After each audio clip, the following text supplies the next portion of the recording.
We're live. Thank you. Good evening and welcome. I'm Michael O'Neill, Vice Chair of the Boston School Committee.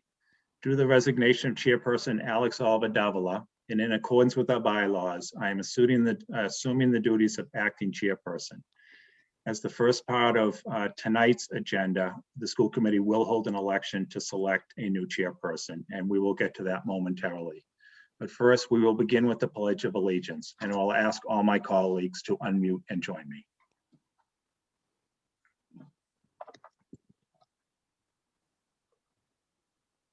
I pledge allegiance to the flag of the United States of America, and to the republic for which it stands, one nation, under God, indivisible, with liberty and justice for all. Thank you. Because this is a remote meeting, I will ask Ms. Sullivan to please call the roll.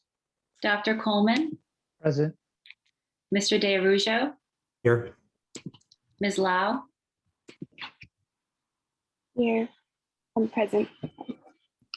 thank you. Ms. Robinson, Present. Mr. Tran, Present. Mr. O'Neill. Present. All members are present. Ms. Lau is filling in for Ms. Mercer.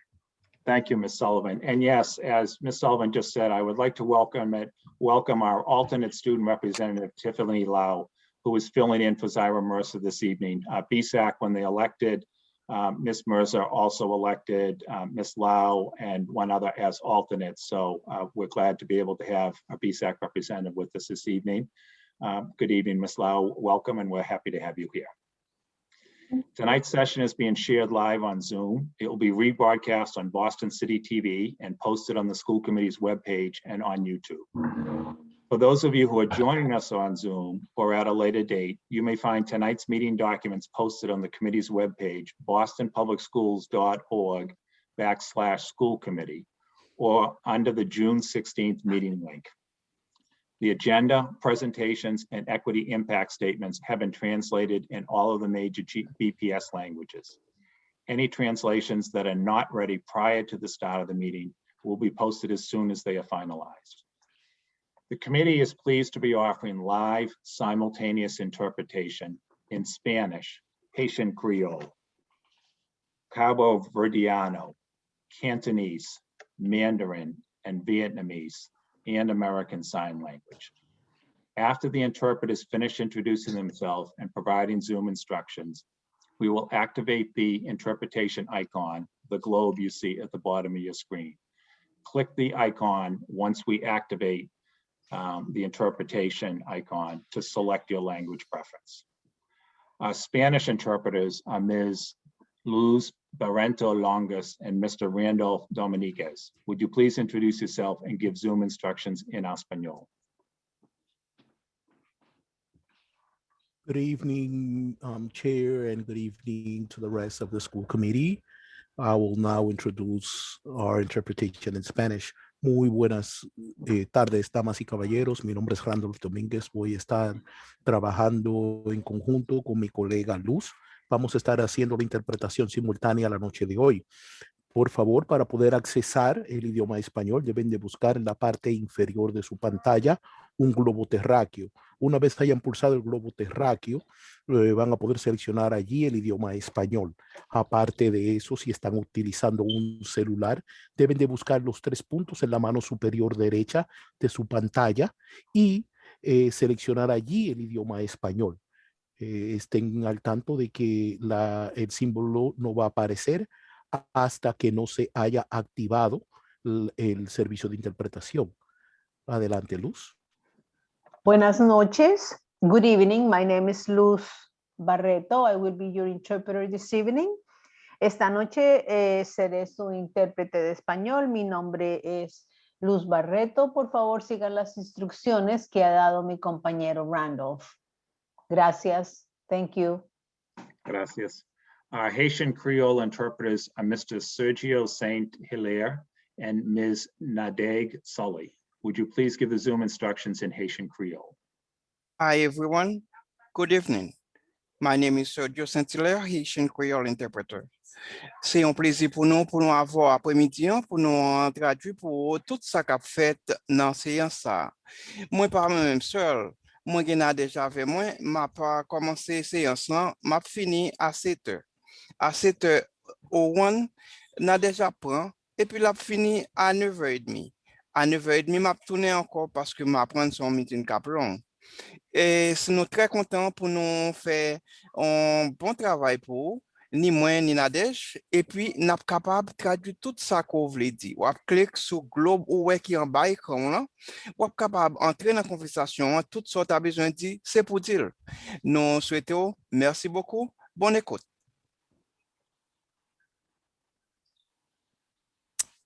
Good evening, everyone. Good evening, distinguished guests. Bonsoir tout le monde. Non, moi c'est Nadège Sully, comme moi c'est un créole haïtien interprète. So moi travaille avec Sergio après-midi. Donc c'est un plaisir pour moi-même, pour moi traduire pour nous-mêmes. Donc comme Sergio fait dit moi après commencer à traduire à partir de 7h01 jusqu'à 9h30. Et pas oublier, si nous avons des questions, faites-nous connaître et puis cliquez sur globe qui marque créole haïtien. Merci. Merci. Our Cabo Verdeano interpreters are Ms. Josan Lopez and Mr. Jose Correa. Would you please give the Zoom instructions in Cabo Verdeano? Thank you, Mr. O'Neill. Good evening, everyone. Boa tarde, meu nome é Josiane. Saber ser um dos intérpretes de crioulo que reunião ali, nós temos acesso à interpretação simultânea. Logo que está disponível, nós conseguimos clicar no ícone de globo na parte inferior do nosso ecrã. Se você usa telemóvel, nós clica no 3 pontinhos na parte superior do nosso ecrã. Se você tem alguma dúvida, nós coloca no chat e sabemos fazer juntamente com meu colega José. Obrigada. Thank you. Good evening, everybody. Josiane and I, we're going to be as a Cape Verdean interpreter. Boa tarde. Tudo Cabo Verdeano que está naquela sessão de reunião de hoje, de comitê. Portanto, eu sigo aquela instrução que Josiane Cabrera gosta de ensinar. Nesse momento, se você tem qualquer pergunta, você pode pôr no chat e depois se ele põe nos senhores, nós agradecemos bastante. E obrigado mais uma vez por aquela utilização ali, espero que aquela sessão de interpretação ali está correndo bem, que se não tem qualquer pergunta, não pode estar disponível para nós, senhores. Então, Tila, boa tarde. Obrigado. Our Cantonese interpreters are Ms. Anna C. and Mr. Terry Yin. Will you please give Zoom instructions in Cantonese? Thank you, Mr. O'Neill。大家好，歡迎嚟到呢個會議，我係你今晚嘅廣東話同步翻譯。如果你見到個地球儀嘅時候，就撳落去揀 Cantonese， 就會成功進入咗廣東話嘅翻譯頻道。如果你用手機嘅話咧，就會撳嗰3個點，點，然之後更多，亦都會成功進入咗廣東話嘅翻譯頻道啦。多謝大家。Go ahead, Terry. Thank you, Anna. Hi, my name is Terry Ying. I'll be your Cantonese interpreter. 大家好，我係 Terry， 我係你哋嘅廣東話翻譯。好似 Anna 咁樣講啦，一陣咧，你哋就可以睇到地球儀嘅圖標，你點下佢揀 Cantonese， 你就可以入到呢個廣東話翻譯啦。如果你用手機同埋 iPad 咧，你就去點嗰3個點，就揀呢個 Cantonese， 你亦都可以聽到廣東話翻譯。一陣見，唔該晒 ，Thank you so much。Those are Mandarin interpreters are Ms. Tina Wang and Ms. Maple Zhu. Would you please give the Zoom instructions in Mandarin? Yes, thank you. 你好，我是您的普通话翻译。今天我们有普通话和广东话。那么普通话呢，我们就是英文写的就是这个 Mandarin， 然后到时候如果是在电脑上的话，请你这个选这个地球仪上的 Mandarin 这一项。如果是您用的是手机的话，那么有点了这个3个点之后，然后请你选择我们的普通话翻译。当然我们也有广东话。好，我们现在请我的搭档 Maple 介绍一下。谢谢你。Okay, go ahead, please, Maple. 谢谢 Tina， 大家好，我是今天晚上 Tina 的搭档我们会每隔一段时间换一次，轮流为大家做同传。那么一会儿呢，请大家就是找到下面的地球仪的标志，并且选择 Mandarin 这个语言的频道。如果您用的是手机或者平板电脑的话，你需要寻找屏幕下方的3个点，写着更多，然后点进去选语言选择功能，并且选择 Mandarin 就可以了。好，一会儿见，谢谢 ，Thank you。谢谢。Our Vietnamese interpreters are Ms. Vu Phong Le and Ms. Duen Yuen Trio. Would you please give Zoom instructions in Vietnamese? Yeah, good afternoon. I would be Vietnamese interpreter for tonight. Xin chào quý anh chị, tôi tên là Duyên Triệu, sẽ là thông dịch viên người Việt. Nếu anh chị cần tiếng Việt, xin bấm vào quả cầu và chọn ngôn ngữ tiếng Việt thì tôi sẽ cung cấp thông dịch liên tục cho các anh chị ạ. Thank you.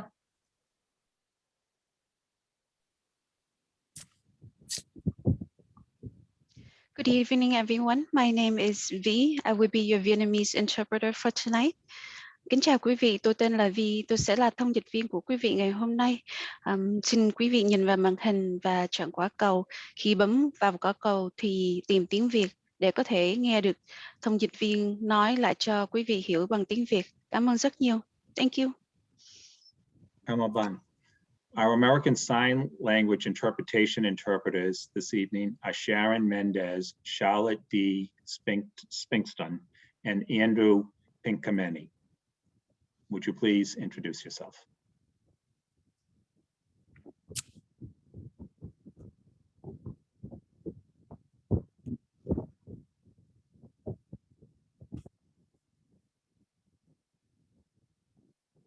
Thank you.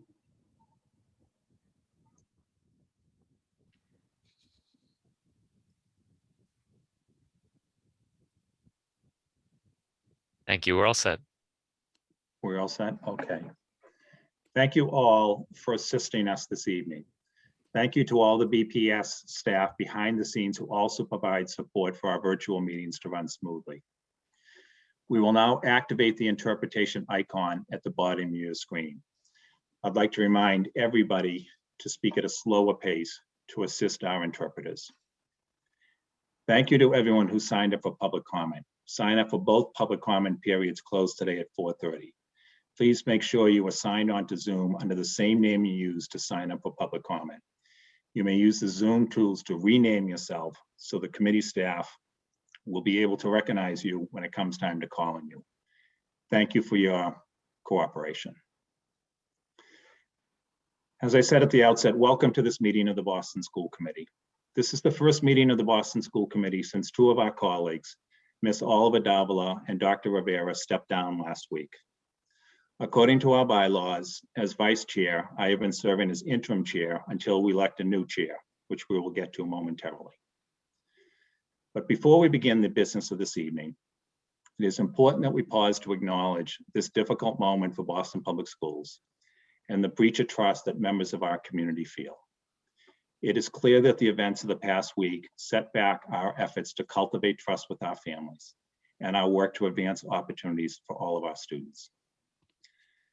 Their comments to each other in a private exchange were born from pain and trauma. Yet those words also caused pain. They each reflected and have acknowledged the pain their words caused. I believe it is appropriate to state clearly that these comments made between our former colleagues were wrong. I also believe that while we acknowledge their actions and the resultant pain that was caused, that we should also recognize Ms. Oliver Davila and Dr. Rivera's contributions to BPS and the City of Boston during their time of service to our community. Their work was critical to our progress at BPS in recent years, and for that, we thank them for their service and we wish them well. I particularly want to call out the work of Chair Oliver Davila, my longtime colleague, and especially her leading the way for increased interpretation services at all school committee and task force meetings, which is both a city and nationally leading effort. The work of our goals and values and the increased involvement in working with advocates and other groups also focused on improving Boston Public Schools, a foundation on which we must continue to build. As a longtime member of this committee and one who works with a number of school boards nationally, I know that it is evident that there are no easy solutions to the challenges facing BPS in our work to create greater opportunities for all Boston Public School students, or frankly, for all large school districts. Honestly owning up to these challenges and naming them clearly must guide our work in the days, weeks, and months ahead, even as we continue to emerge from the pandemic and look to reimagine our school system together. It is my sincere hope that years from now, as we look back on this moment in BPS history, we will see the legacies of a global pandemic and a national reckoning on race were inflection points for our school district. And that this period of time will be viewed as a turning point that moved the Boston Public Schools closer to our goal of creating high quality, welcoming schools where every student has an equal opportunity to achieve success. And that we achieve this goal in partnership with our students, families, educators, and the entire city. Our work continues with tonight's meeting and in our work in the days, months, and years to come. And with that, our first order of business is the election of a new chair.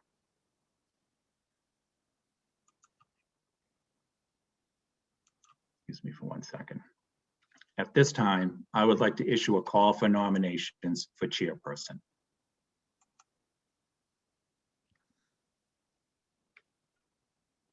Mr. O'Neill, Chair O'Neill.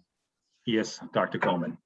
I would, thank you very much for your comment about the challenges we're facing and recognition of the service of our colleagues and recognition that all of us who serve in any civic engagement, public manner, have a deep responsibility to always demonstrate both privately and publicly respect and appreciation of others. I remain concerned, as I was when Chair Ocanto stepped down, that is a district that is committed to a theory of restorative justice, that we, once again, as adults in the community, I think failed the opportunity to demonstrate to our students and others that when we make a mistake, an honest and an unfortunate mistake, that we have an opportunity to give back to the community that we have hurt. I've had the opportunity to reflect a lot about my own life, and looking back to the moments that were most meaningful to me were times of failure, particularly interpersonal failures, where the community reached out, let me know what I did wrong, and expected me to change and grow to remain a part of it. And I will hope going forward that if we're a district that is committed and a city that's committed to restorative justice, that we practice that not just with our students, but with each other, because this is very difficult work. To the time that they spent serving us, I think demands appreciation and the opportunity to get better at it, not just be removed from these opportunities. But having said that, I do want to nominate with great respect and appreciation Jerry Robinson to serve as our next chair, as someone who has a long standing in the community, has demonstrated a commitment to children and the community for decades, has led phenomenal improvement in our Opportunity Achievement Task Force that has really helped the district center equity in their work. And I can think of a few people that are qualified, both in terms of skills and heart, than Ms. Robinson. So with that, I'd like to nominate her for this position. Thank you, Dr. Coleman, both for your comments and for the nomination. I'm going to ask, first of all, if there is a second, and I see Mr. Tran has raised his hand. Mr. Tran? Yes. First of all, I would like to echo Dr. Coleman's remark regarding the pain that we all experience with the resignation of the two of our two colleagues recently.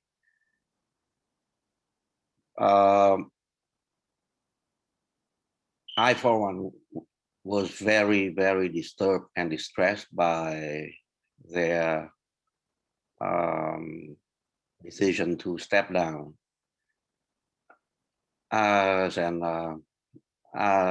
a civil rights activist for a good part of my life.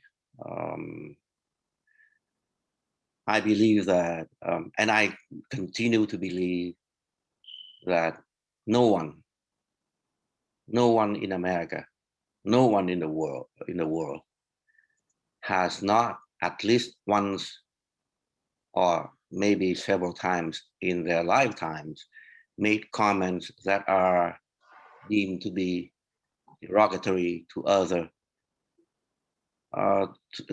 type of communities. whether those comments or whether those words reflect the true the true self of the person who made those comments are very, very different. The work that the two recent colleagues had shared with us for the last year or two shows me that they are not at all the type of persons that the media or some of the community members out there deem them to be. And I understand the political aspect of our work. I've read and I've seen comments and I've read op-eds that are calling on the elimination of the current board and go back to the type of elective boards before 1990. Well, that is the decision of the community, and that is the decision of the citizens of the city of Boston at large. But to brand us as coat hangers or rubber stamps for the mayor is insulting to me, very insulting to me. I got to this position with at least, if you check the record, at least 5 times trying to get on it, at least 5 times over a period of 10 years. So whether I'm here because of the mayor or because of my merit, I challenge anybody to find that I'm responding to the mayor's demand. That is very insulting. Again, I remain resentful to the resignations of the recent 2 members, while acknowledging that their words are painful, are caustic, and that cause some dissension. I understand that. But to balance their words against their contribution without any kind of political influence, where do we go? Where do we set the demarcation? My demarcation would be for them to remain, but that's me. All that said, I just make one short nomination. I also echo Dr. Coleman regarding the. I would like to nominate member Jerry Robinson for the chairperson. I have no doubt, given her entire professional life working for the education of children, and given what I have observed her for the last 2 years, I wholeheartedly nominate her for the chairperson at this time. Thank you. Thank you, Mr. Tran. And so we now have a nomination on the floor and a second. And I see 2 members have their hands raised to make comments as well. First, Ms. Luo, and then Mr. D'Arrujo. And I just kind of want to say, like, after hearing the news about the resignation of the 2 committee members, I and like a lot of other students, including the student rep Zaira, are very disappointed. And these are 2 very powerful women who have always fought for the Latino community in BPS for years as members.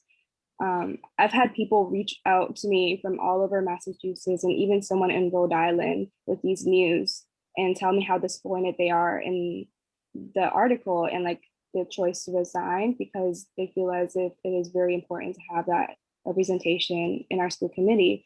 And like BPS is majority Latino, and now we're missing that important representation. And although like I wish they didn't resign, I hope whoever comes in next can give them that can give the representation that the students deserve. And the Black and Brown community at BPS have always constantly been underserved compared to their white peers. And I really feel like we should do better. And as a woman of color, I can empathize with what the two committee members have said about the experiences as students and why they reacted that way, as I also face racial discrimination and hatred towards me from my white peers in my time in BPS. And I can understand the trauma and pain. I also spoke to like Zaira about this, and she also related that she's faced like racial discrimination constantly due to media and even in person.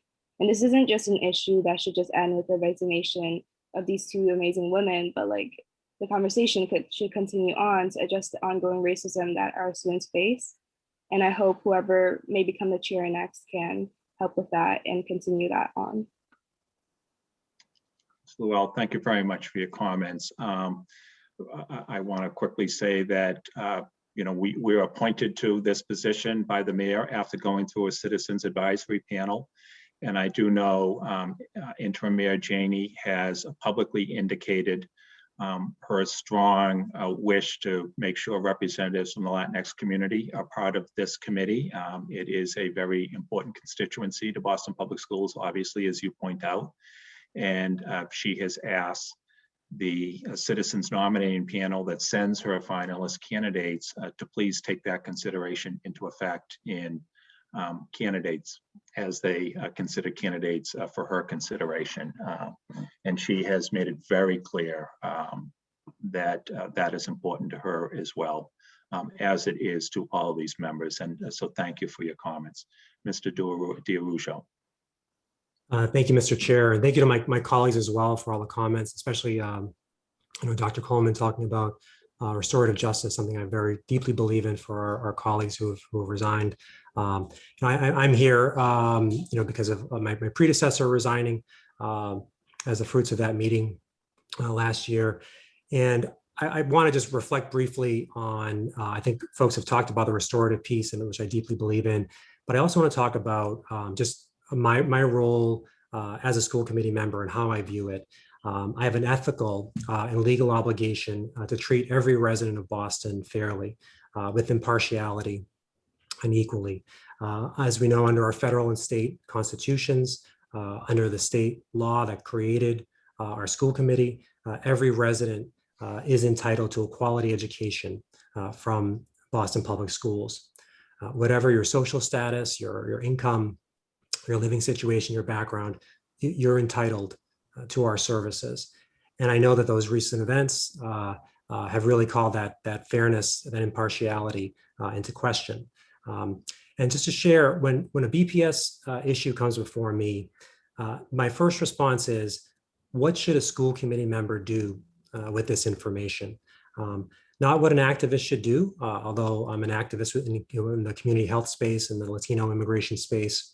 Not what a parent should do, although I have two little ones, or not what a BPS grad or East Boston resident or any of those things. I bring all of those identities to my role, and they certainly inform the work that I do.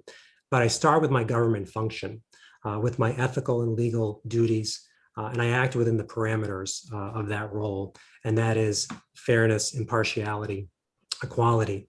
I hope I've done that since I've been on this committee.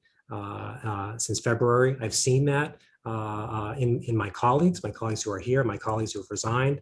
I've gotten to know my predecessor who volunteered in over 7.5 years, and given of his time and his efforts to the school district.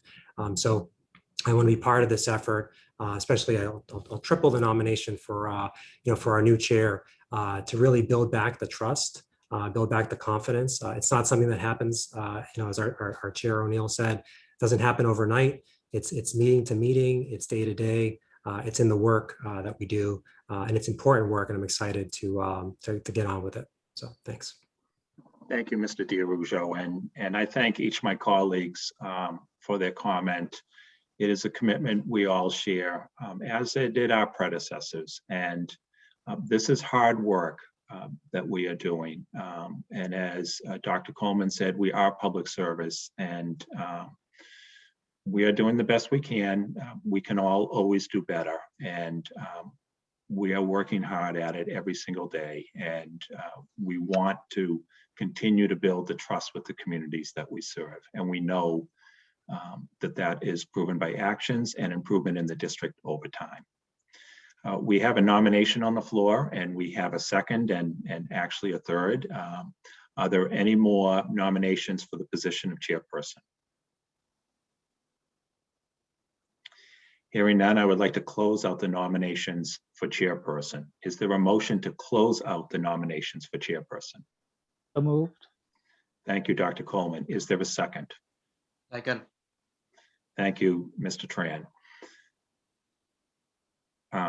Is there any discussion to the motion to close out the nominations for chairperson? Hearing none, Ms. Sullivan, will you please call the roll? And I remind my fellow members, the roll is for a motion to close out nominations for chairperson. Dr. Coleman, Yes. Mr. DeRujo, Yes. Ms. Robinson, Yes. Mr. Tran, Yes. Mr. O'Neill. Yes. It's unanimous. Thank you. Thank you, Ms. Sullivan. The nominations are now closed. With there being only one nominee, I would like to entertain a motion to elect Ms. Jerry Robinson as chairperson.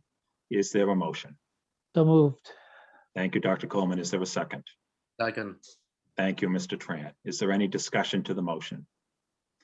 Ms. Sullivan, will you please call the roll? And I remind my members, my fellow members, the motion is to elect Ms. Jerry Robinson as chairperson.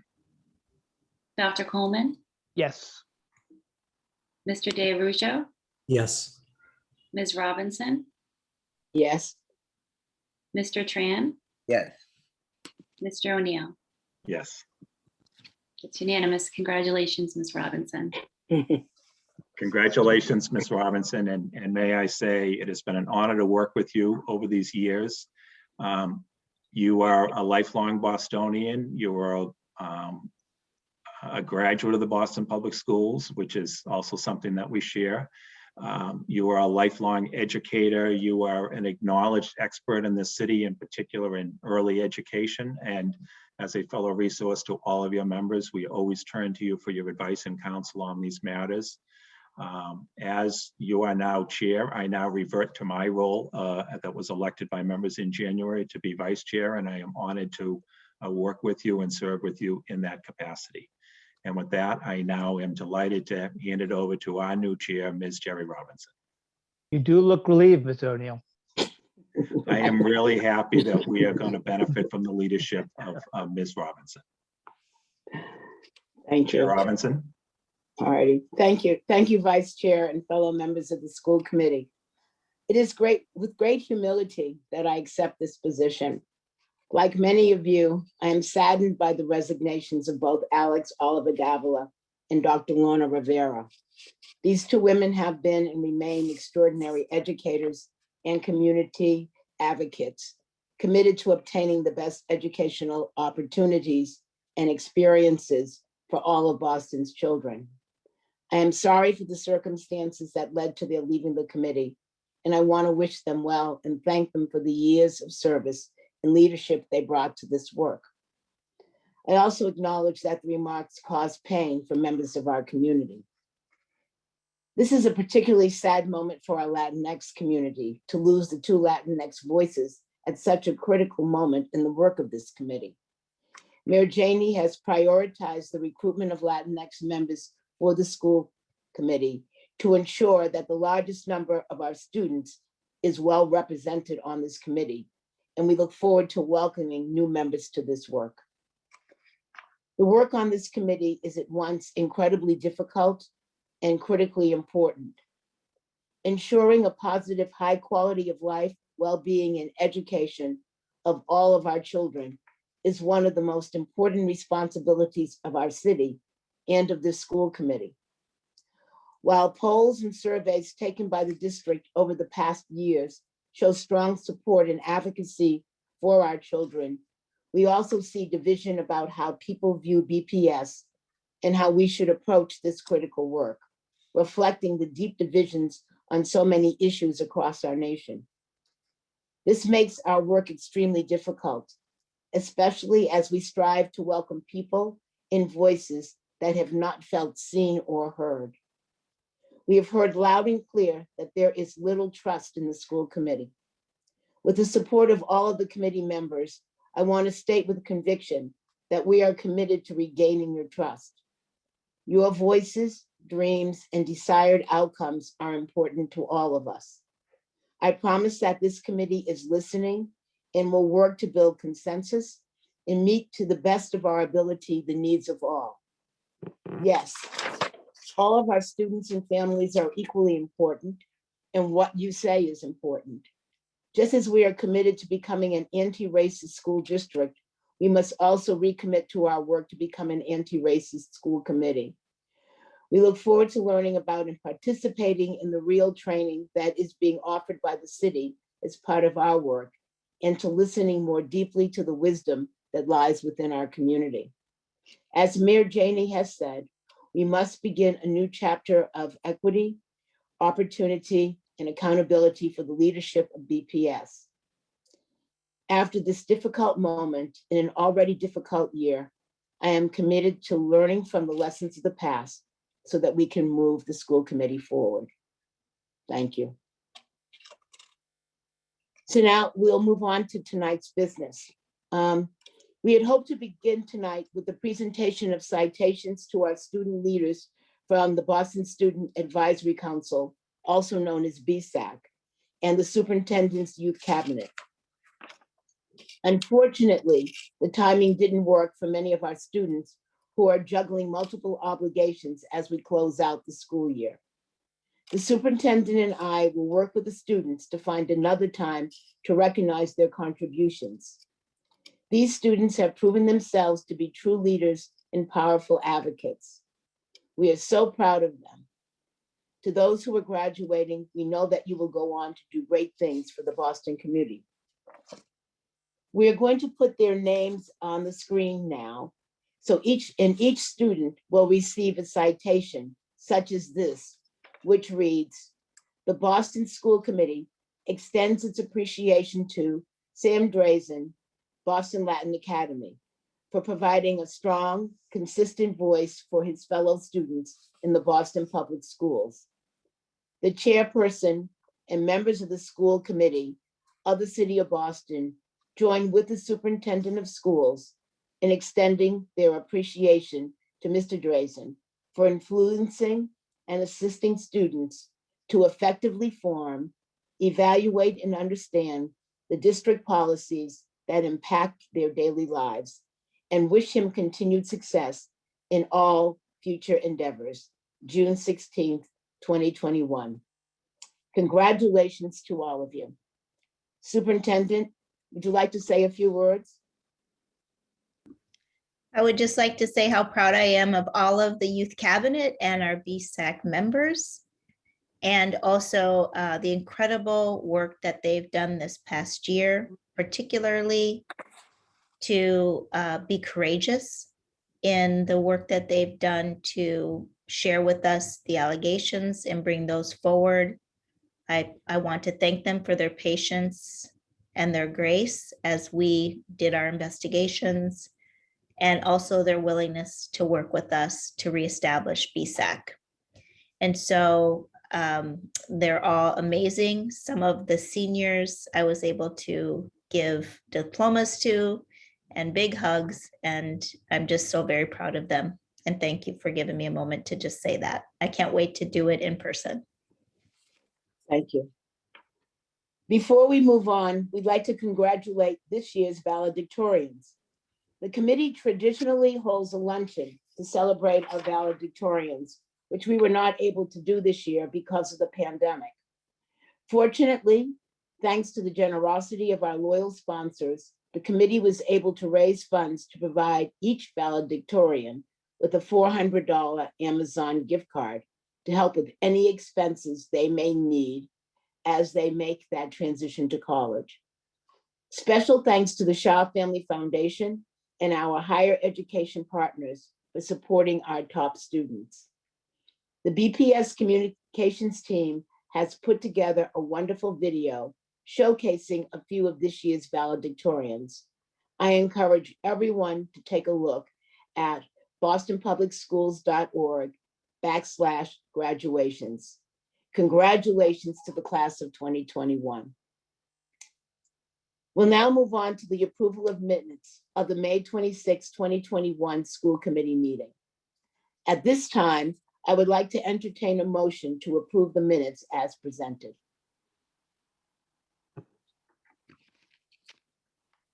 I'm sorry, I can't see you, so somebody can just go, yes, sorry. So moved. Thank you. Is there a second? Second. Thank you. Is there any discussion or objection to the motion?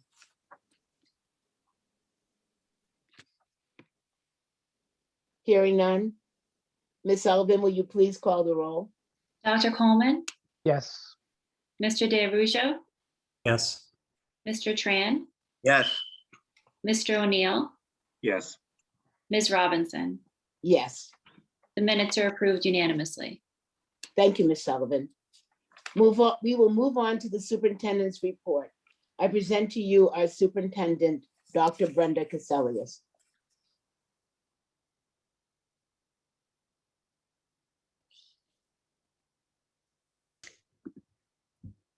Thank you, Madam Chair, and congratulations. And thank you all for joining us this evening for the last school committee meeting of this school year 2021.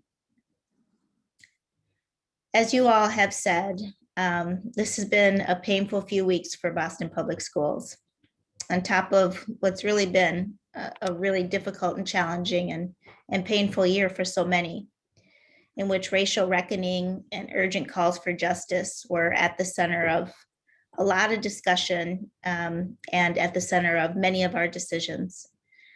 I concur with so much of all that you shared regarding our former school committee members and the comments that you had shared. And what we've learned these past few weeks is that racial reckoning is complicated. As a nation and as a city, we've only just begun to surface the deep wounds and the hurt we must confront in order to create a community and a district that truly welcomes all voices, is inclusive, and authentically connects with people who unfortunately have more often felt disconnected and disempowered when it comes to Boston Public Schools. My life work has been built on pushing for equity and fairness in opportunity. And I feel personally responsible for working with our entire BPS team to build a district that actively and respectfully combats racism and discrimination so we become stronger than ever, even when that work is disruptive or uncomfortable. This is not the time to let up on our commitment to high quality academic opportunities and meaningful social and emotional support for each and every student, staff member within our classrooms, our schools, and our district. Nor can we lose sight of our moral imperative for equity and justice that drives those of us who do this work each day for our kids. I want to affirm my pledge to work alongside this school committee in our pursuit to dismantle systemic barriers to opportunity and to open up access for our students and their families. Many of our school leaders and central office staff have been meeting in affinity groups to discuss and work through these recent events and to find support for talking about race and celebrating their culture and affirming their identities. This is voluntary, and it's used as a way for our team members to learn and grow. More recently, several school leaders met to discuss the resignations on the school committee and the broader purpose of our racial reckoning and their commitment to standing together and standing up as school leaders to combat racism and to stand in the gap for our students so that they have every opportunity and access in an environment that values their identities, their personal stories and histories, and their heritage. They asked me to share that they stand by our work to be in an anti-racist school district and to urgently address any and all barriers to our children's success. Together, we will continue leading with our guiding values of affirming and welcoming all students, cultivating trust with our families, and building an excellent and equitable school district that is second to none. In that vein, I want to continue on and speak about BSAC. I want to again express my deepest gratitude to the students, former and current, involved with BSAC who have spoken up, who have taken a chance on sharing their stories, and who have come forward with solutions. The work we have been engaged in together to build a better BSAC will lead to meaningful change for next year and years to come. For the committee, I would report that we have moved swiftly to respond to the claims shared by the students, beginning with suspending the then and ending the relationship with Youth on Board, meeting weekly with the students who remained involved upon this notice, offering support to those students, and providing regular updates to families.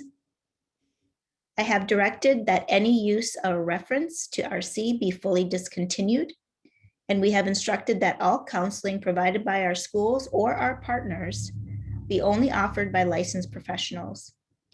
We've also launched a review of the programming offered by all partners to ensure alignment and to add oversight. I've ordered a second and more thorough investigation as additional claims have been shared. To the students, I want to say again that I hear you, I see you, I affirm you, and I'm here to work alongside you on solutions. We continue internal conversations about how to better listen to our students and create ways to more quickly hear and respond to their feedback. We all work in education to create opportunities for students to shine, and we know that that cannot occur if students do not feel heard or valued. I again thank our students, their families, for their patience, and all of those who have shared their experiences with BSAC. And I look forward to providing additional updates on this at future meetings. I'd like to move now to summer learning and provide for you an update. The summer season officially begins next week. For many of us, we hope it will be a time of relaxation and reflection after the past year. However, for our students, this is probably the most important summer that we can recall for students to remain engaged in their learning so that they can get an academic boost and reconnect to their peers. BPS is offering a variety of opportunities for students to access support services, academic recovery and acceleration initiatives, and other skill-based enrichment activities over the summer. These programs will take place at schools and community organizations and feature a variety of academic and enrichment activities, both in person and remote, serving all neighborhoods. Here you will see the historical enrollment of students in our summer learning programs, as well as the current number of available seats by program and the number of seats filled as of yesterday, June 15th. You'll see that we are currently at 11,627 seats filled. That number does not account for Private Industry Council, otherwise known as the PIC, and their summer jobs, and the Learn and Earn Initiative, or Boston After School and Beyond programming. Our partners at Boston After School and Beyond and the PIC will provide updated enrollment information for their programs as we get closer to summer. For BPS-led programs, we currently are at about 73% enrollment, with additional enrollment expected through the end of June and beginning in July. We saw low enrollment when we launched our application process, so we diversified our outreach efforts. Our school-based family liaisons, the English learner parent team, and Office of Special Education have been conducting outreach to families to support our summer enrollment. We have also taken additional measures to amplify our summer programming, including billboard advertising, robocalls and text messages sent to families, posts on social media, and in our newsletters and more. We also shifted our Office of English Language Learner family support to individual family outreach and sent individual email RSVPs to our extended school year participants as well as phone calls follow-ups to families who have not responded. In addition, we held a training for 50 family liaisons so they could do individual signups with families at schools. We also have had phone and email support from Welcome Services, the Family Helpline, and the Office of Expanded Learning Opportunities to support families in completing applications. This, in addition to school-based follow-up with every family to know what students are going to do for this summer. And within the past 2 weeks, we saw an additional 1,000 applications each week and are working to place families in their selected programs. Families can learn more about these opportunities by visiting bostonpublicschools.org/summer learning. You can register at summer.bostonpublicschools.org. Here you will see the number of positions needed versus those that have been filled. We are still looking for some site directors, site coordinators, and CFCs. We are seeking a larger number of teachers and paraprofessionals and ABA specialists, nurses, and social workers. We're actively hiring and interviewing staff for the summer programs. We're also offering an additional incentive for classroom staff working in the summer to increase our numbers and to ensure that students are able to receive the services they need this summer. If you're interested or you know someone who could be a good fit, please visit our website at bostonpublicschools.org/OHC and then click on Find a Job and search summer. It has been an absolute incredible joy to see our graduating seniors receive their diplomas at in-person ceremonies over the last couple of weeks. I've tried to make it to as many graduations as I can, and many of my colleagues from the central office and from the school committee also joined in cheering our seniors on as they've gone into the next phase of their life and moved that tassel from the right to the left. I would like to thank our partners, the Boston Red Sox, ICA, Greenhouse, and others who recognize our seniors in celebratory fashion with graduations to commemorate their BPS careers. To the class of 2021, you have continually demonstrated your strength throughout this pandemic, and I am so happy to have witnessed your commitment to your education. You all represent a wonderful tapestry of potential within the Boston Public Schools, and we can't wait to see what you do in our city. I wish you the best of luck in your post-secondary pursuits, whether that includes college, trade school, joining the workforce or armed forces, or taking some time off to determine what is the best next step for you. You all have left an indelible mark on the Boston Public Schools, and you now join the ranks of BPS alumni who make our city and our country a much better place to live. Last Friday, June 11th, I joined Chair Robinson and the Nathan Hale School community to remember the life of an extraordinary educator, mentor, volunteer, and trailblazer, Mr. George Cox, who worked in the Boston Public Schools for more than 40 years. We are so happy to also be joined by members of Mr. Cox's family at a small and private, intimate library dedication ceremony at the Nathan Hale School. After his retirement, Mr. Cox went on to volunteer at the Nathan Hale School 5 days a week for 5 hours a day. That is how committed he was. I heard stories that he got there way earlier than some of our staff even. He was so committed to our students and the mission of Boston Public Schools that he was relentless in his efforts to educate our young people each and every day.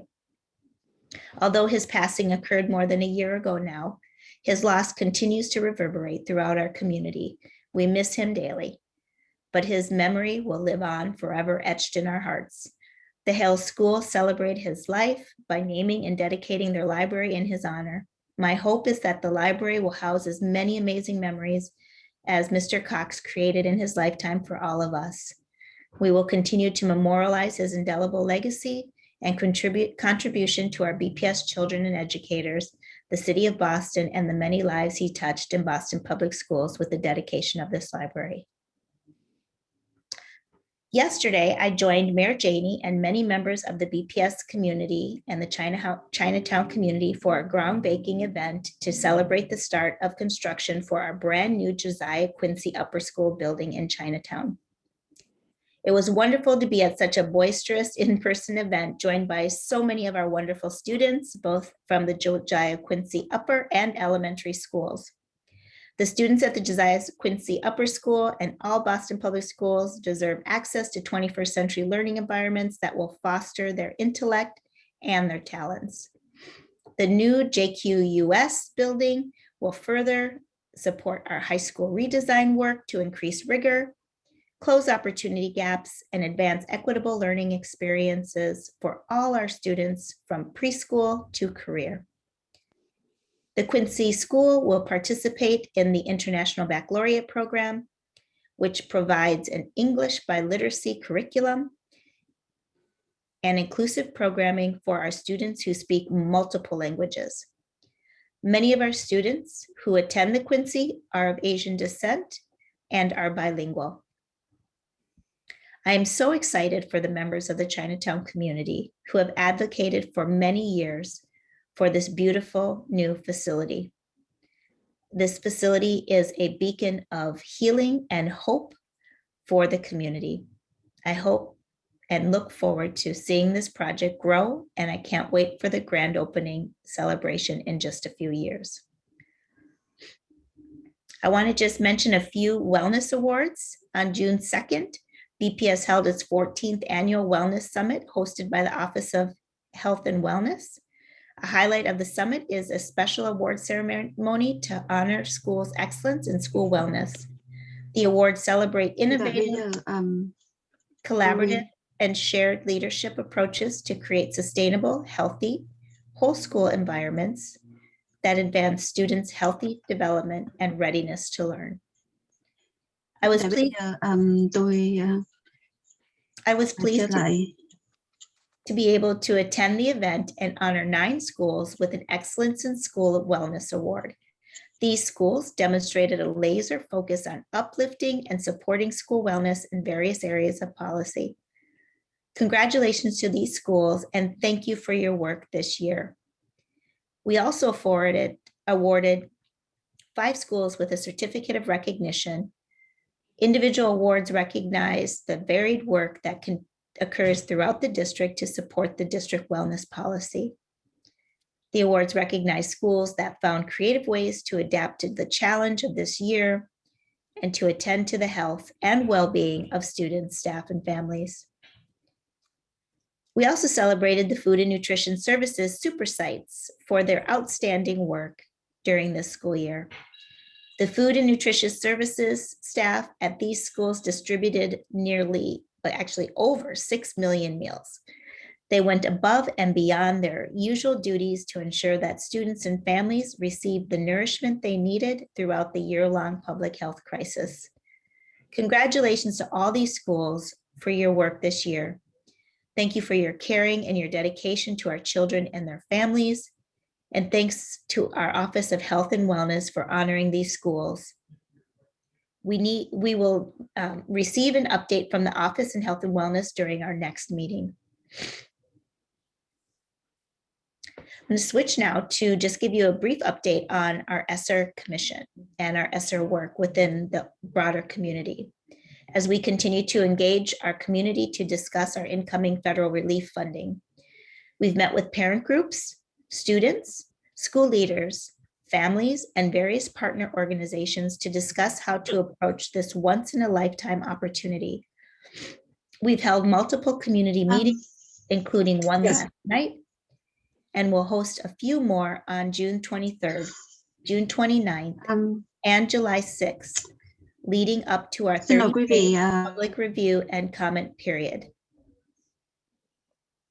School leaders are also engaging with their educators, their staff and families, students, and equity roundtables to discuss their ESSER allocations and begin their planning for their return this fall.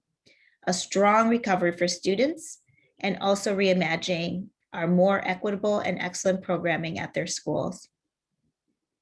We continue to meet with our ESSER Commission as well convening internal and external stakeholders to leverage their support and also the support of our partners, and to involve them in the discussions to help us sustain these critical investments over multiple years beyond the grant opportunity in front of us.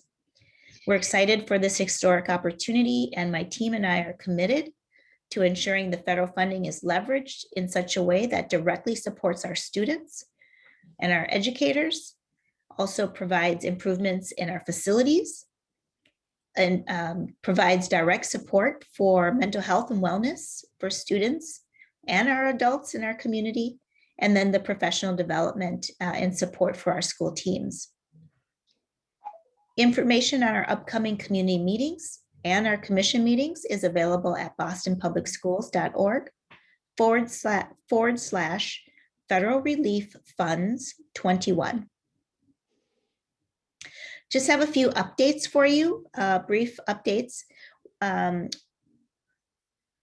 One is that, as you recall, I prioritize student safety in our schools, and we have been continuing to revise our school safety unit.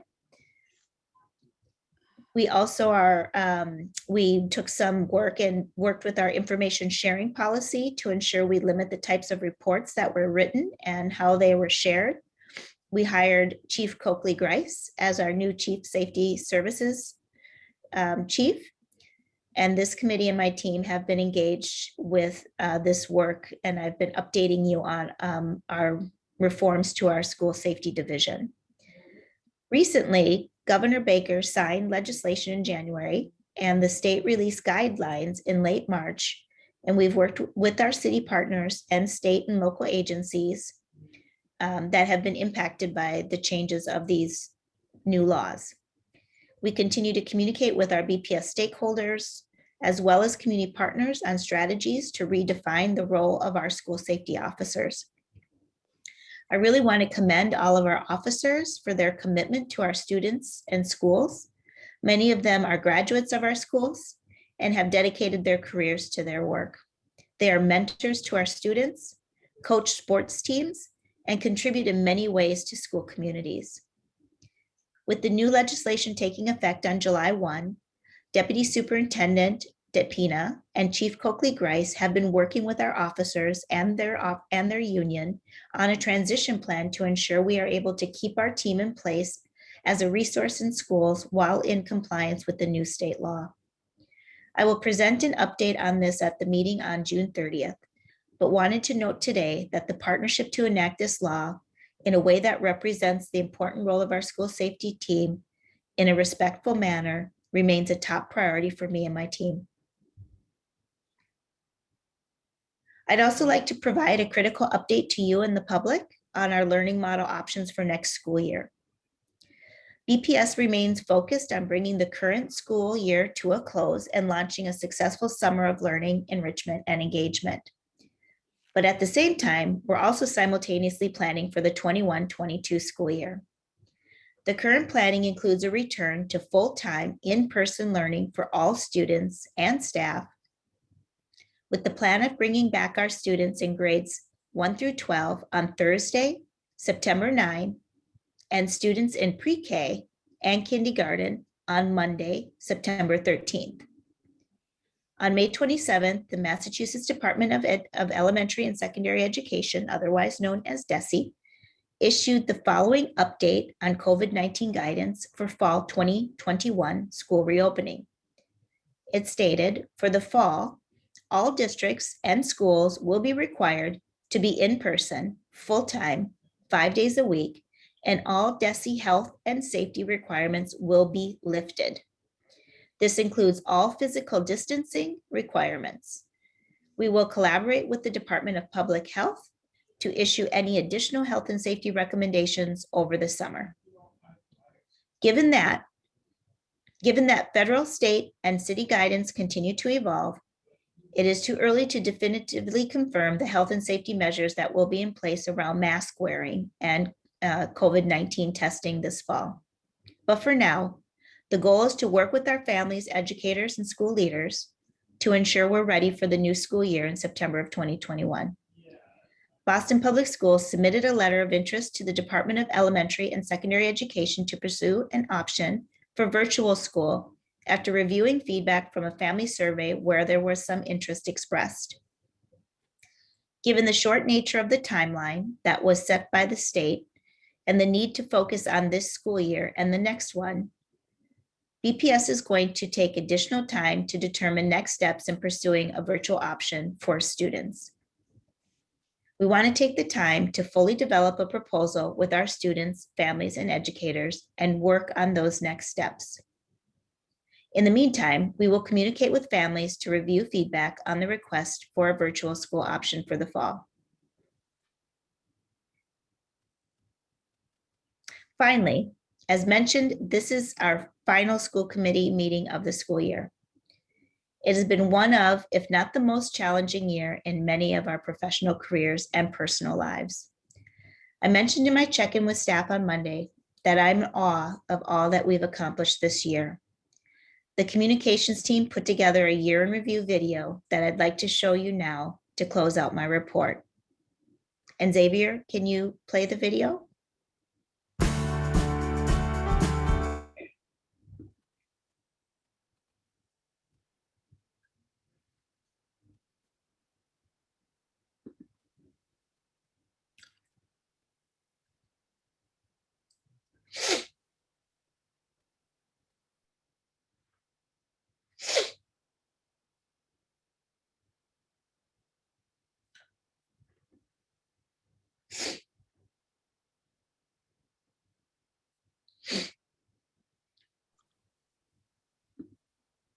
Appears we might be having a little technical difficulty. Give it just a moment.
Xavier, I don't think we can hear it. Though this past year looked much different than previous years, it kickstarted some of the change we needed to see in BPS community to ensure equity for all students. As we look towards the future, I'm excited to have robust academic and enrichment opportunities to offer our students over the summer. Our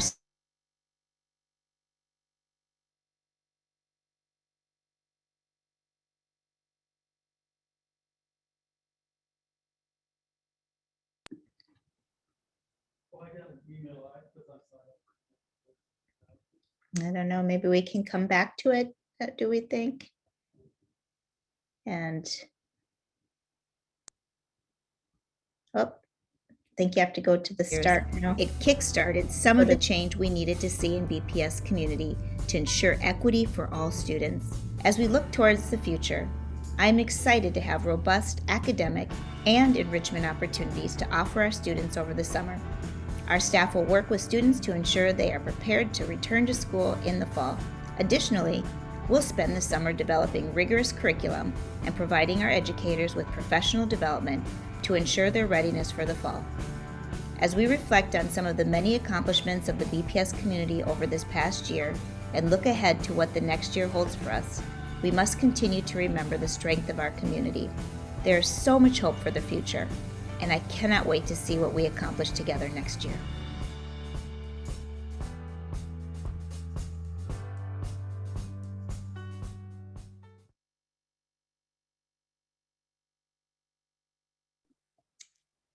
Oh, I think we missed most of it.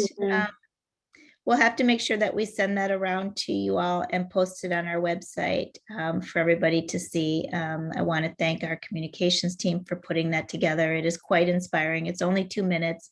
Maybe if they get it up by the end of the committee, by the end of the meeting, we can put it up again, but it is quite a tearjerker, I think, after we've had such a really difficult and challenging year. So I want to thank my comms team for that. I think they're saying they want to try it again. Do you all want to wait and see it again, the 2 minutes of it, or should you think we should move on? It's up to you, Madam Chair. Is it ready to go on? Is he ready? That's what he says. Let's try it again. I think it's worth spending the 2 minutes. Thank you.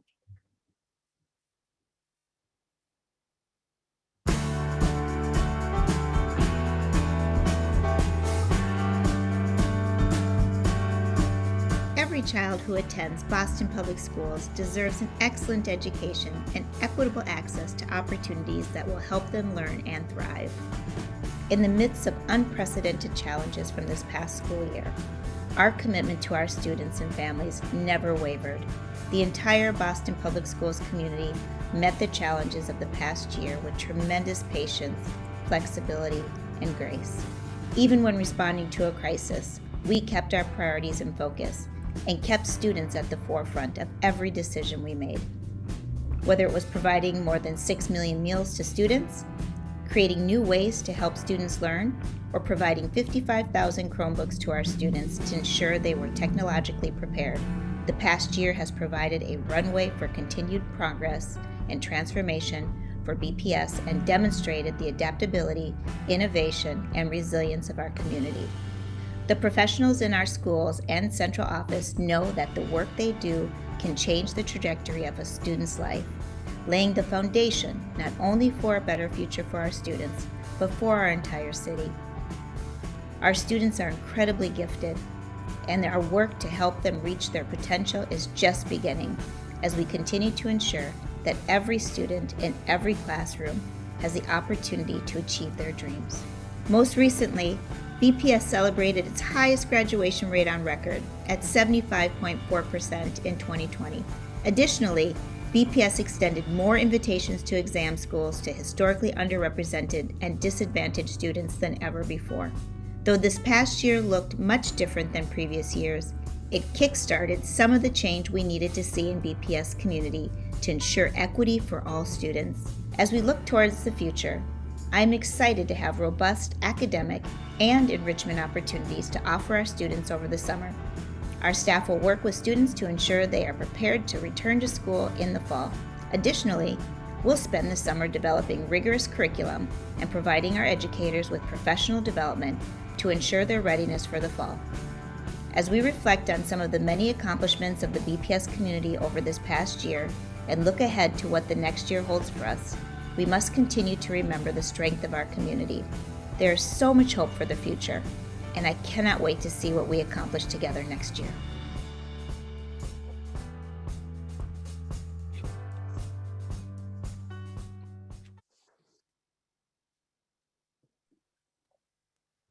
Thank you, Xavier and the whole team, Jacob and communications team for putting that together. And that's my superintendent report. Great, wonderful. Thank you, Superintendent. I will now open it up to questions and discussion from the committee. I'd like to remind my colleagues about our agreed upon norms that we each have 5 minutes. That is 1 to 2 questions. I would like to remind BPS staff also to be brief in your responses. If you have additional questions, I'll come back and do a second round. If you have a question, please raise your hand virtually or put the request in the chat. Okay, fine. Mr. DeArujo. Thank you, Madam Chair, and thank you, Superintendent, for your report. Actually, it was very nice to see the video and have that moment of smiles and an accomplishment. I think that was very good. I'd like to ask follow-up questions on summer school. So it looks like some families are not choosing to take advantage of these programs, or I don't know if we know yet. Do you have a sense if families aren't choosing, why that is? Yeah, Mr. DeArujo, I think that some families have some difficulty with transportation. Some families have difficulty because it's not a full 8-hour day. So they can't take off work midday. These are things that we are running to ground with our staff to see if there's changes that we can make to support our families. Thank you. And there should be no concern around resources, right? We should have all the resources we need to meet those needs. Right? Yeah, there also, there may be some staffing issues now that our numbers are getting back up again. So, you know, with the space that we have allotted for the anticipated summer school students that we think will be attending, we're still a little bit short with the staffing that I mentioned in my report, and we continue to try to do incentives and outreach to ensure that we're fully staffed. Thank you. And then just a question on virtual school on the application. I'd love to hear more detail. I actually heard from some schools that wanted to participate, and a comment was to ensure that that the school was tied, basically, the virtual school was tied to the physical school, and see how we can use that virtual technology to keep kids linked to a main school, but have all these opportunities to, you know, one high school offers an AP, another high school offering opportunities to kids with a range of needs that maybe they can't come in person certain days. So I just want to put that out there. Would love to hear, you know, more in depth, either, you know, probably not now, but in the future, I'd love to hear more about that. So. Yeah, I think that that's the only way we're going to actually be able to do it this year is to be able to do innovation around virtual instruction with schools that get innovative around this, because it's just too late in the year to start up a full K-12 virtual school. You know, knowing that we, if we could have gotten the green light, I think at the beginning of June, when we anticipated our application coming back from the DESE, from the State Department, I think we could have maybe done it, but now they've asked for revisions and further questions about it, you know, which then puts us into probably mid-July. And that's just too short of time for us to be able to do that in a real meaningful way that we could guarantee a high quality program for our students. So we will still hire a principal to continue to expand virtual options for families, but we will not have our own BPS virtual school next year. Thank you. Hi. Dr. Coleman? Just to follow up on that conversation, is there an anticipated relationship with Campus Without Walls in the virtual school, or those could be separate activities within the community? Yeah, Dr. Coleman, we are moving forward with working with Campus Without Walls. We've been working with them all year with some of our high schools, piloting some of the courses, and what they give is a really creative, wonderful opportunity for students to take courses that are outside of their you know, physical brick and mortar. And that adds greater opportunity and access for students to career pathways, to advanced rigor, co-curricular and extracurricular activities. And so we're hoping to be able to expand. That's a big part of our high school redesign now, that our students are one-to-one, meaning every student has a computer. And students also are able to keep their computers this summer if they're need them. That's great. Anyone else? Vice Chair? I think Tiffany has her hand up, Madam Chair. Yes, Ms. Lua. Oh, Ms. I'm Lau sorry. before me. Thank you. All right, sorry. I would just like to say that I'm just happy to hear that Josiah Quincy is getting a new building. I'm an alum of the elementary school, and that has been a promise that they've been making since we were like in kindergarten. So I'm really happy to hear that. I also have some questions about the returning to school. Can we like ensure that families that do not feel safe sending their kids back to school, especially with the DESE guidelines being lifted, can we ensure that they can keep their kids at home without it being against the law or not having the resources to attend school from home? Yeah, you know, we are working with the State Department, and they are actually requiring that students go back to school 5 days a week. So it is mandatory and state law that they go back. We don't have a vehicle to allow for them not to.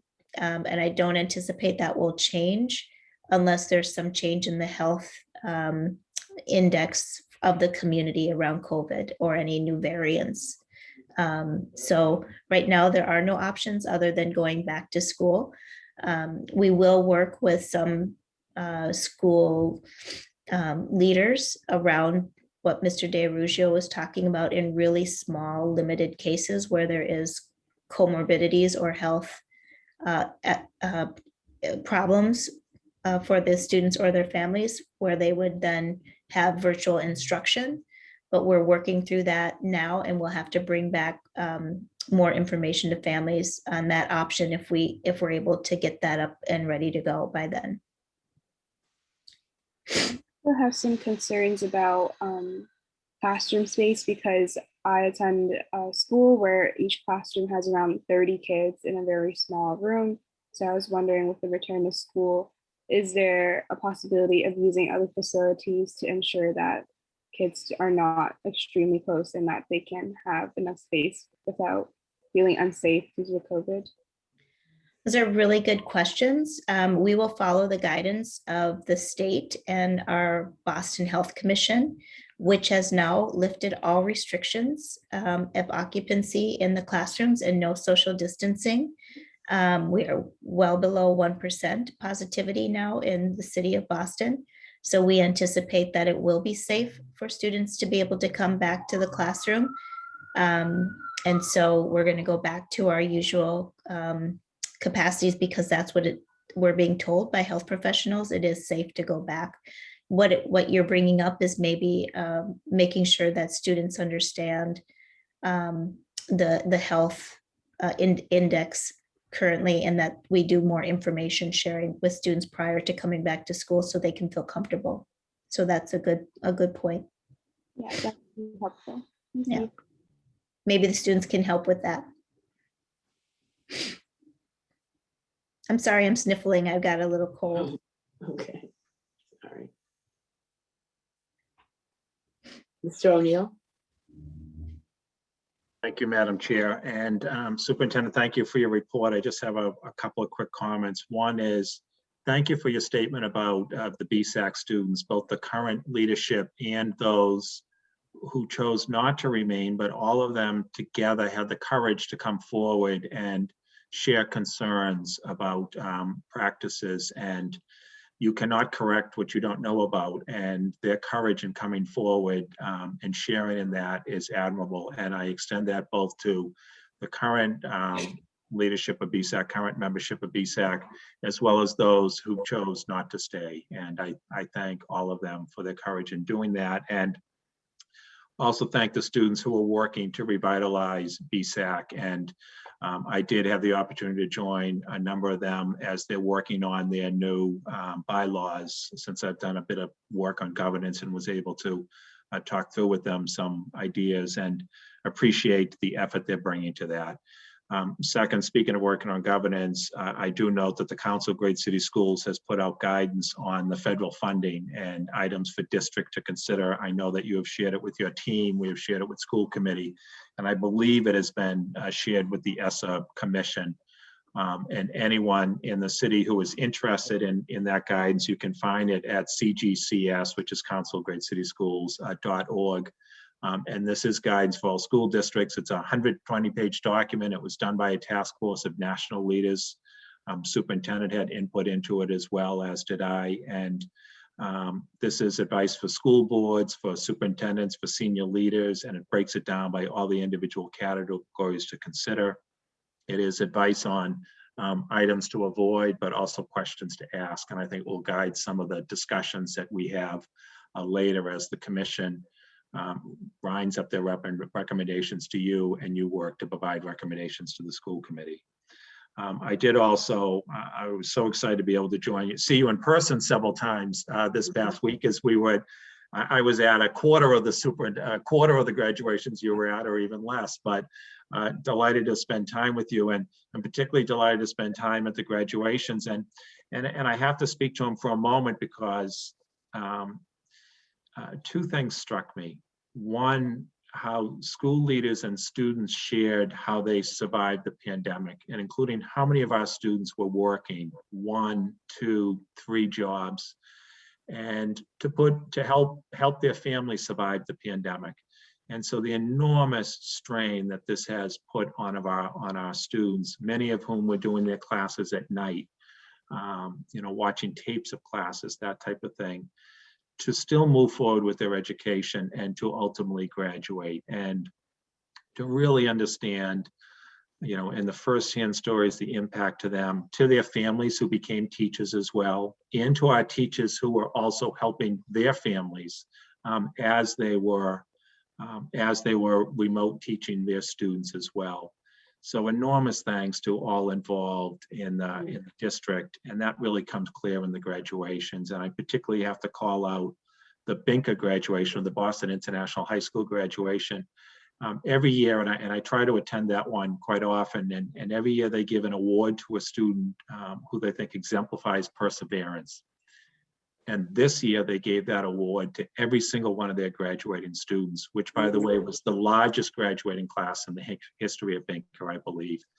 And every student received that award for perseverance because of what they went through. And I quite honestly think that is an award that should go to every single one of our students in the district for what they endured this past year. And so thank you for BINCA for your, and Headmaster King for your leadership in that. And lastly, I do have to call out, as many people know, there are 2 folks within BPS who work with the school committee, our executive secretary, Ms. Sullivan, and also Lena Parvex, who works with the school committee, and she is coordinating all the work behind the scenes to make meetings such as this happen. Her son graduated from Boston Public Schools yesterday, Boston Latin School, and I wanted to make sure to congratulate Ms. Parvex and her son for joining the ranks of graduates of Boston Public Schools. And I know she has a daughter in the system as well who will be a graduate either next year or in a couple of years, but had to make sure to give a shout out to Ms. Parvex to congratulate her on her son's graduation. Thank you, Madam Chair. Wonderful, thank you. Superintendent, thank you for your report. I just have a few quick questions. Could you talk a little bit more about what's changing with the Student Safety Unit in terms of the kinds of things that you will be looking to be doing differently in the fall?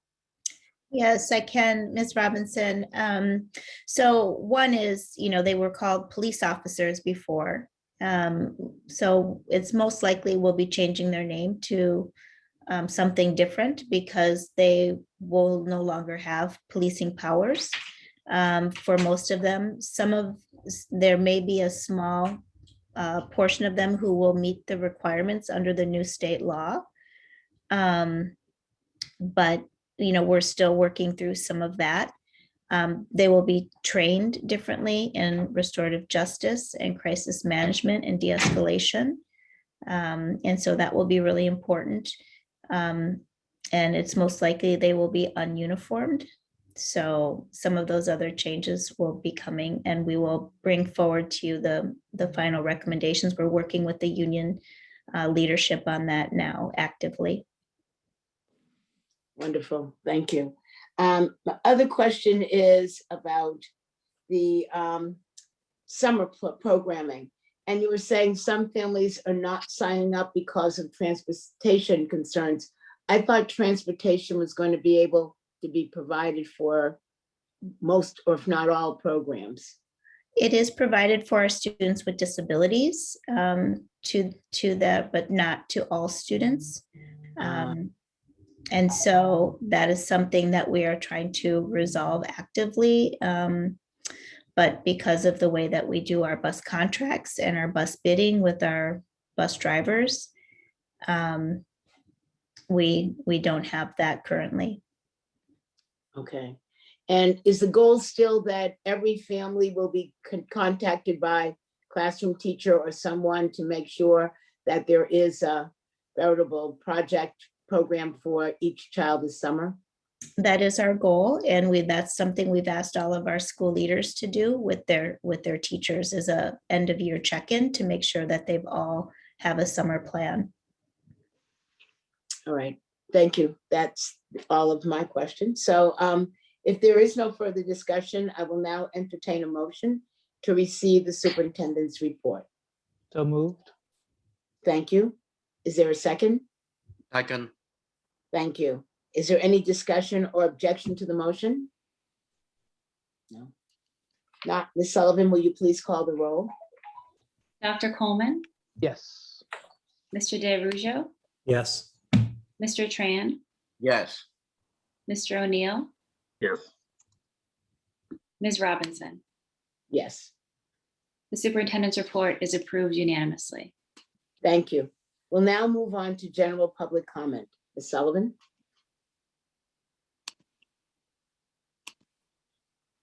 Thank you. Thank you, Chair. The public comment period is an opportunity for parents, students, and concerned parties to make brief presentations to the school committee on pertinent school issues. Questions on specific school matters are not answered at this time, but are referred to the superintendent for a later response. Questions on specific policy matters are not answered at this time, but may be the subject of later discussion by the committee. We have 42 speakers for general public comment this evening. Each person will have 2 minutes to speak, and I remind you when you have 30 seconds remaining. Those who require interpretation services will receive additional 2 minutes. Speakers may not reassign their time to others. Large groups addressing the same topic are encouraged to consolidate their remarks or choose a spokesperson to provide testimony. Written testimony is appreciated and encouraged. Please state your name, affiliation, and what neighborhood you are from before you begin. Please direct your comments to the chair and refrain from addressing individual school committee members or district staff. Thank you for your cooperation. When I call your name, please raise your hand virtually in Zoom. Also, please make sure that you're signed into Zoom with the same name you used to sign up for public comment. This will allow us to identify you when it's your turn to testify. We'll begin this evening with Jessica Tang, followed by our students, Keisha Garcia, David Weaver, Lilianis De Jesus, and Ariel Feliz. If you can please raise your hands in Zoom. Jessica Tang.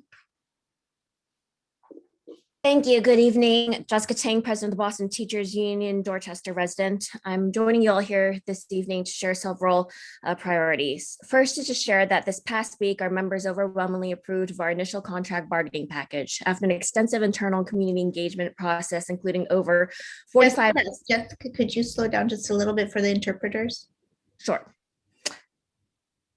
I'll do my best. 45 listening tours, close to 4,000 surveys, multilingual forums, and 36 meetings to analyze the data through an equity lens. We are proud to be ready to present a package, which we will be publicly sharing soon, that reflects the priorities of our BPS community stakeholders. A few of the top lines of our package include safe, healthy, modern, and green school facilities, sustainable and comprehensive social emotional learning and wellness, adequate staffing and supports for special ed and EL students, recruitment and retention of educators of color, and proposals to address housing for all homeless and housing insecure students in BPS. We look forward to beginning negotiations and have requested dates to begin in July. Second, we've been engaging BTU educators in proposing ways in which the ESSER and federal funds can best be utilized to close opportunity gaps for our students. As the latest heat wave exposed, our buildings are in great need of modernization, including retrofits for HVAC and AC. There needs to be both a short-term and long-term plan to repair current buildings and build new schools that have adequate heating and cooling. ESSER funds must also be used to create a baseline for what all schools need to thrive. We need to collectively advocate that current Student Opportunity Act funds and other state funding prevent a fiscal cliff in a few years and enable us to sustain any gains made from the short term. We hope the school committee and district will join us in this advocacy at the State House. Third, the BTU firmly believes that timely and urgent reforms are needed to ensure a more equitable admissions process for Boston's 3 exam schools. We have long advocated for changes to be made that would ensure more equitable access to quality schools for all underrepresented students and communities in Boston. Students should not have to compete for seats to feel or be made to feel unworthy. We hope that the amount of time, energy, and resources given to exam school admissions will also be directed towards ensuring all of our high schools have the same access and opportunities so that such competition is not needed. In the interim, exam school admissions policies and practices should be centered on the values of equity and access, and proactive steps should be taken to unwind and eliminate practice that have increased inequity. For your pastor time, if you could please wrap up. Sure.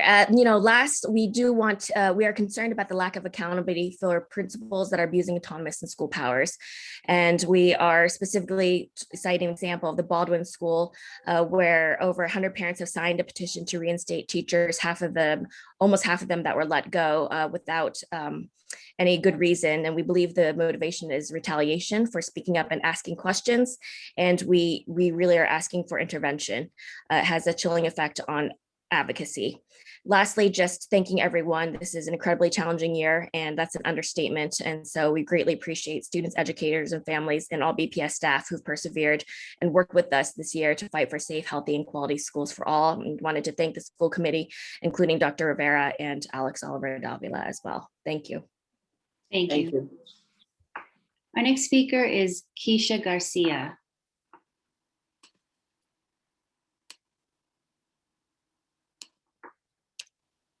Good evening. Oh, sorry. Good evening. Oh, okay, you can hear me. Good evening. Yes.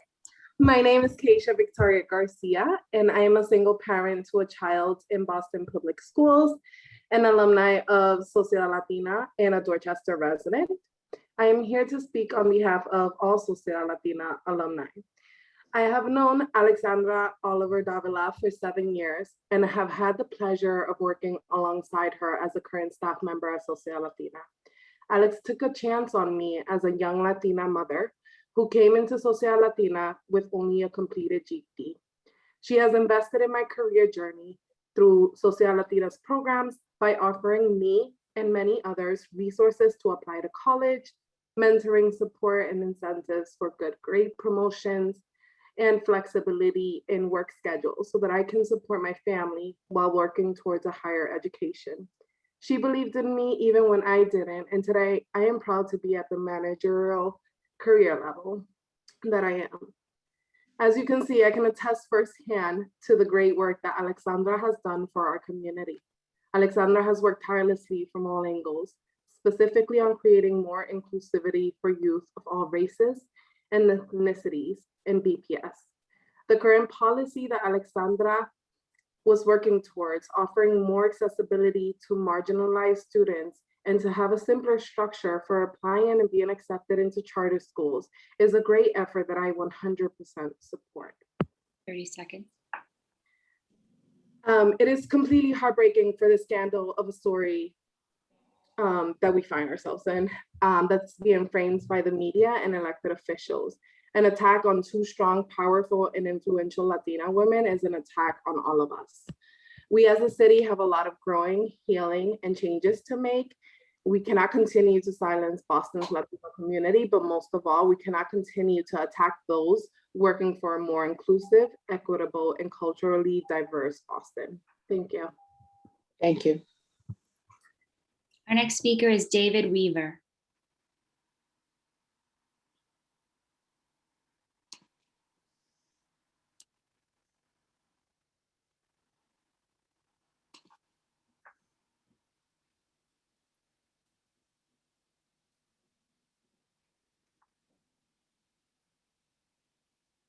I'm not seeing David Weaver. That's me. Oh, hi, welcome. Hello. Greetings, everybody. My name is David Weaver with a preferred name of Vide. I attend BCLA, a Produce Academy located in Hyde Park. However, I am from Rosendale. And if you couldn't tell by the way I speak and articulate my words, I am a theater kid. And it truly is a shame that we will not have any sort of theater program and or gatherings such as shows or pep rallies at the new McCormick School that we're being merged with. I'd like this to change for an uncountable amount of reasons. Theater is such a big part of many people's lives. It teaches kids to be expressive, creating, and understand emotions. Most therapists even take theater to help better understand emotions and help their clients. And without it, you'll raise children that can't differentiate between happiness and sadness, lifeless husks of people, eyes more sunken than ships that reach the darkest trench. I myself have very bad social anxiety.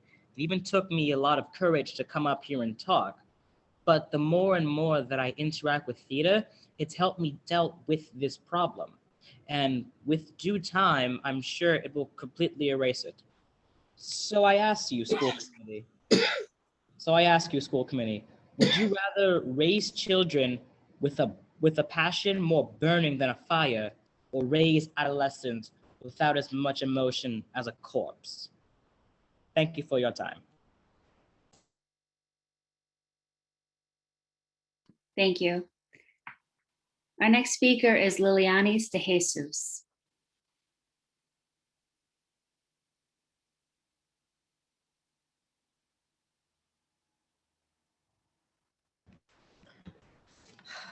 Okay. Hello, my name is Lilianis de Jesus, but feel free to call me by my nickname, Lens. My pronouns are they, he. I am from South Boston, and I am a sophomore at BCLA, and I'm here to discuss the BCLA/McCormick merger. This merger is very important to me because not only is the district moving me and my fellow classmates to another school, but they're moving us to a school that is on its last legs. First, BPS gives us false hope, then manipulates us by telling us that they are going to improve the school, but then failing to follow through with the plan. What I mean by this is they are putting us into a percentage of POC schools that don't have enough resources like libraries, gyms, and an auditorium. Why must we be treated like we are not human? Why, when white suburban schools ask their districts for the simplest things, they seem to get it done quickly and thoroughly? When my mom drops me off at school, I pass by Boston Prep, which is a few minutes away from here. It is renovated to look like a 21st century school, and yet we have to just accept to go into a school whose lights don't even help how dark it is inside. Why, when POC asks for the bare minimum, we are pushed to the side and ignored? Institutionalized racism, that is why. Let's think back to separate but equal, a quote that was not true when they said it and not true now. When this merger happens, my 10th grade history teacher will be out of a job because the committee had to choose which teachers to keep and which ones to throw out. When I was in a Michael J. Perkins elementary school, we had to eat in classrooms, and the whole 5th grade was in one class, which made me feel cramped up like a full-grown pit bull having a Chihuahua's cage as its own. I'm sensing a pattern here. BPS wants to push us into a school meant for middle schoolers and a school building that doesn't stand a chance against high schoolers. Some teachers have to share a room, and there are not enough lockers for every student.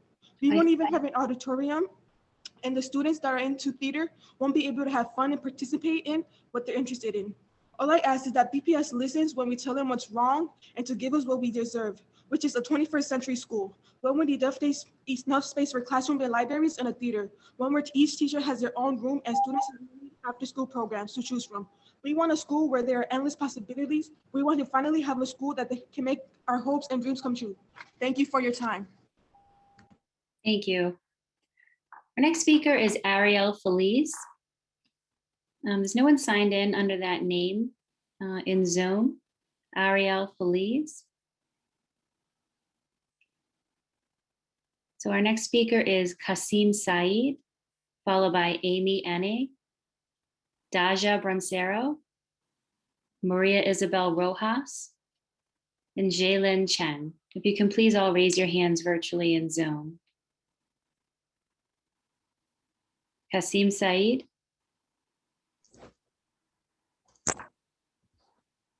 Hi, hello everybody. My name is Kasim Saeed. I'm a sophomore at Boston Community Leadership Academy, and I live in East Boston. Within these past 2 years that I have been attending BCLA, we were promised many things as students. And as many of you know, the McCormick Middle School and BCLA are merging together to become a 7 through 12 school. Although this is a promising proposal for us as students and staff, we were originally promised 21st century learning as well as a new school building. Now we are being told that we have to move into the McCormick's building. This is not fair for the students who attend BCLA. Again, we were promised a brand new building, but instead we are receiving a building that was built in the mid-60s.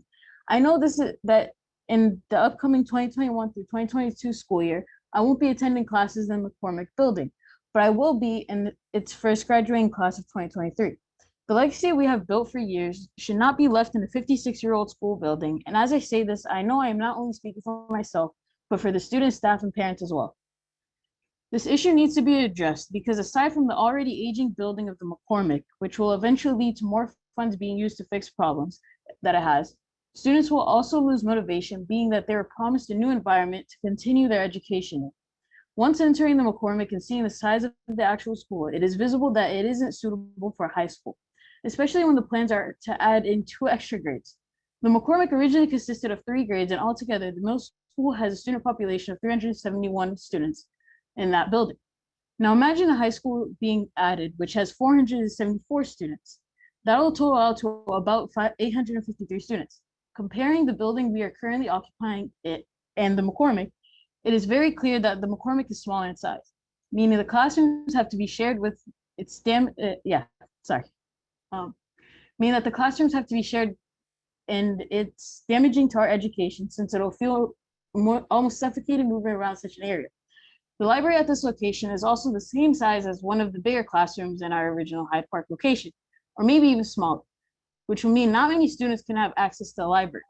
Lastly, the gymnasium in this building is extremely small and will not be able to hold, nor is suitable for high school basketball games or even other school events like pep rallies. As a high school, we need to have these moments of joy to keep us moving forward throughout the year. We deserve better than a 56-year-old school building that will keep students from performing at a higher level. We cannot grow into adults if we are constricted in this environment. As a 21st century modern day student, need more than new Chromebooks. We deserve better and we want better. Throughout Massachusetts, as you look at news. I'm sorry to interrupt you, but I'm afraid you're past your time. If you could please wrap up. I'm sorry, I wasn't paying attention. But yes, actually, yeah, I'll finish there. Thank you, and have a good day. Okay, thank you. You're also welcome to email us your written testimony for distribution to the committee, and the email is on the website. Our next speaker is Amy Enna.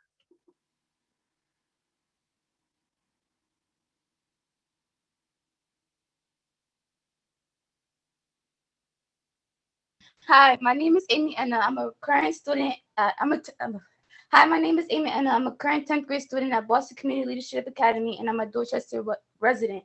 I'm fully aware of the BCLA/McCormick merger. However, I'm not a big fan of it for a variety of reasons.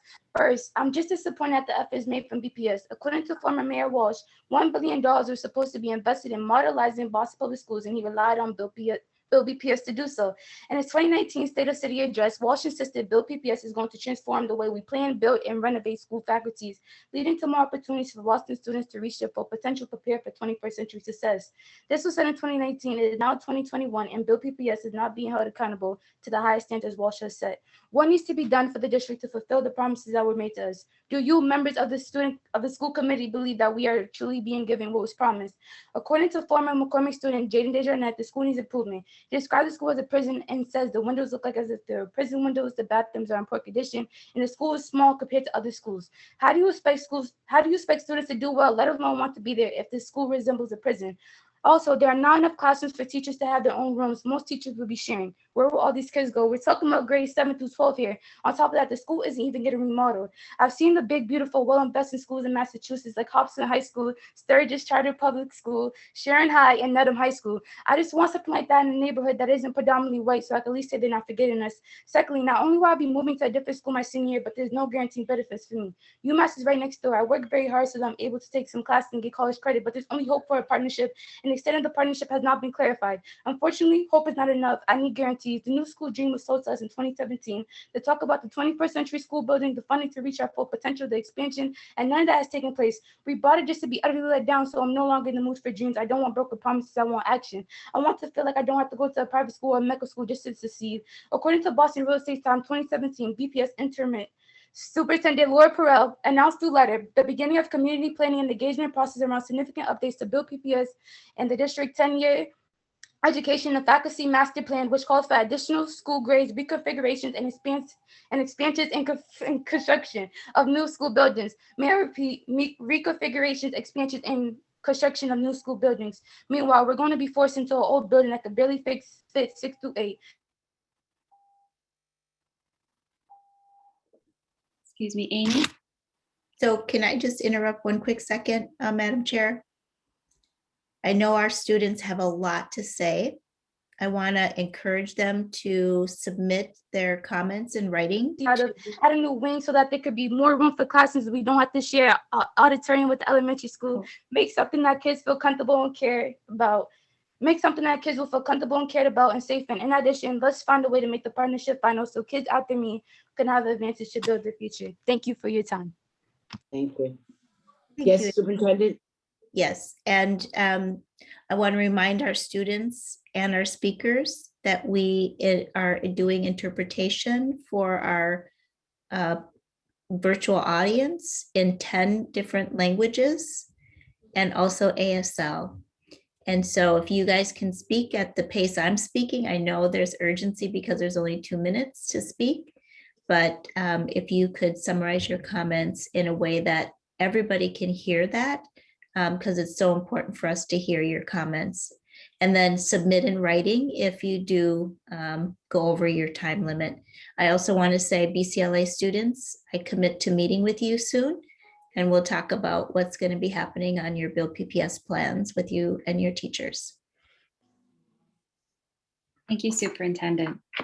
Our next speaker, Daja Bracero, is not signed into the meeting. So we'll move on to the next speaker, Maria Isabel Rojas.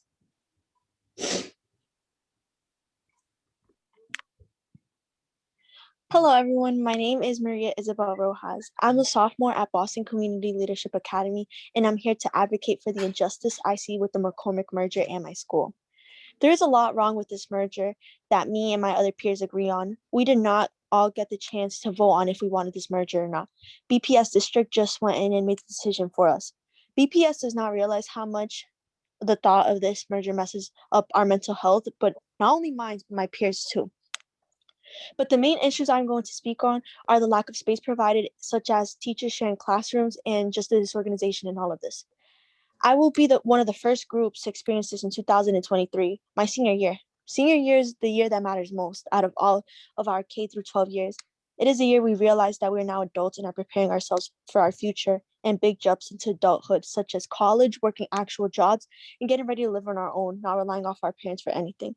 It is the year I want for all of us to be the best. Upon speaking to other students, I remember hearing some of them saying that if we don't get the justice we deserve, we will purposely slack on school or they will just simply transfer.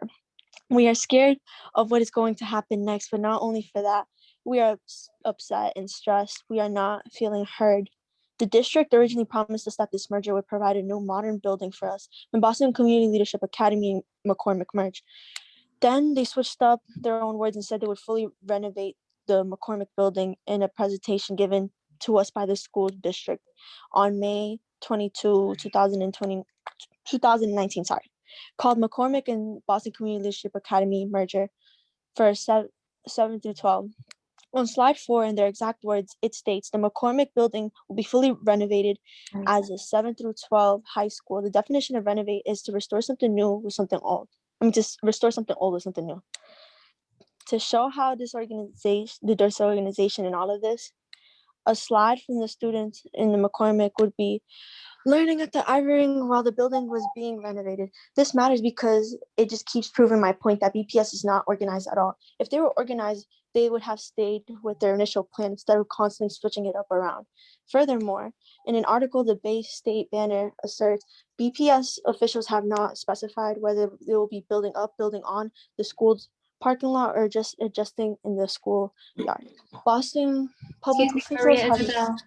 Excuse me, I'm afraid you're past your time. If you could please wrap up. Oh yeah, I'm sorry. Let me just read the last paragraph then.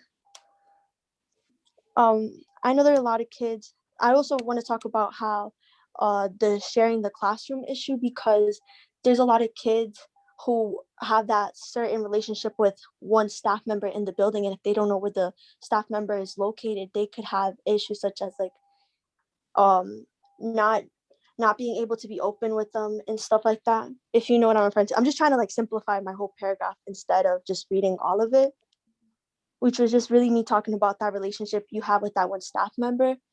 And if you don't know where they're located, because I know there's therapists and stuff, but a lot of students rather just talk to that one adult than go to therapists and speak about their emotions with others they don't know. And I'll just wrap it up. And thank you all for listening to me. Thank you. Our next speaker. Thank you. Our next speaker is Jalen Chen. Okay, thank you.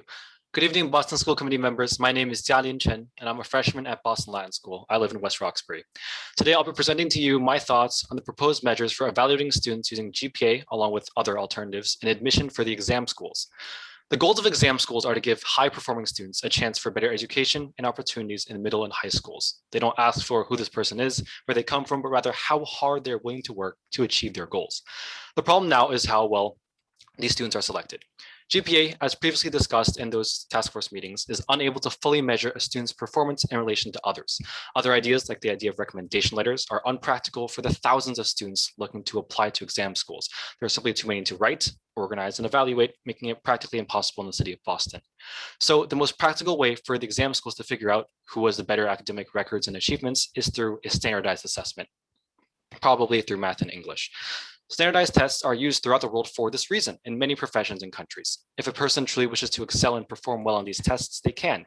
My dad, for example, is preparing for the PE exam as an immigrant electrical engineer with English as his second language, and also hasn't encountered any of the supposed race bias problems spoken towards these standardized tests. No matter what school one attends, they all have the ability to find resources, find help to work hard to study and to perform well. The ICE, SSAT, or any other standardized test has hundreds, if not thousands, of free resources online for people to access. Even in public libraries, one can likely find multiple books full of resources to study with. I've even heard that Boston Public Schools has its own free classes for this. In fact, these resources were the main reason to why I was able to perform well on this test and get admitted into BLS. I worked hard for my spot in exam school, and I believe that the same should apply for every single prospective student as well. It is truly unfair for a student to be given a spot because of the bias grades they get or because of where they live over a student who worked their entire elementary school and middle school career only to be stopped by some zip code quota or randomized lottery. Thank you. Thank you. Our next speakers are Shanti Dean, Sean Ryan, Andrea Howard, Robert Jenkins, and Tanya Nixon-Silberg. If you could all please raise your hands virtually in Zoom. Shanti Dean. Hello, my name is Shanti. I'm a recent graduate from BLA. I firmly believe that committee members Lorna Rivera and Alexandra Oliva Davila should not have resigned for multiple reasons, and they should be both reinstated as their resignations were forced upon them through political intimidation, which I call terroristic acts. Both were sent death threats and racist remarks for simply existing as BIPOC women and wanting to represent the district, providing resources to a majority BIPOC student population that has been long deprived of those resources, and I wholeheartedly agree about the claim that this was a planned attack. This had political motivation in order to intimidate two Latina women for simply expressing their justified grievances and frustrations about a system that was built to work against them. Yet brown people like me are tagged as terrorists when white men have been championing terrorism as a hobby since the colonization of this land. The act was simply slander, plain and simple. Boston is the third most gentrified place in the US. I've had so many people I grew up with leave Boston because they could no longer afford to live in the place they grew up in. So many dark-skinned, brown-skinned people I know, including myself, face colorism, an extension of racism, wishing that they were lighter skinned and wishing that they were white. The Latino household income is $28.60. The Black household income is $8. Meanwhile, white household incomes range around $247,000. And yet we have people like Matt O'Malley trying to police how I and many other people react to such injustices. Just a reminder about the history of the place mentioned in the text. West Roxbury, according to Tufts, was one of the first areas being gentrified, but apparently the adults in charge lack comprehension of this, like Mr. O'Malley. The private text messages sent between Rivera and Oliver Davila were universally qualified statements. The need to contort and misconstrue the messages of frustration being aired by them was done so in a malevolent manner. To end, I do too hate white people. Our next speaker is Sean Ryan.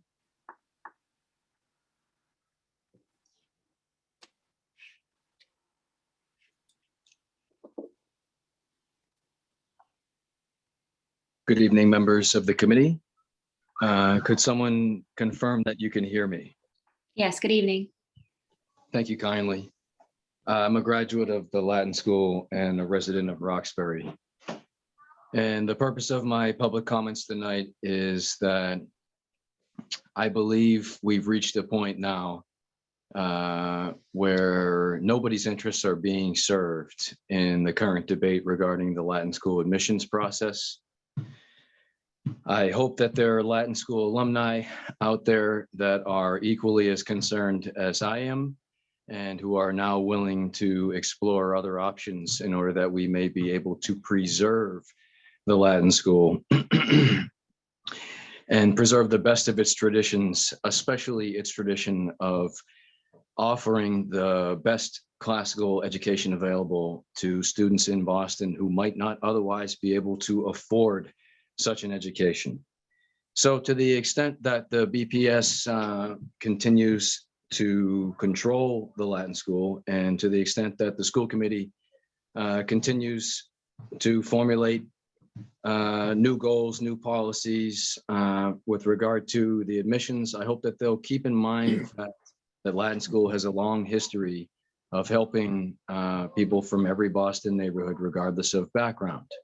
And I'd also like to put out a particular idea, which I think it may become necessary for us to explore in order to preserve the Latin School, which is that we may want to ask the state, I'm not sure if it'll be the governor or the legislature or whomever, but we may ask the state for a charter so that Boston Latin School can become an independent entity, and so that we no longer need to concern ourselves with some of the political issues that are being hashed out in the education system, and that have to do with especially hot button topics like race, which everybody knows Boston has a very long racial narrative, and we're only in one of the middle chapters of this story. But that being said, if Boston Latin School were an independent entity, were it an independent school, then it would be able to make its own admissions policy. It would be able to use the ISEE, which is not nearly as bad an exam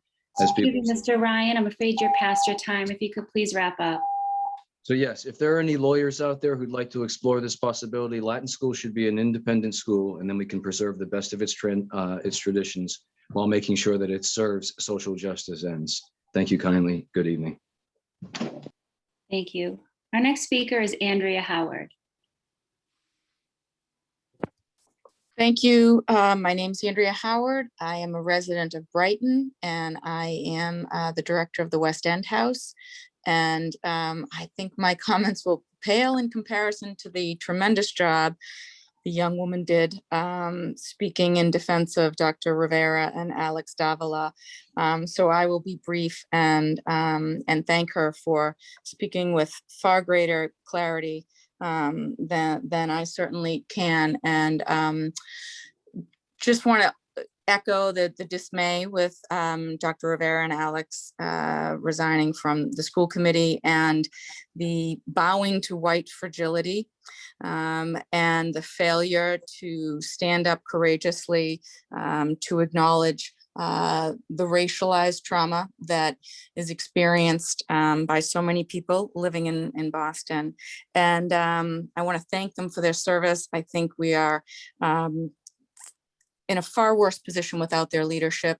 I am grateful for the opportunity to have worked and continue to work with Alex in her role as executive director at Sociedad. I found her to be an incredible partner that puts the needs of children first, and her work to bring equity to the Boston Public Schools' valiant efforts will be missed. And so thank you very much. Thank you. Our next speaker is Robert Jenkins, but Mr. Jenkins is not signed into this meeting. So we'll move on to Tanya Nixon Silberg.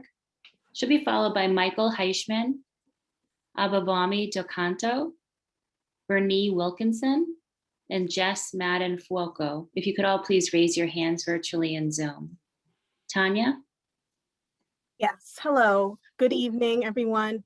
My name is Tanya Nixon Silberg. I live in Jamaica Plain, and I'm with Schoolbacks Boston. I'm also a Boston Public School alum, and my child attends a Boston Public School. Last time I was here, I shared that after talking with veteran Black and Brown parents, BPS parents, about my excitement about my child getting IEP, they expressed condolences. It is in that generational expression of non-confidence in BPS that I am here. We have the opportunity to change this. In my work, true equity is described as not everyone getting the same thing, but everyone getting what they need. As I try my hardest to navigate the IEP landscape, it seems that when it comes down to getting my child what she needs, the barrier is cost. I feel like her services are being held hostage. Either I accept the bare minimum and she may get what she needs, or I don't get anything. With the pending federal funding, how can this money be expedited to help pay for services needed by students on IEPs to address instructional loss? Like all children, she will benefit greatly from being in person with peers and a teacher. She deserves to see her personality and humor reflected back to her, build her self-esteem and her social emotional learning skills. All students deserve this, but it does not seem like all students will have access to this. I know all about the summer learning opportunities. I got so many emails about this, but summer learning seems very variable in quality and resources across the district. I go to the website and am overwhelmed with the offerings and disheartened by how little there is for me to make an informed decision. I look for baseline in quality and instruction, some kind of guide, and it's just not there. What is happening at these schools? How will I know my child is getting what she needs and deserves? And so I come to you with the voices of over 500 BIPOC BPS parents as part of Schoolbacks Boston and ask that you prioritize social and emotional student supports for all students, teaching and learning to address COVID instructional loss. And you can do this by expediting the release of funds to the schools. And it could be a really great lever to make that happen. Thank you. Thank you. Our next speaker is Michael Heischman.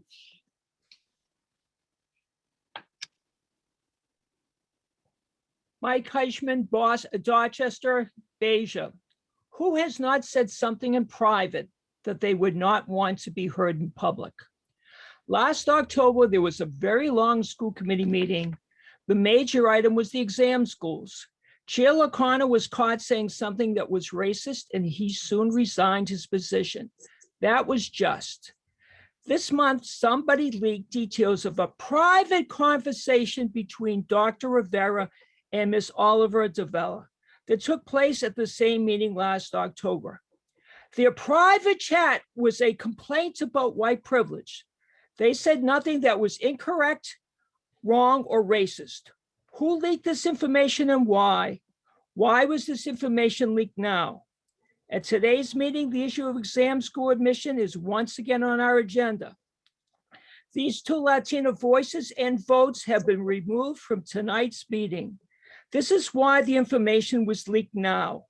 Their resignation was a successful coup d'etat and a racist attack on our school system. I call on Mayor Kim Janey to immediately reappoint Dr. Rivera and Ms. Oliver Davila to the school committee. Before you cast your vote for a new exam school committee, I ask that you ask two additional questions. What would Dr. Rivera and Ms. Oliver Davila have said, and how would they have voted? Once again, we have come together to discuss which of our children should have an opportunity to attend our most privileged high schools. Short term, we must create a system that should encourage a more diverse student body. Standardized tests are racist and must not be used as a gatekeeper that disproportionately would exclude our Black and brown children. You should create a system that would increase racial and geographic diversity. I suggest that you use a lottery, zip codes, and other criteria that would guarantee more diversity. Imagine that if more privileged parents believed that their entitled children might not be admitted, and if they did, their classmates would be more diverse. Thunder would shake the BPS as they would join our struggles for excellence for all. Let's abolish exam schools. Let's abolish privilege within the BPS. Thank you. Thank you, Mr. Heishman. Our next speaker is Abobami Dokanto. Hi, good evening, school committee. My name's Abobami Dokanto. I'm here with School Facts Boston, and I live in Dorchester. Tonight, I'm here to talk about the $400 million that the BPS is getting soon. And some of my concerns are, how are the funds going to be distributed to school communities? When will school communities receive it? Will there be a waiting form to decide how much school communities receive? And what are going to be the current support in place for high school juniors and high school seniors to help them get the support they need to go to college or whatever they choose for post-secondary education? I also work with families and students who attend BPS, and some of their concerns are the schools going to be safe for their students when they return to school? What are going to be put in place to support their students once they're back for social emotional learning and academic gains and learning loss? Thank you. Thank you. Our next speaker is Vernee Wilkinson.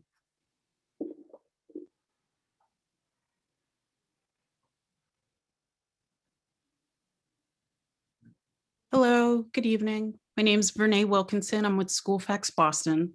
The Boston School Committee is in a moment of leadership transition and rebuilding. In less than a year, half of the committee has turned over. Aside from passing the budget, the evaluation of the superintendent is arguably one of the most critical activities of the Boston School Committee. How does student and family voice factor into this evaluation process? And I think this evening we can all agree that student voice has been very strong and very powerful, and we need to make more space for their advocacy. As this process currently stands, will the student member of the committee be completing an evaluation? Will the student member have a vote? With so much BSC leadership transition, we would like to ask, is it possible to delay the June 30th BSC vote to November so the committee can vote as a complete body? If there was a delay into the fall, this would also create opportunity for more student and family voice to have a more central role in the process. The current timeline feels rushed and influenced by the politics of an election cycle and less impacted by the urgent needs of Boston students. Also, in many ways, Boston has an embarrassment of riches. We have museums and hospitals, all with high-end, amazing facilities. Many K-12 buildings remain subpar at best. With ESSER funding at hand, students, families, school leaders need more information to know how and when these funds will be coming their way and how they can best make choices on this spending. Students and families are eager for resources and supports like social emotional support, gymnasiums and play spaces, one-on-one small group tutoring, college and career pathways, and much needed updated in facilities improvements. When you look around at the city and how it has grown in many sectors and continues to grow, BPS families aren't asking for much, but they undeniably and urgently deserve better. And last, please confirm and share out the role of the ESSER Commission for Community Reference particularly the commission role versus the school committee role. Thank you very much for your time and good evening. Thank you. Our next speaker is Jess Madden Fuoco. Jess will be followed by Jimmy Wyman, Sharon Hinton, Domingos De Rosa, and Ruby Reyes. If you could please raise your hands virtually in Zoom. Jess?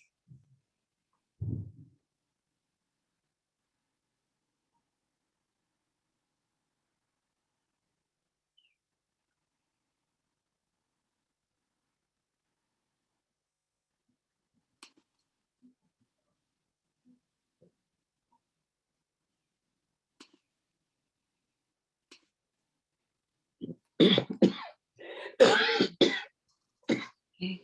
I don't see Jess with us. We'll move on to Jimmy Wyman. Good evening. My name is Jimmy Wyman, a Jamaica Plain resident and a parent of a first grade student in BPS. I'm here tonight to talk about the resignations of Dr. Rivera and Alexandra Oliver Davila from the school committee and the public comments being made around the exam school policy. I feel there has been a missed opportunity to amplify what is truly happening. A small group of white parents and families are weaponizing race against 2 women and 2 Latinas. If one looks at the history of the city and the country, whenever there is racial progress or the hope of equity, white rage ensues, as Carol Anderson so eloquently describes in her book. This was the case during desegregation and busing and is the case now as it relates to providing equitable access to our exam schools. When we look at the demographic data of BPS, we have a district that's 29% African American, 42% Hispanic, 15% white, and 9% Asian.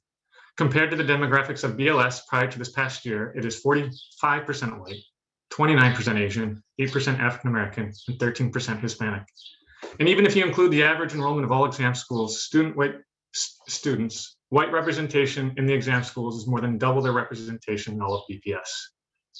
There's something wrong with these numbers, and unfortunately, we haven't had the mayoral school committee leadership to tackle this issue and call out the racist over and undertones that arise when trying to change the policy. Both Alex and Lorna have lived experiences that provided a much needed perspective in leadership. What they have done on the school committee in their short time has increased access to students and families, voted for policies that are equitable, and ensured that the voices of people that look like them are constantly at the forefront of every decision-making policy. How will we ensure that this perspective of our largest demographic group, Latino students and families, are represented now that they're no longer sitting on this committee? As a white father living in the city and having a child attend BPS, I urge you to call out what is happening. That some white families want to keep the exclusionary policy in place that advantage their children, rather than have a policy that ensures equitable access to the majority of BPS students. I urge the school committee to adopt policies that have educational equity at the center, including a new exam school policy. I urge you to amplify the fact that our Black and Latinx community members face racism daily in and out of the classroom that negatively impact our community. Finally, I urge you to have the courage to not just have dialogue around this issue, but enact the necessary policies that have equity at the center and truly bring change to all BPS policies. Thank you for your time. Good evening. Thank you. Our next speaker is Sharon Hinton. Good evening, distinguished members of the Boston School Committee. I want to say congratulations to the new chair, Jerry Robinson. And I've actually seen you in community meetings. I think I know your heart, and I commend you on that. I actually want to thank the superintendent who's hanging in there. It has been a rough year. It's not over yet. Saying that, and that fact that you guys are not resigned, in all fairness, how could you call Lecanto to resign and these 2 young ladies, no matter how notable, to not? It was the same night. There have been allegations that there is strangeness with the timing of this happening, but frankly, there was strangeness with the way the last 2 rounds of the nominating committee for the school committee. I am again going for the school committee, even though I do really believe that the school committee should be elected, not appointed. But I also recognize, because I'm old enough to remember what happened when it was all elected and the corruption and the nepotism and all that other stuff. I'm hoping that we can all move forward to get a quality education for all. I believe that there should be no exam schools, because the exam schools, understanding the complexity, is being gained. And it actually sets up elitism amongst our students. And there's the anxiety of getting in, not getting in, as if that's the only way to be successful. It is not. The only way to be academically and educationally put forward, it is not. There are some amazing students in all the other schools. And so I'm hoping that we're really looking at the real prize, which is to have a quality education at every single school, to invest more in technical vocational education, because everybody does not want to go to college. You know, I've been a college professor and I'm about to go back again and get my doctorate in education. I believe that we can put our heads together, get away from the divisiveness, but we have to call it what it is. There's racism. And if you call it, you should be able to call it and not lose your job. So I believe in truth and speaking truth to power. You guys have some power, but you don't have it all. Parents really have it. The students really have it. And once they wake up to it, everybody who's really faking the funk is going to be in a lot of trouble. So I appreciate this time to express my opinion. I'm not going anywhere. I'm an educator. I'm a parent. And I've successfully parented my kid and a lot of other kids. I believe that we should give people a chance, give the task force a chance, but the bottom line is we shouldn't have exam schools at all, because it reinforces the white supremacy and the elitism of this school system. Thank you. Thank you. Our next speaker is not signed into the meeting, Domingos de Rosa. So we will move on to our next speaker, Ruby Reyes.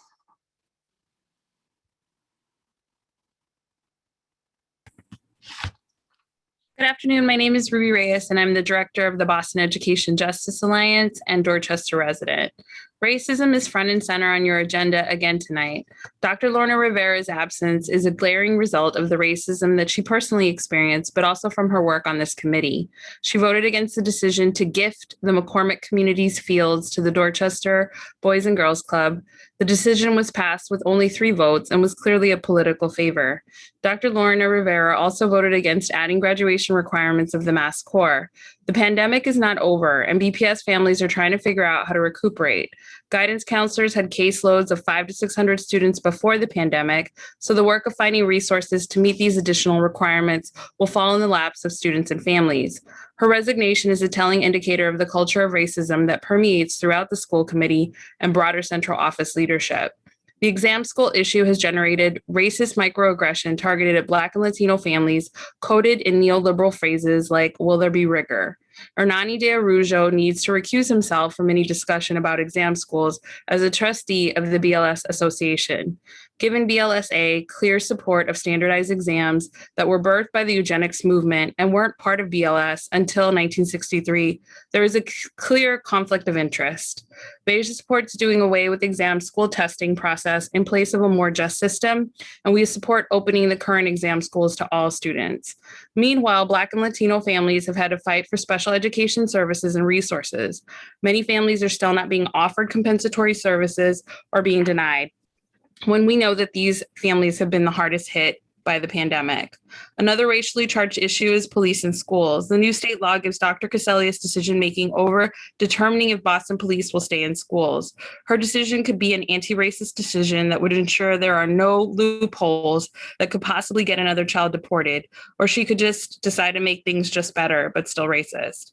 BEJA supports the removal of Boston police from school communities and hopes that Dr. Cassellius will be on the right side of justice.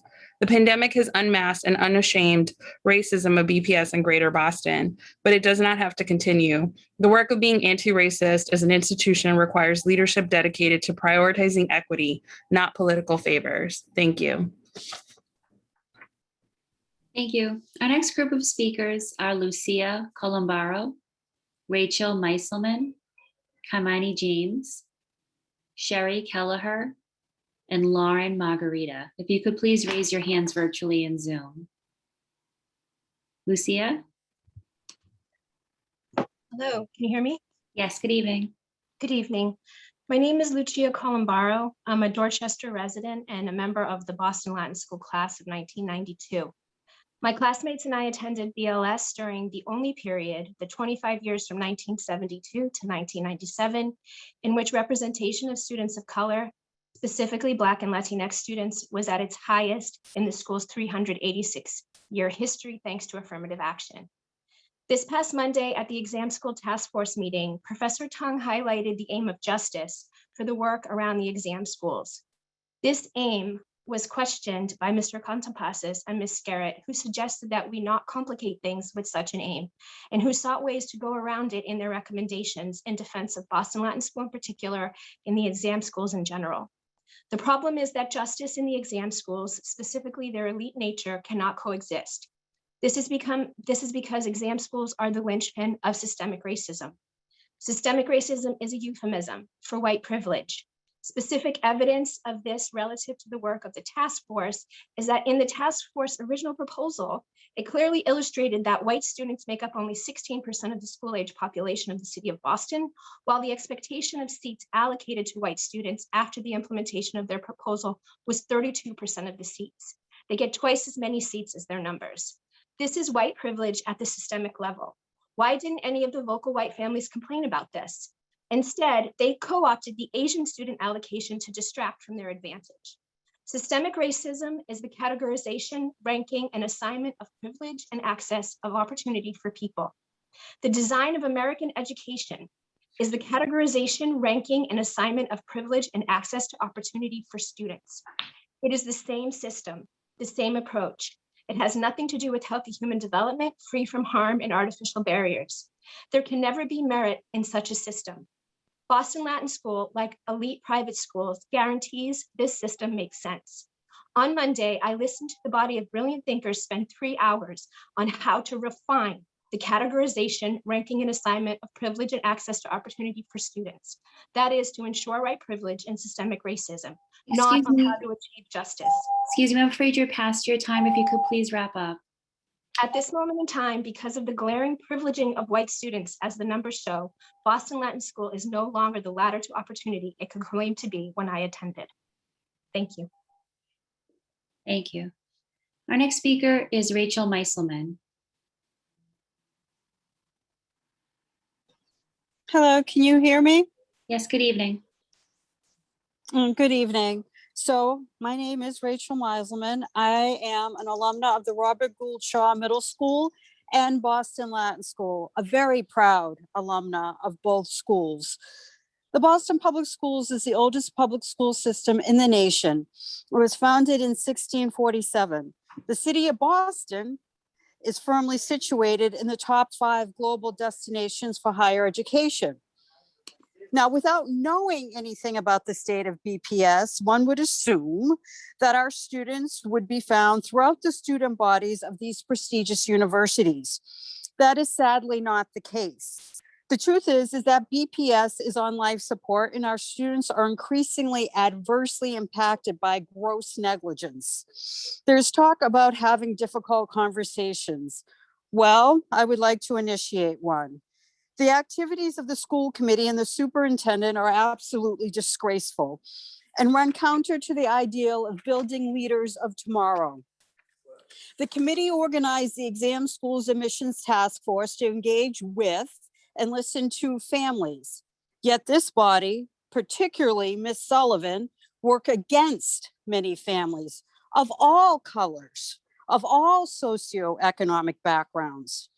In addition, the indifference of the school committee to the young students that attend school on methadone mile, the refusal to fix the feeder schools, and yes, the odd determination to fix the exam schools, which are not broken, are all quite disturbing. More recently, the yeah, but apology over the unpalatable, unacceptable, thank you, and unprofessional comments over white residents in West Roxbury is further indicative that we are in a crisis. At this point, we need transparency and accountability, which can be achieved with a body that is at least partially elected. And I would also like to add that I am a woman of color. I am part Black and I am part white. And let me tell you something, making those comments about white people in West Roxbury, if I were still living in West Roxbury, that would concern my family. I'm appalled and distressed by the acceptance of bigotry. Bigotry is wrong. It can't only be selectively wrong. Bigotry is bigotry, period. Thank you for your time. Thank you. Our next speaker is Kaimani James. Hello, everyone. It's Kamani James. Yeah, I'm hearing a lot about bigotry and whatever the hell I just heard. my people for years have been feeling that, Black people, first and foremost. Anyways, my name's Kamani James, resident of Brighton. I'm here to discuss the recent resignations of Lorna Rivera and Alexandra Oliver Davila.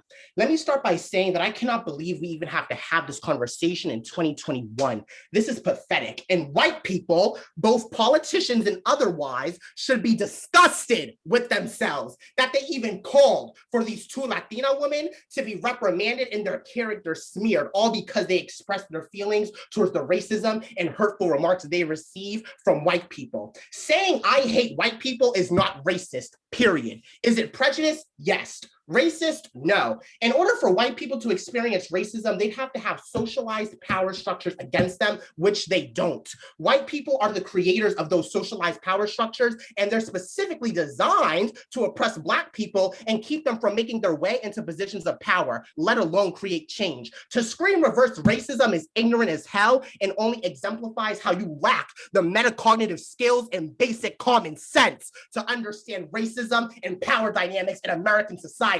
This is not an oppression Olympics. It is clear as day that white people are the problem in a lot of cases in society. It is not on Black people to fix these issues, but on white people. Y'all are the ones who need to earn people's trust and do better. Y'all do everything you can to suppress Black people and then look confused when you hear I hate white people. To the school committee, stop saying that the white community is in pain. My community's been in pain for way longer, point blank period. How are you upset about the honest truth? So many of y'all can't even stand Black folk, i.e. Anissa Asadi George, who's trying to take bike activities away from Black children. Again, if you're racist, white people, then just say I'm racist. And to end, I too hate white people. Our next speaker is Sherry Kelleher.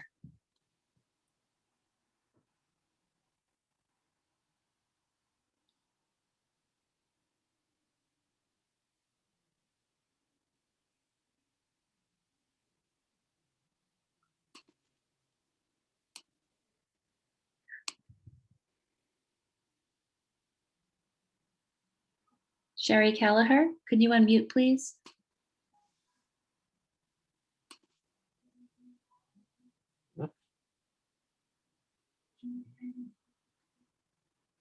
Hello, good evening.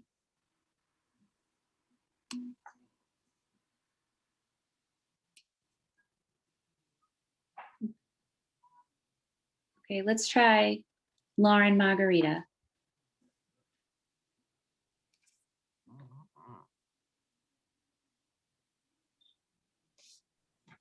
Hello, can you hear me okay? Yes, good evening. Oh, hi.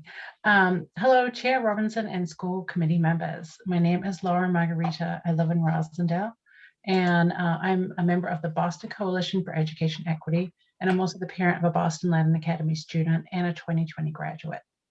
The push to diversify Boston exam school enrollment is a vital part of the citywide movement against structural racism. It must move forward so that future classes of exam school students more closely reflect Boston's student population as a whole. We call on the Exam School Admissions Task Force to complete its work and make the recommendations to the school committee next week so that the committee can then take action by June 30th and the new admissions process can get underway. The admissions process used this year resulted in significant improvement in the geographic, socioeconomic, racial, and language diversity of students in the 3 schools. The A- average GPA for this year's accepted students proves that Boston can have an admissions process that is more equitable while also maintaining high academic standards. But it was a 1-year measure. The task force was charged with devising a long-term way to increase diversity at the schools while maintaining rigor. Task force members have spent many long hours reviewing data, studying the experience of other cities, listening to parents and students, and coming up with a number of viable approaches. Now, some defenders of the old exam school admission system want to stop the task force from putting forward its recommendations. Not holding a vote or delaying the vote would be a reassertion of the racist systems that have long denied access to the schools for Black and Latinx students, English learners, students with disabilities. Proposals for change are threatening to many white families with privilege and resources who have benefited from past admissions policies. These policies unfairly discriminated against and harmed Black and brown students. If city leaders are to make good on their repeated pledges to make Boston an anti-racist city, this year's progress must be preserved, improved upon, and made permanent. The Boston Coalition for Education Equity is a collaboration among civil rights, education, and community organizations from across Boston that are committed to dismantling education inequity. That's the end of my statement. Thank you. Thank you. Our next speakers are Darren Lee, Steve Yang, Yufang Rong, Lin Shang Dong, and Sharon Kuntz. If you could please raise your hand virtually in Zoom. Darren Lee. Can you hear me? Yes, good evening. Yeah, good evening. Can you hear me all? Yes. Okay. Thanks for the time. I'm disappointed actually this committee did not stop the hate speeches before me. Equity is putting kids on equal footing, not communism, not through tier and lottery. Let's find the funding to support low-income family kids to prepare them ready for exam schools.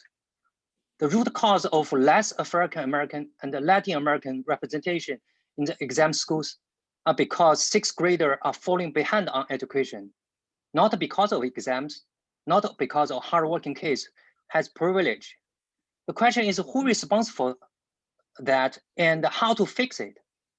By listening previous discussion of exam school working group, clearly that working group admitted that they don't have the ability to improve the feeder schools quality. All they can do is using tier and lottery to increase African American and Latin American representation. On the surface, that's an achievement. In the long run, it's disservice. What value you are passing to our kids? Using tier and lottery will only lead to African American and the Latin American, majority of African American and the Latin American further falling behind. Think about it. If you are a kid, you are no longer evaluated by exams. As long as you are smart, in the right tier, as long as you are lucky, you will have better opportunity. Will you study hard? Using tier and the lottery remind me Hunger Game movie, where Hunger Game committee using lottery to choose kids from different districts. Using tier and the lottery also reminded me my home country before Chinese Cultural Revolution, where citizens were divided into different classes and set back Chinese economy and education for at least 10 years. Let's unite our community to improve the quality of education, not divide our community. Please consider using non-existing exam school entrance criteria, half GPA and half test to rank all the students to get a top 60% of students, and using the remaining 40% set aside for diversity. If you run simulation, it will meet your objective to put more African and Latin American kids into exam school. By focus on feeder school education and low-income family kids, we will improve equity and increase African American and Latin American representation. Since I have a few seconds, please, this committee stop any hate speech in this forum. Thank you. Good evening. Thank you. Our next speaker is Steve Yang.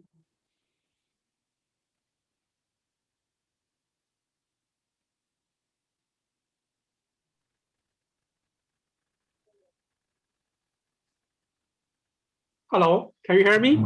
Yes, good evening. All right. Thank you for the opportunity to speak. I'm Steve Yang, a PhD in biochemistry. As a Boston resident and a parent, I have attended task force meeting many times. I have two questions tonight. So first of all, the purpose of the task force are to be open to everyone and to listen to the public. I believe democracy is a fundamental to running these meetings. So what are the roles of co-chairs? So now let's listen to a talk among the task force member. So Rosanna Tan said, I don't think we should be talking about 2080 anymore, given the data that we've seen in multiple formats. So Michael Contempsis, a former superintendent and a former a former Boston Latin School headmaster. I disagree. The 20% reflects the students who may have played by the rules and recognize their overall achievement.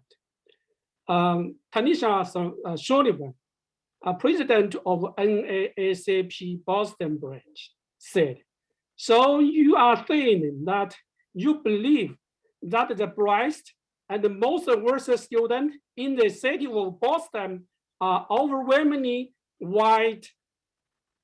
Contemporary said, "That's not what I said." So that's what I want to present to you. I guess the role for a co-chair is to be an organizer. However, as a co-chair, Ms. Sullivan not only dominates the meeting discussion, but also tries to suppress the different voice by labeling it as inequity. I hope she doesn't do this on purpose to control the discussion and silence those who might disagree with some of her opinion. So second, how the school task force was formed. Those people who lead or have led the Boston Public School or are a parent bring good discussion to the table, but there are also members of the task force who don't have any background in education. For example, Ms.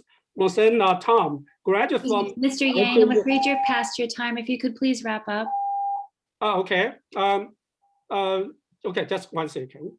So for example, she has a rigorous training in education and professional experience as an educator. She has said that the GPA by a teacher is more accurate than exam score to evaluate students. She has also said that exams support structural racism. So where does this come from this in her research? Do we expect every student to get the same score? Mr. Yang, your time, please. Okay, 1 second. Not enough attention has been paid to the opinion from those professional educators, and there's a full of non-professional talk from task force members. Thank you. Thank you. Thank you. Our next speaker is Yufang Rong.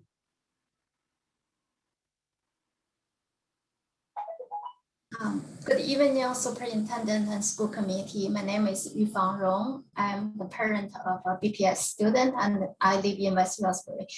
As an immigrant, I advocate for diversity and equity. So I would like to provide my suggestions about the exam school admission policy. So first, please use exams instead of lotteries. Exams, when appropriately used, promote both equality and equity. Study finds that using MCAS can increase Black and Latinx students at Boston Latin School by up to 50%. Today's Boston Globe opinion piece by Magda Hernandez well articulated why an exam is needed. Second, please be cautious when using where students live as a factor. In the proposed tiering system based on census tract data, in tier 7, which is a tier will get less seats, 45% of students in the applicant pool are economically disadvantaged. And in tier 8, the top tier, which means they need to fight hardest for the exam school seats, 22% of them are economically disadvantaged. These families will be significantly impacted by the plan in a negative way. In addition, wealthy residents of these favored areas could temporarily rent an apartment in favored areas to improve their chances. This will disrupt the living condition of those neighborhoods. 20 seconds. Thank you. My third point is please carry out a thorough impact analysis and communicate the results to the public before making the changes permanent. The impact on demographics and economy of the city needs to be included in the analysis. The proposed, the current lottery-based plan is driving out more and more families out of Boston. Those are upper. Ms. Rong, your time is up. Could you please wrap up? Sure. So I worry that the proposed plan will only drive more families with children out of Boston. Thank you. Thank you. Thank you. Our next speaker is Lin Chang Dong.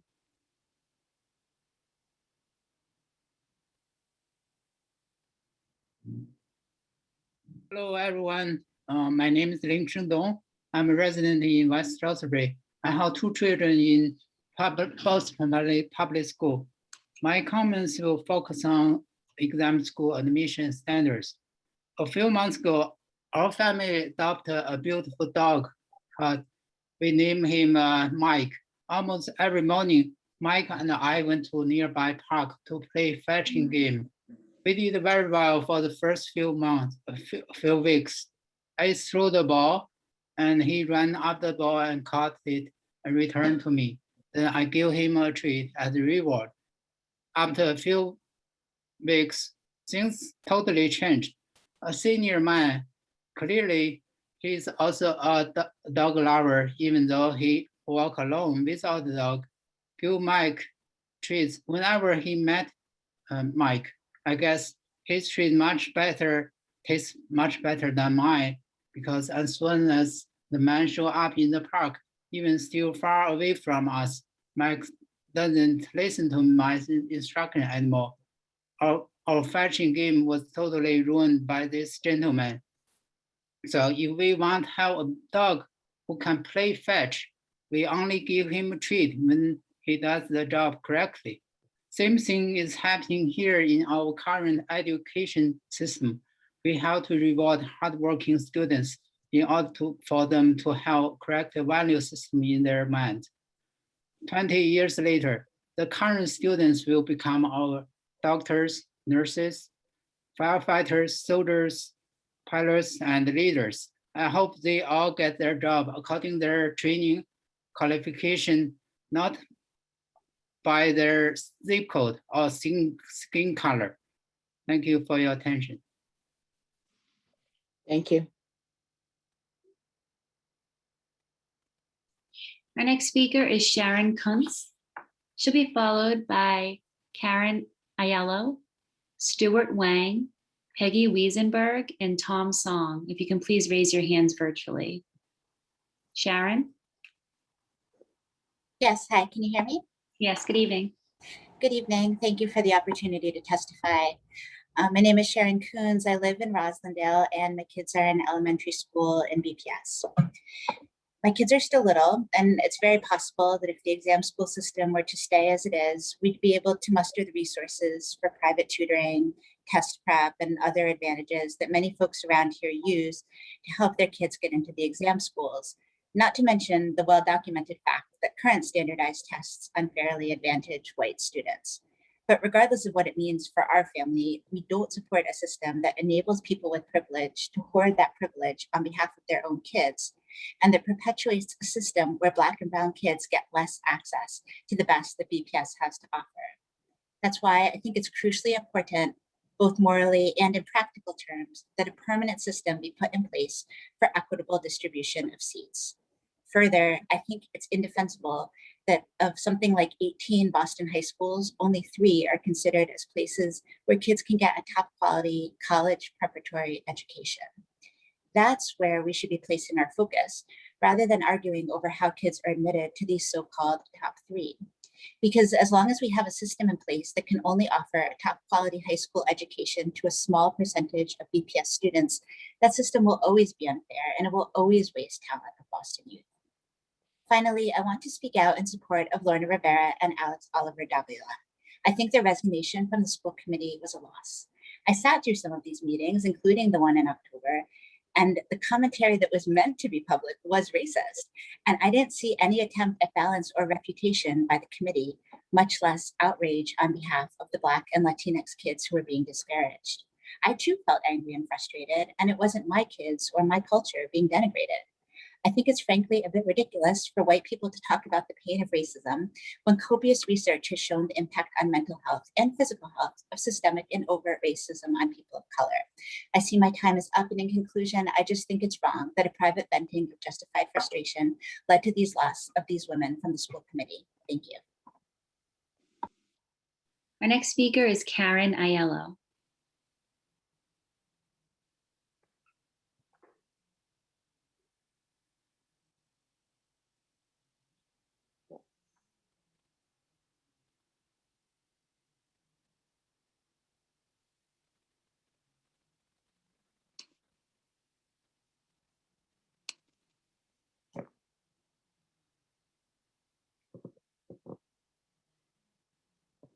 Karen, can you please unmute?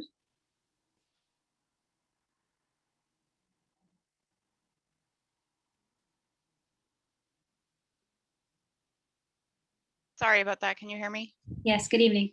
Hi, I'm a white BLS alumna and want to voice my strong support for exam school admission reform. I was a Boston Public School student who placed into Latin school, and although the first year was challenging as I worked to catch up to my more privileged peers, I did eventually catch up and even outperformed many of the quote better prepared students. It's not only racist in classes, but also incredibly insulting to hear arguments that adopting a more equitable admissions process will result in a less rigorous exam school education. An admissions process that admits students based primarily on performance and not on an inherently biased exam is that students admitted based on performance are often in an even better position to excel in more challenging environments because these students are accustomed to working twice as hard with half the resources. Nearly all of my peers at Boston Latin came from private or Catholic schools, while I came from chronically underfunded Boston Public Schools. After school, my privileged peers went to tutoring and other extracurricular activities while I went to work, yet I still somehow managed to do well enough to be the first person in my family to graduate from college and move on to an administrative career at Harvard Medical School. Our exam schools need more students like this with grit who have genuinely earned their seat at these elite schools, and fewer students who are fortunate enough to have parents wealthy enough to essentially buy their kids a seat through their ability to pay for private school tutors and prep courses that give them a considerable advantage to score well on a single test that's been designed by and for those who are privileged and predominantly white. I was also disheartened to hear of the recent resignation of 2 Latina committee members due to yet another instance of silencing and oppression of minority voices. The leak of their private exchange, which essentially was simply an acknowledgement of the racist dynamics at play and their understandable emotional response to it, was in and of itself just another example of the rampant racism we just can't seem to quell. If we had a truly equitable system, we would be able to communicate our feelings and acknowledge outright when racism occurs, and it is occurring in the exam-based admissions process. If we can't call racism racism, how will we ever fight it? So because committee members of color apparently aren't allowed to acknowledge oppression and the hurt that it causes, I'll use my relative privilege here to say that the efforts of individuals who oppose exam school admission reform are racist, whether they realize it or not, because this is precisely how systemic racism and oppression occurs. Please vote to implement a permanent equitable exam school admission process by the end of June to make room for more kids who, unlike their privileged peers, have no other opportunities for the rigorous education all our students deserve. And for the love of God, please do not ever entertain the notion of turning our exam schools into charter schools, which succeed only at diverting critical funding away from our Boston Public Schools. Thank you. Thank you. Our next speaker is Stuart Wang.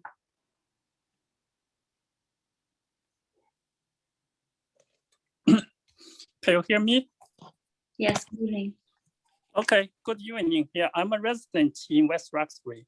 I strongly agree with my Asian colleagues who has recommended doing the exam as the entrance test. But today, I would like to express my frustration to the task force and school committee. I have a deep concern about the composition of the task force. It's still a mystery to a lot of us as to why some particular members are there. Someone does not have strong educational background at all, and others, including some members with Asian origin, neither embrace the traditional Asian culture, i.e. study hard to change our social economic standards, nor they accept the essence of American dream, i.e. achieve success through hard work. So I also have a deep concern about the race-biased attitude and manners of some members of task force and school committee. The task force co-chair, Ms. Sullivan, has suppressed others' option by using words like white privilege, racist, when someone else talk about exams. Someone in this school committee still hate Asian, by stressing there were too many hardworking Asian students in the BLS and want to manipulate the end results using terminology like rigor or equity. Many public comments have mentioned that lottery zip code or census tract should not be used as a suitable approach, and instead merit should be the basis for selecting and educating the next generation leaders to increase the competitiveness for our country. However, almost all the comments has been ignored so far, and the suggestion to have a fair, just approach has not been taken seriously. This is a democratic country, and our voice should be heard and be considered. So even the acting mayor, Kim, mentioned that the people of Boston, the family of our schools, deserve to have voice. So why then they don't want to listen to the public comments? So anyone has racial discrimination to Asian should not be in the school committee or task force. So I think the task force does not have a fair representation by all critical stakeholders. Therefore, this task force or school committee need a major overhaul. Thank you for your consideration. Thank you. Our next speaker is Peggy Wiesenberg.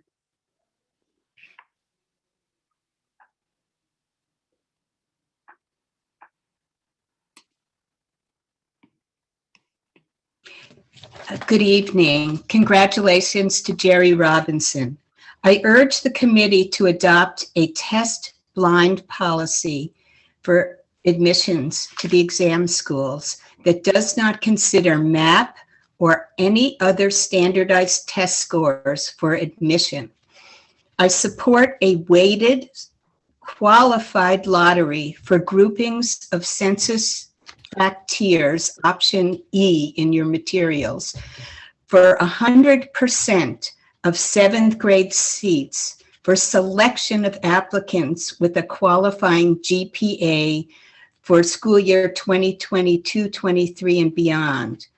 As a matter of policy, I urge you to give added weights for BPS applicants, providing added weights for each year the applicant attends BPS.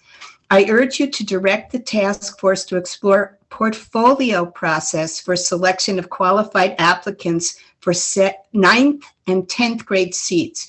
To be sure, any portfolio process would require dedicated human resources to review written or other materials submitted. Nonetheless, it might be possible for BPS to select using a portfolio process for applicants seeking 9th grade seats for BLS and BLA and 9th and 10th grade seats for O'Brien.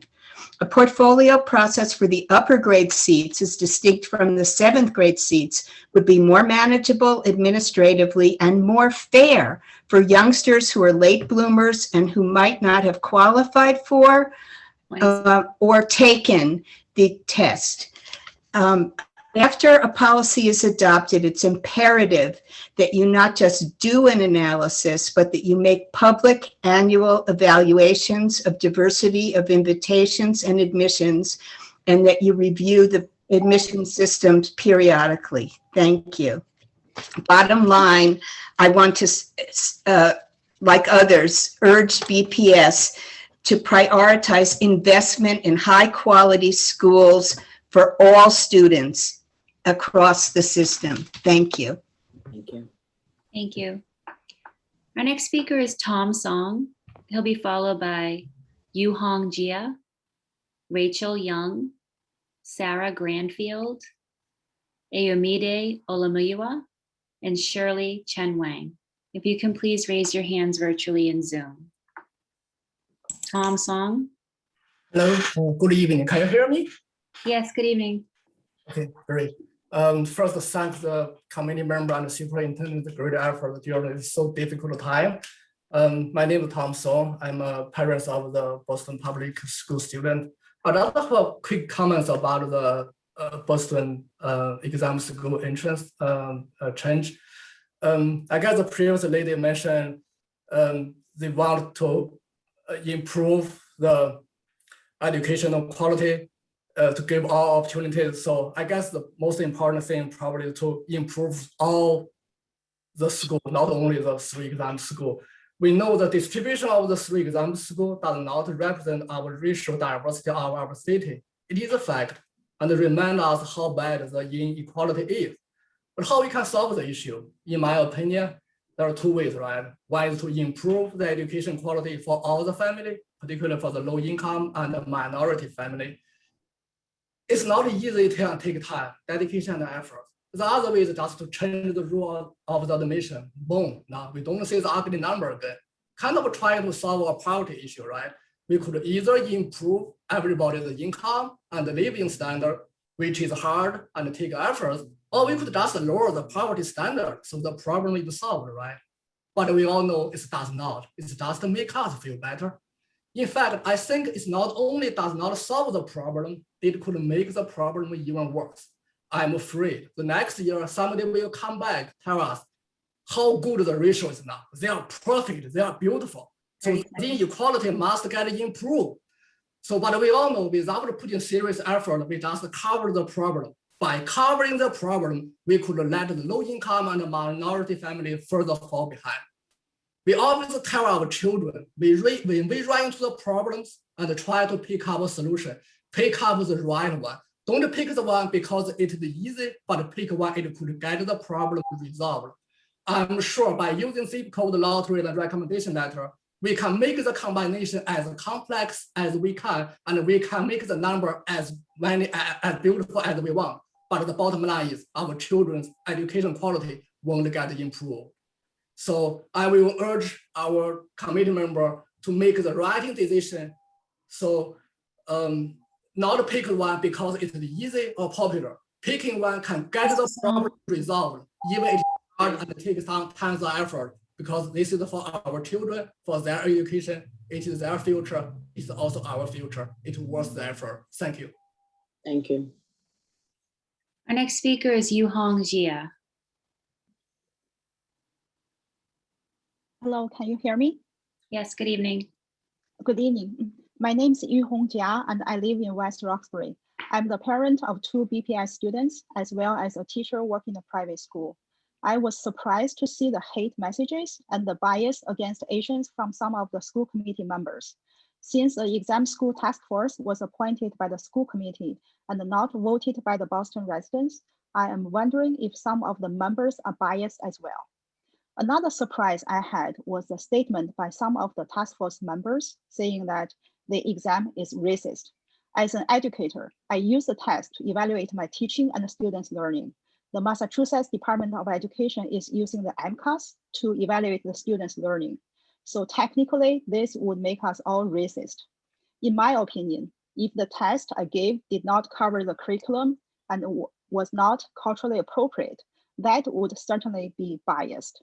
However, if the exam covered what I taught in class and I used it as a tool to evaluate my teaching and students' learning, that is not biased.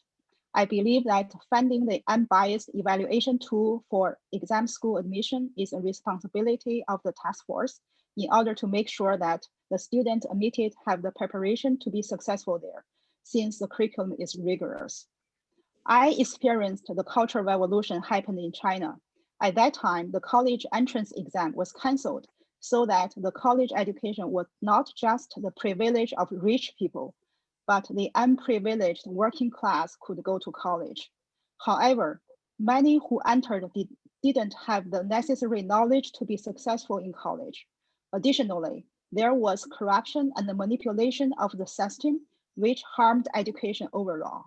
As a result, many college graduates were unprepared and unqualified for their careers. It took decades for China to recover from that poor decision. To the school committee members, your decision will have a profound impact on Boston Public Schools, as well as Boston at large. I would like you to consider all the options and make the best decision that would benefit Boston, not only in the short term, but also in the long run. Thank you for your time. Thank you. Our next speaker is Rachel Young.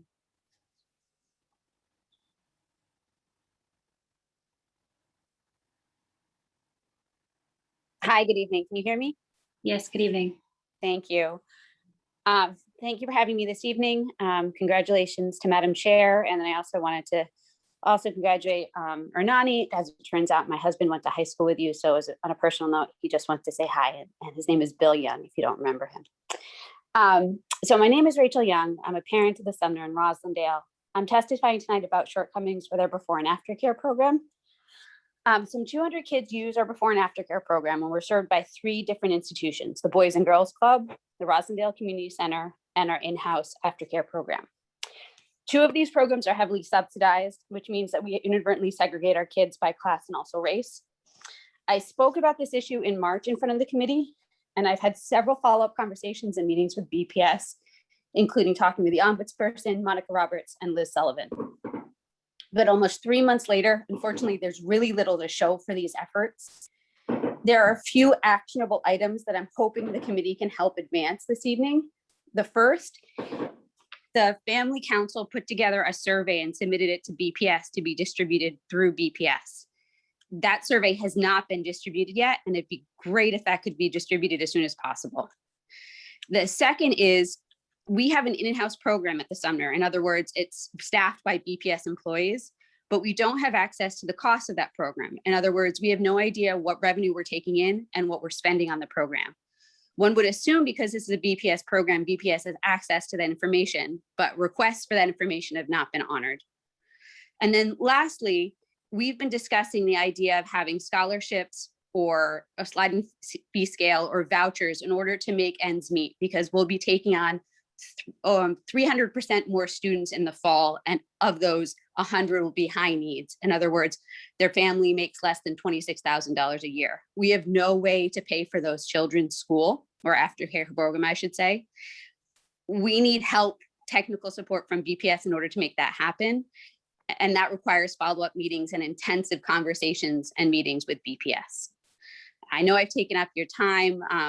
Again, 3 actionable items that the Sumner Family Council is looking for to be executed as soon as possible, because we're coming into the summer months when really things start to slow down. And the last thing we want is for the fall to come around and we find that we don't have an operating aftercare program that serves all needs.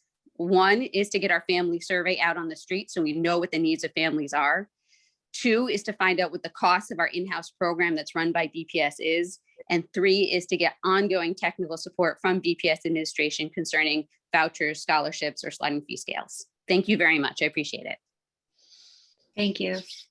Our next speaker is Sarah Granfield. Hi, good evening. Can you hear me? Yes, good evening. Hi, my name is Sarah Granfield and I'm a West Roxbury resident. My comments tonight are in regard to the process for implementing a permanent exam school admission policy. As we've already seen over the past year, any decision about exam school admissions is a critical one that will profoundly affect families throughout the city.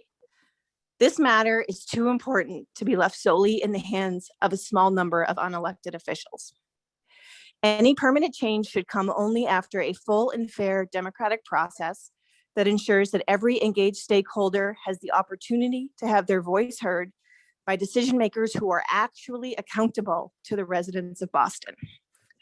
I note that Judge Young cited the significance of the upcoming mayoral election in his decision upholding the one-year policy. He also cited the need for democratic decision-making on this issue. I urge the school committee to hold off on any vote regarding a permanent plan until after the upcoming elections. Bostonians who care about our students and schools deserve to know where our mayor and city councilors stand and deserve a chance to voice our opinions at the ballot box. Thanks to everyone for their time. Thank you. Our next speaker is Ayomide Olomoyiwa.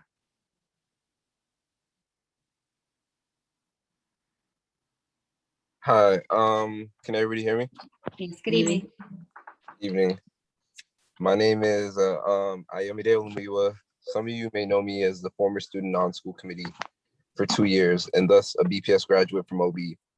I'm also a college graduate with a degree in political science, an alumni of BSAC program, and I think it's all those factors that qualify and even demand me to speak on behalf of myself for the support of the students of the students of the program, the alumni, and the former staff of BSAC and Youth on Board, respectively.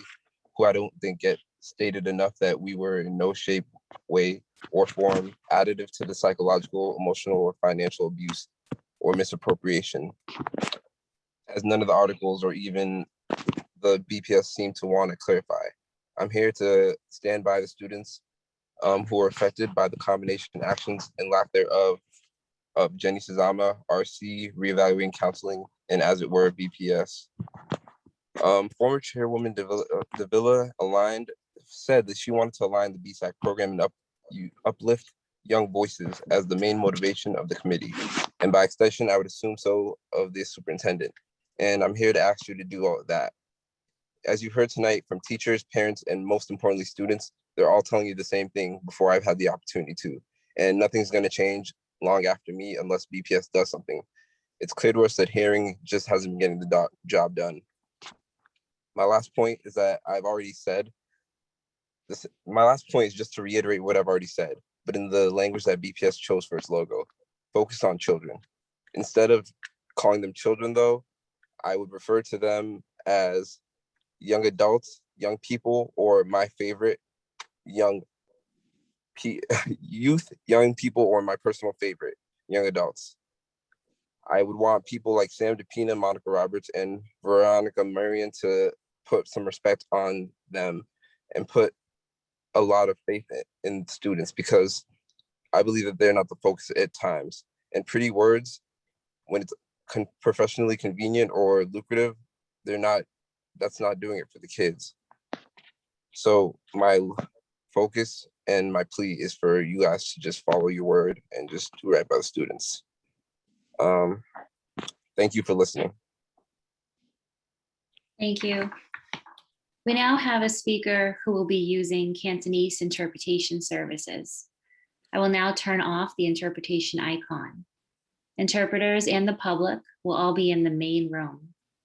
Interpreters, please stop interpreting and mute yourself for this part of the testimony. Thank you. Our final speaker is Sherry Chen Wang. Sherry Chen Wang, 你係咪喺度啊 ？Shelly 係咪喺度啊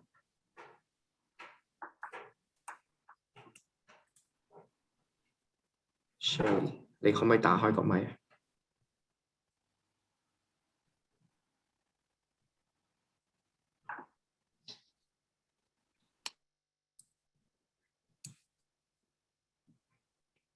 ？Shelly， 你可唔可以將個咪打開？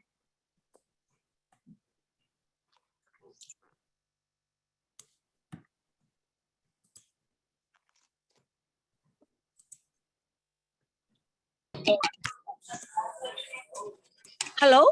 Hello? Hi, can you hear me? Yes. Okay. 我好難得有個機會發言。我係一個3個細路仔嘅Boston 家長。 Okay. Thank you so much for the opportunity for me to speak here. I'm a BPS parent of 3 children. 我哋亞裔咧，父母冇乜文化，語言更加唔通，所以我哋係一些低收入嘅人群，所以冇乜學習嘅資源。A lot of Asian parents like me, they're low income, they lack education, and they lack of education resources. 但係我哋好驕傲，我哋可以努力工作，盡量配合學校，加強課後嘅能力，讓孩子可以通過努力讀書嚟改變命運。But we're very proud about what we have done to work hard and try to give as much support to our kids, including the after school, so they do not have to repeat what we have been doing. 所以我哋從來唔為咗孩子去謀咩福利或者縱容佢哋，通過開導佢哋、教導佢哋努力讀書。所以我哋亞裔咧嘅成績係令人好驕傲嘅。Because we're so proud about what we have done, we want our kids to be successful, and we want them to work hard to be successful. That's what we want them to be. 喺教育上，無論你係邊個，呢個係唔重要。所以呢2年嘅種族歧視咧，係令人好發指同埋憤怒嘅。And I feel very concerned and angry about what the current comments are, So education should be equal to everybody, no matter what your skin colors and where you're from.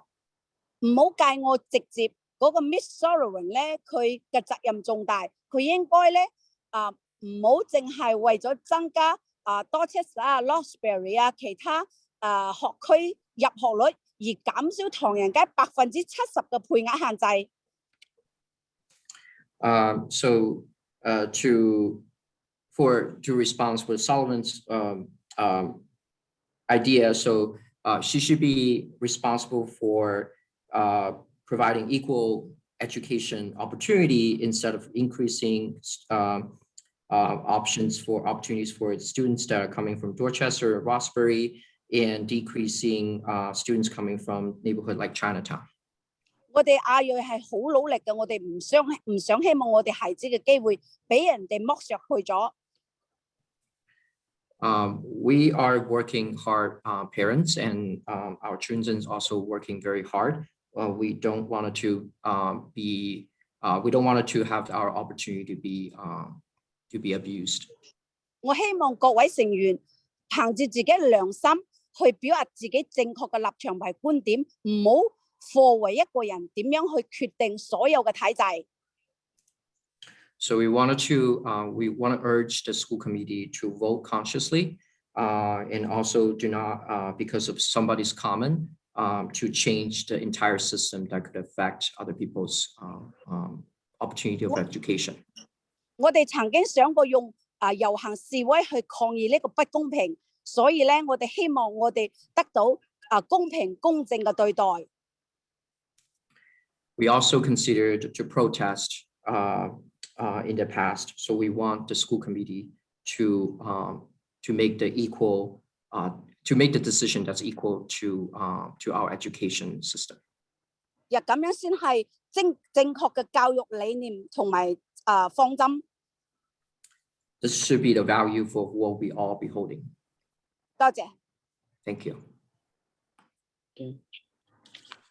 Thank you. I will now activate the interpretation icon, and all interpreters will be sent to your channels, and you can start interpreting again. Thank you. Ms. Robinson, that concludes our speakers for general public comment. Thank you, Ms. Sullivan. And thank you to those of you who spoke this evening and shared your perspectives. Your testimony is very important to us. Our first action item this evening is an in-kind donation of classroom furniture from the Wayfair Dream Classroom Contest to the Linden K-8 Pilot School with a total estimated value of up to $10,000. I will now open it up to the committee for questions and comments. I'd like to remind my colleagues about our agreed upon norm that we each have 5 minutes, that is 1 to 2 questions. I would like to remind BPS staff to also be brief in your responses. If you have additional questions, I will come back and do a second round. And if you have a question, please raise your virtual hand or put the request in the chat. Does anyone have any questions about this action item? Dr. Coleman?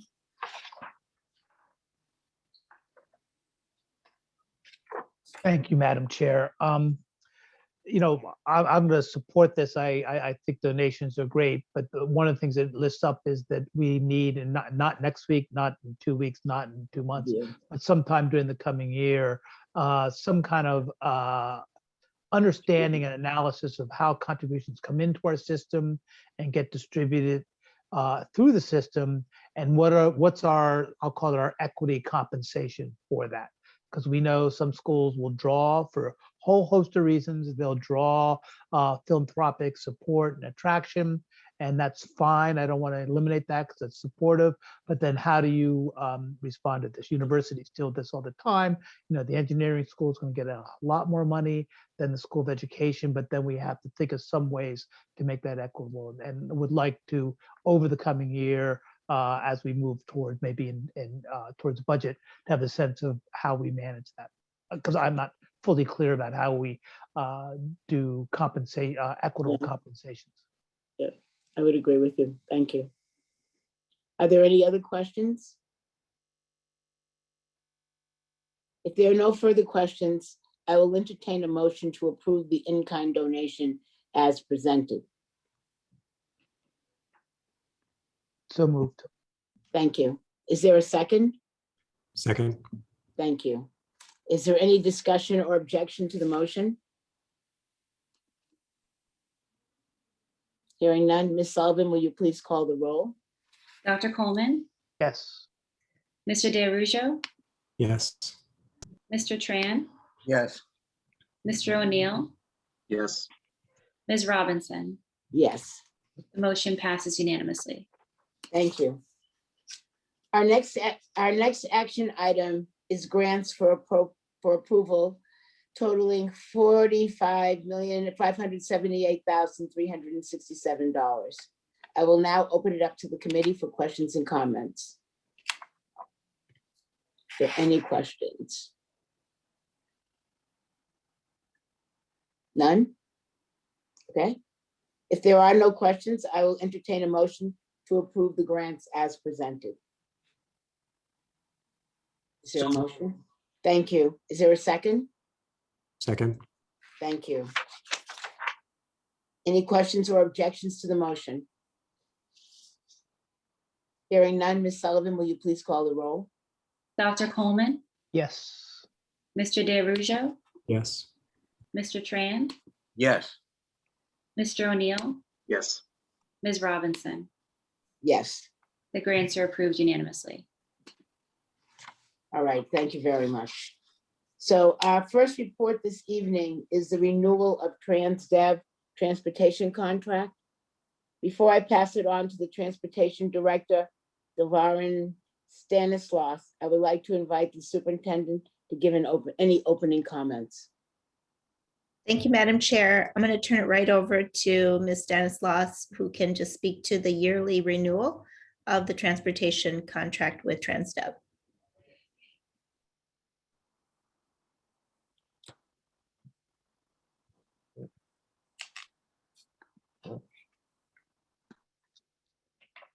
I think you're on mute, Del.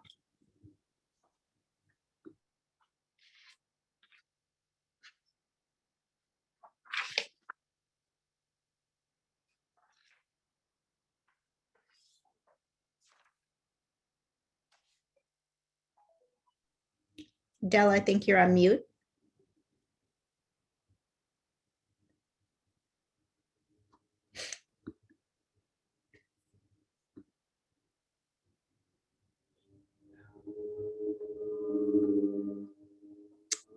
Might have lost her. Let's see.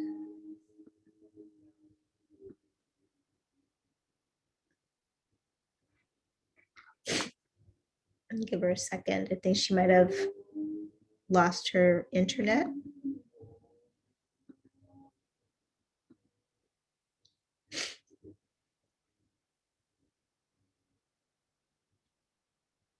I think we're overusing our computers and they're all burning out.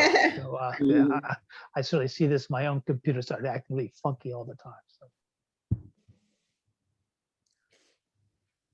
So. Okay, she's coming right back. Just one moment.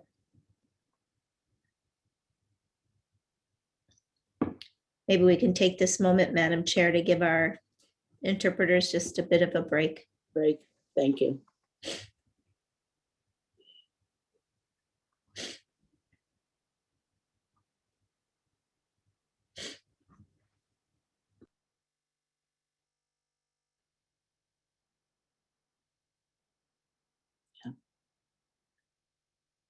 Maybe we all can just take a 30-second stand-up break as well. And just stand up for a moment. Stand up. Stand. All right.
Is Ms. Stanislaus almost back with us? Sorry, I apologize. Oh, thank you. Yeah, my apologies. My computer just kept kicking me off the system. Sorry. Alrighty. Just give me 1 second here to get the presentation right up on the screen. Alrighty.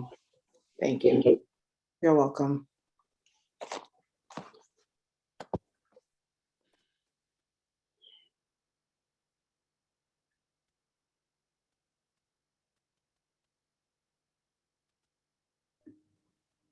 While she's getting it up on the screen, I will just take a moment to give her kudos for the great work that she's done all year with our transportation division and with TransDev, particularly their new GM, Jim Falk, and the many new procedures that they've put in place, their measurements that they've put in place on-time performance. I have had them be part of my school committee report a number of times, and just very proud of her entire team and how they've been really focusing on getting our students to school on time and safe, and just very thankful to our bus drivers and our mechanics and dispatchers and all of our staff who work with them. So thank you, Del, for your leadership. Thanks, Sue. Again, my apologies, team. I just had a few technical difficulties. Tonight, I come before the school committee. The Boston Public Schools Department of Transportation is recommended that we exercise our 1-year renewal option in its bus operating contract with TransDev. This would extend BPS's contract with TransDev, currently set to expire on June 30th, 2021, through June 30th, 2022. TransDev, our bus operator, provides management of operations, fleet, safety, and administrative services to ensure safe, reliable, and on-time transportation to students in the city of Boston. After a competitive bid process, the Boston Public Schools entered into a $95 million contract with TransDev on July 1st, 2013. The contract was a 5-year contract followed by 5 1-year options for renewal at the city's discretion. We are currently up for our 4th out of 5 1-year options for renewal. This option would be for the duration of July 1st, 2021 to June 30th, 2022, with 1 1-year option remaining. Next slide. BPS Transportation plans to go out to bid for our next bus operator contract early this winter. This means potentially switching vendors for school year 22-23. We believe this is a key opportunity to create positive, lasting change for our students, as the new contract will likely last 5 to 10 years. At present, we are in the process of procuring an external vendor that will support research into how best to structure and draft a contract that would yield the most favorable outcomes for our students.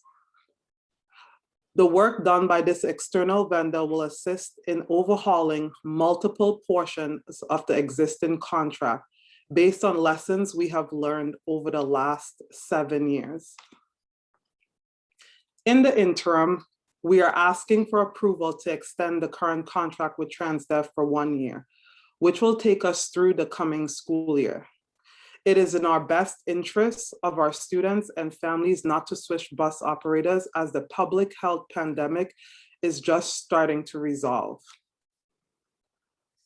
The transportation team wants to prioritize stability and reliability and to continue working with our contractor to consistently improve our performance this summer and fall, rather than create another change in an already unprecedented situation. Slide 3. We will continue to work closely with Transdev to ensure our students receive safe and reliable yellow bus operations under the existing contract. Our team has significantly improved our on-time performance and hotline wait time as shown on the current slide. Regarding on-time performance, our progress this school year has been largely driven by monthly performance reviews with Transdev, focused on identifying areas for improvement and developing and executing data-informed action plans. Concerning our call center's improvement, we have implemented a transportation support portal ticketing system that has aided in the increase in internal accountability and improving family communications and engagement.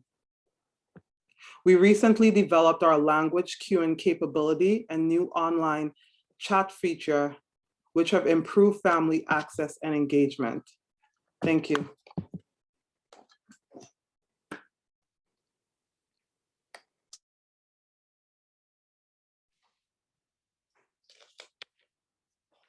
Thank you. I will now open it up for the committee for questions and comments. Again, I'd like to remind my colleagues about our agreed upon norm that we each have 5 minutes, and that is 1 to 2 questions. If you have any additional questions, I'll come back and do a second round. If you have a question, please raise your hand virtually or put it in the chat.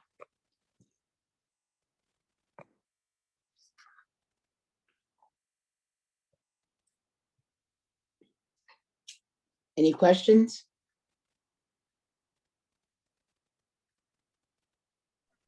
I'll just make a quick observation that what I appreciate about this conversation, unlike previous conversations about the bus contract, it doesn't feel like it's a crisis. It feels like there's data that shows what's going well, what's not going well. There's a continuation, and there's a plan for the next step that's thoughtful and measured in a way, so we don't feel like, oh my gosh, you know, we're gonna have to get in our car, drive kids tomorrow. So I want to acknowledge that and appreciate that this is a substantially different field than previous conversations have been about our transportations, even though it's too expensive still, but it's good.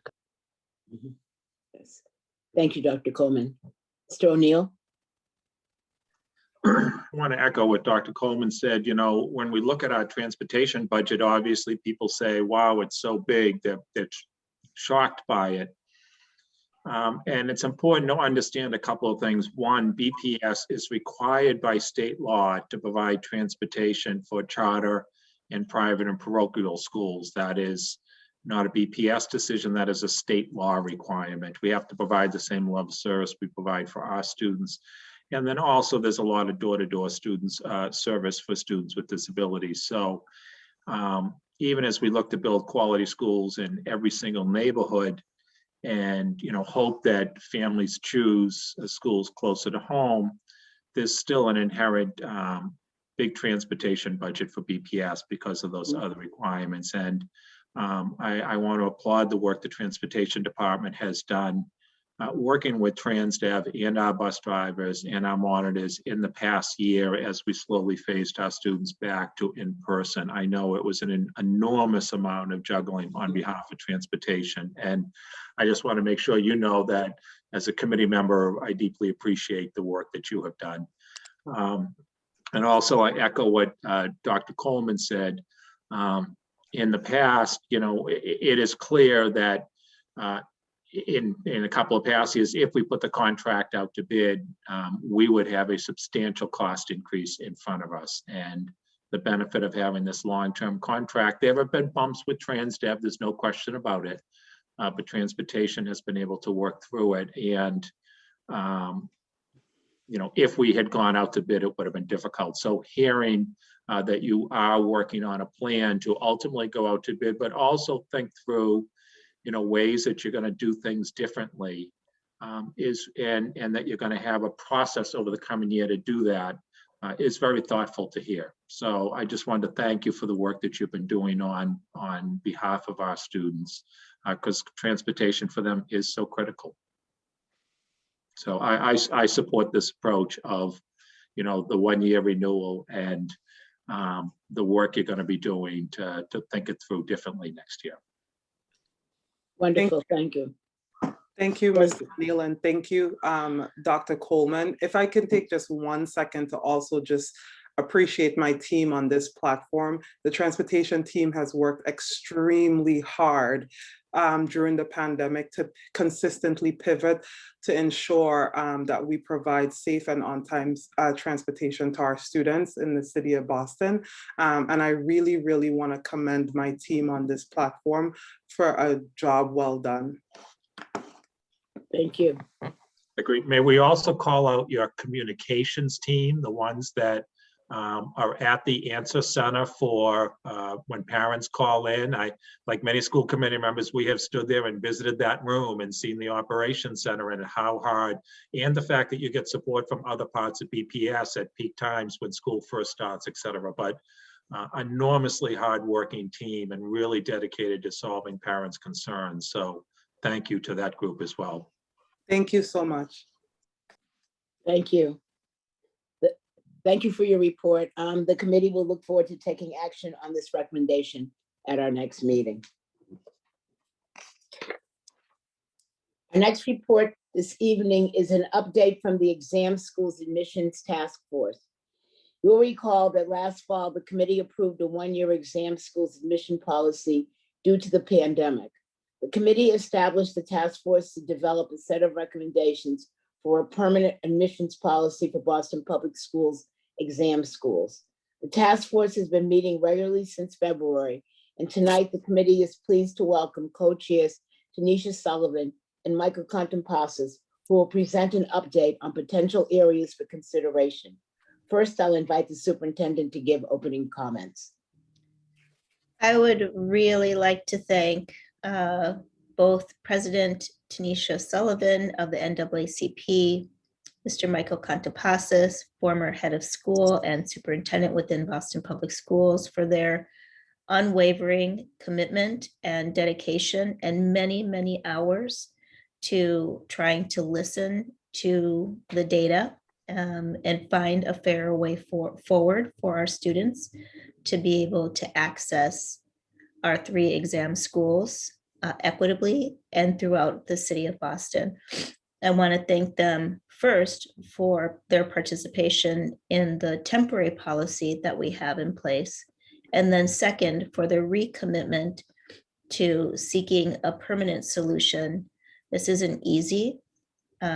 It takes a lot of time to go through a lot of different scenarios and data to very much examine all aspects and all voices. And I just want to send appreciations to them and the whole committee for their participation in this process. I think it's been a very fair process, a thorough process, and I look forward to hearing an update this evening. So thank you, Madam Chair, and thank you, committee members, for allowing us to move and give this update tonight. Thank you.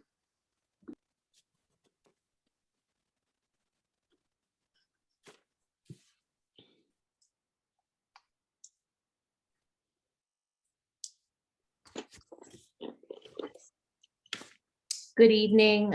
Thank you. First, congratulations, Madam Chair. Thank you.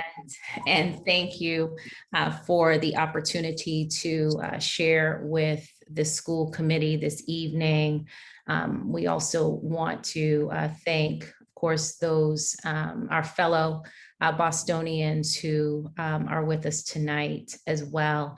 Both Mr. Contompassis and I, as the superintendent shared, were asked to come before the school committee this evening to provide an update on the work of the task force, and more specifically to provide the school committee with a better understanding of kind of where we stand with respect to potential options for the policy that will ultimately be recommended to this body.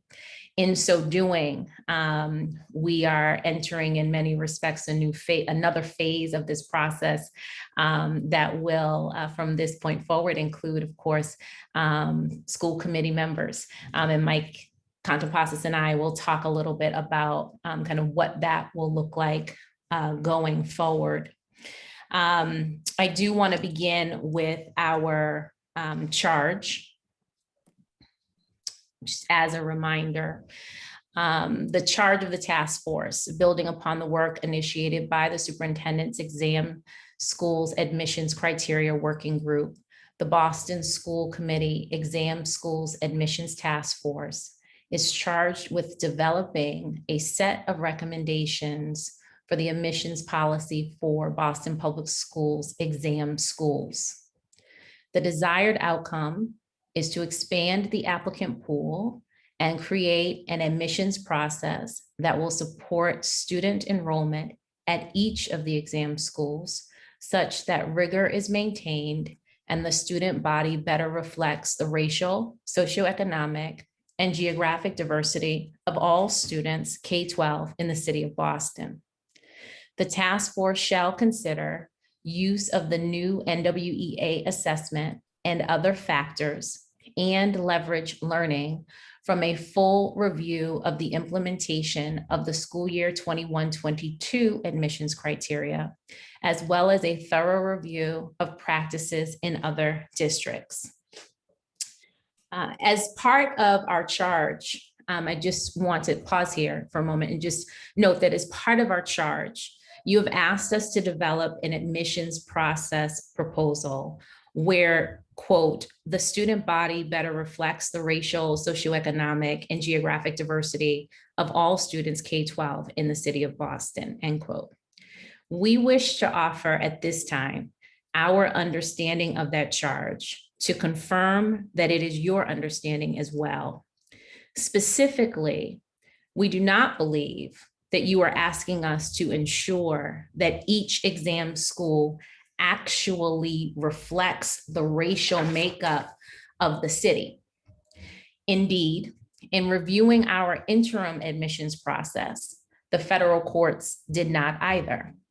Instead, we take it as our charge to develop an exam school admissions process that supports the educational benefits that flow from a racially, socioeconomically, and geographically diverse student body and eliminates unequal barriers to the same. And we trust that these are the intentions behind your charge. Our charge, as one of our external experts observed, presents quite an interesting dilemma. This work is surely not easy. In fact, we don't always agree as a task force, and we have disagreed many times on the path forward.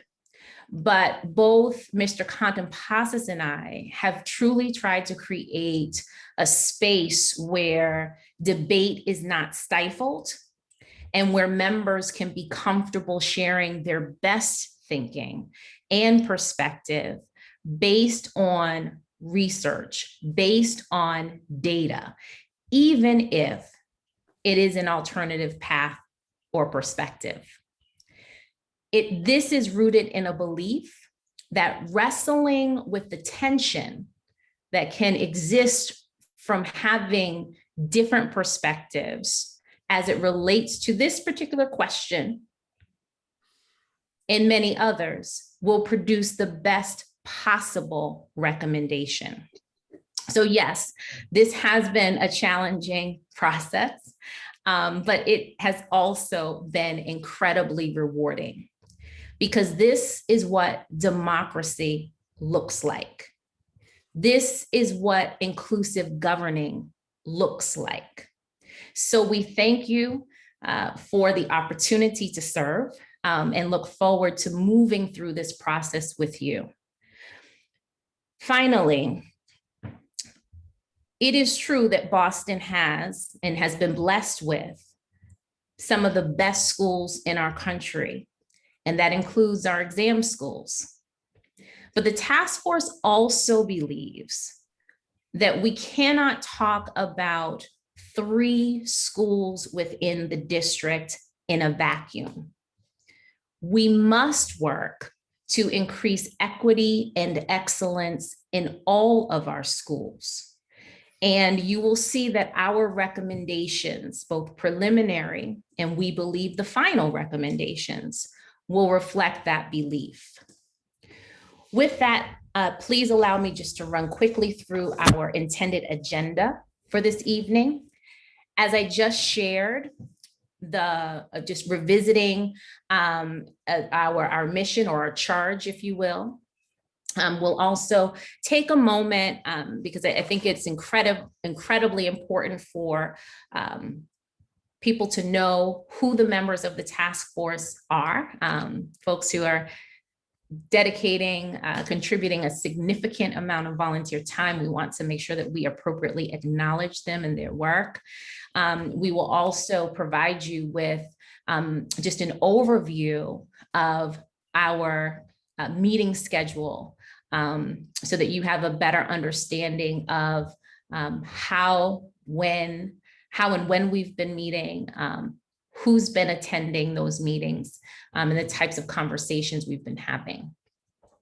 We'll also, of course, provide an update on the issues that we are wrestling with. Those include, of course, student eligibility and admissions criteria, and what the mechanism for invitation distribution might look like. We'll talk about some of the potential options. It is our intention tonight to give you a sense of where we are with that.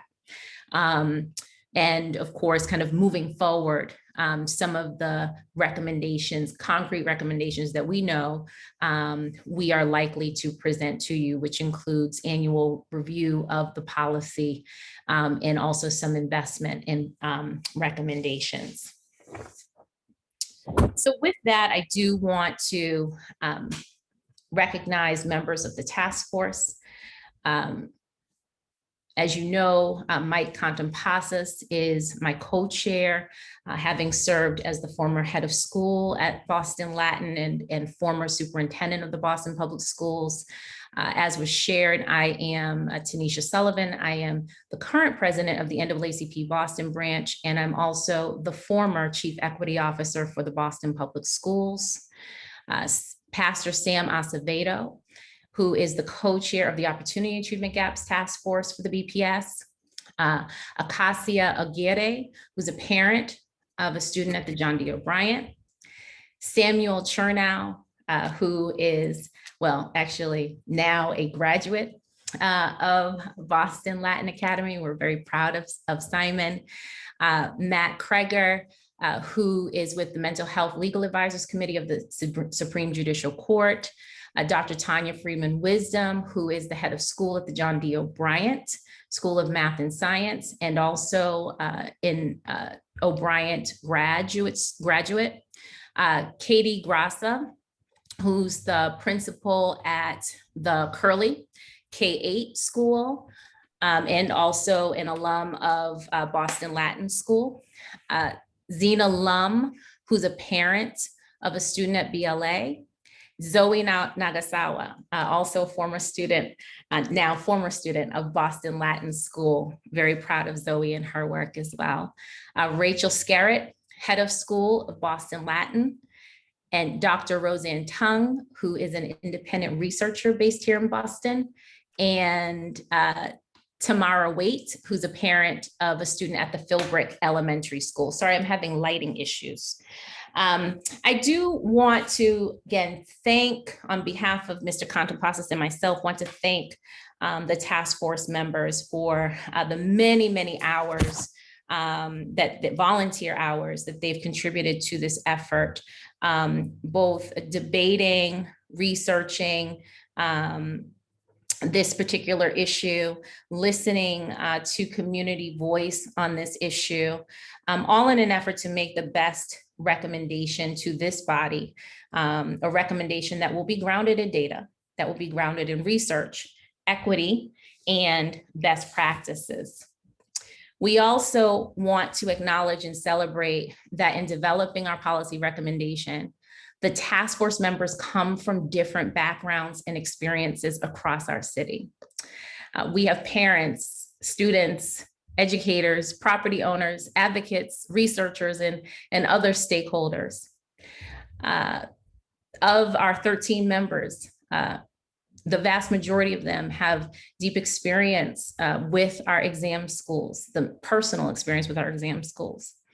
Our common factors are that we all have deep-rooted experience with the Boston Public Schools as a whole, either working with them and or sending our children to them, and that we care very deeply about public education. Next slide, please. With respect to our engagement, our public engagement to date, we've held 19 meetings and 2 public listening sessions. All of our meetings include public comment. We also, of our 2 listening sessions, one of them was student-led. We have, for our meetings, as I shared, all of them have public comment. We've had anywhere between 40 and 126 attendees, with an average of 62 attendees per meeting. All of our meetings have been hosted on Zoom to date and have had simultaneous interpretation in 9 spoken languages: Spanish, Cabo Verdean, Haitian Creole, Portuguese, Arabic, Somali, Vietnamese, Mandarin, and Cantonese, and American Sign Language. All materials are translated and posted on the website. We've also presented to the Boston Public Schools Equity Roundtable, Community Equity Roundtable, and have had expert presentations from a number of individuals. We have engaged with 6 experts at our public meetings to understand best practices, how other cities have done admissions, and important factors for consideration. I actually want to take a moment to acknowledge a few of our external speakers. We had, in accordance with our charge, we had a presentation of existing admissions models in other districts from Dr. Sean P. Corcoran, from Peabody, from the Peabody College of Public Policy at Vanderbilt University. We had a presentation from Richard Kallenberg from the Century Foundation on the Chicago model for selective high school enrollment, as well as Michelle Burris, also from the Century Foundation, with an overview of a summit that was focused on selectivity, integration, and equity at elite public high schools. We also had a presentation from Keisha Verdusco, who's the Senior Director of Selective Admissions with the Detroit Public Schools.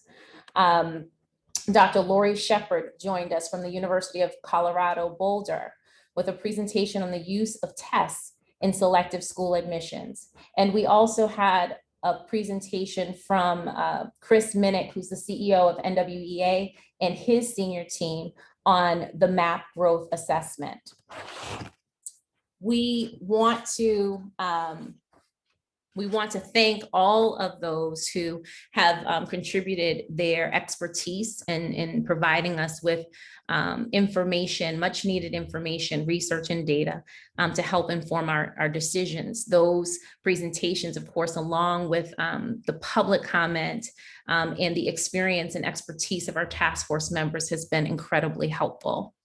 Finally, we will continue to hold our regularly scheduled task force meetings over the next few weeks, the next one being tomorrow evening from 5 to 7 p.m. But in addition to that, we are holding, in partnership with this body, 2 additional public listening and comment sessions on June 22nd and 23rd, in an effort to hear, once again, provide one more opportunity to hear from our community stakeholders about the recommendations prior to us presenting a final recommendation to this body in the coming weeks.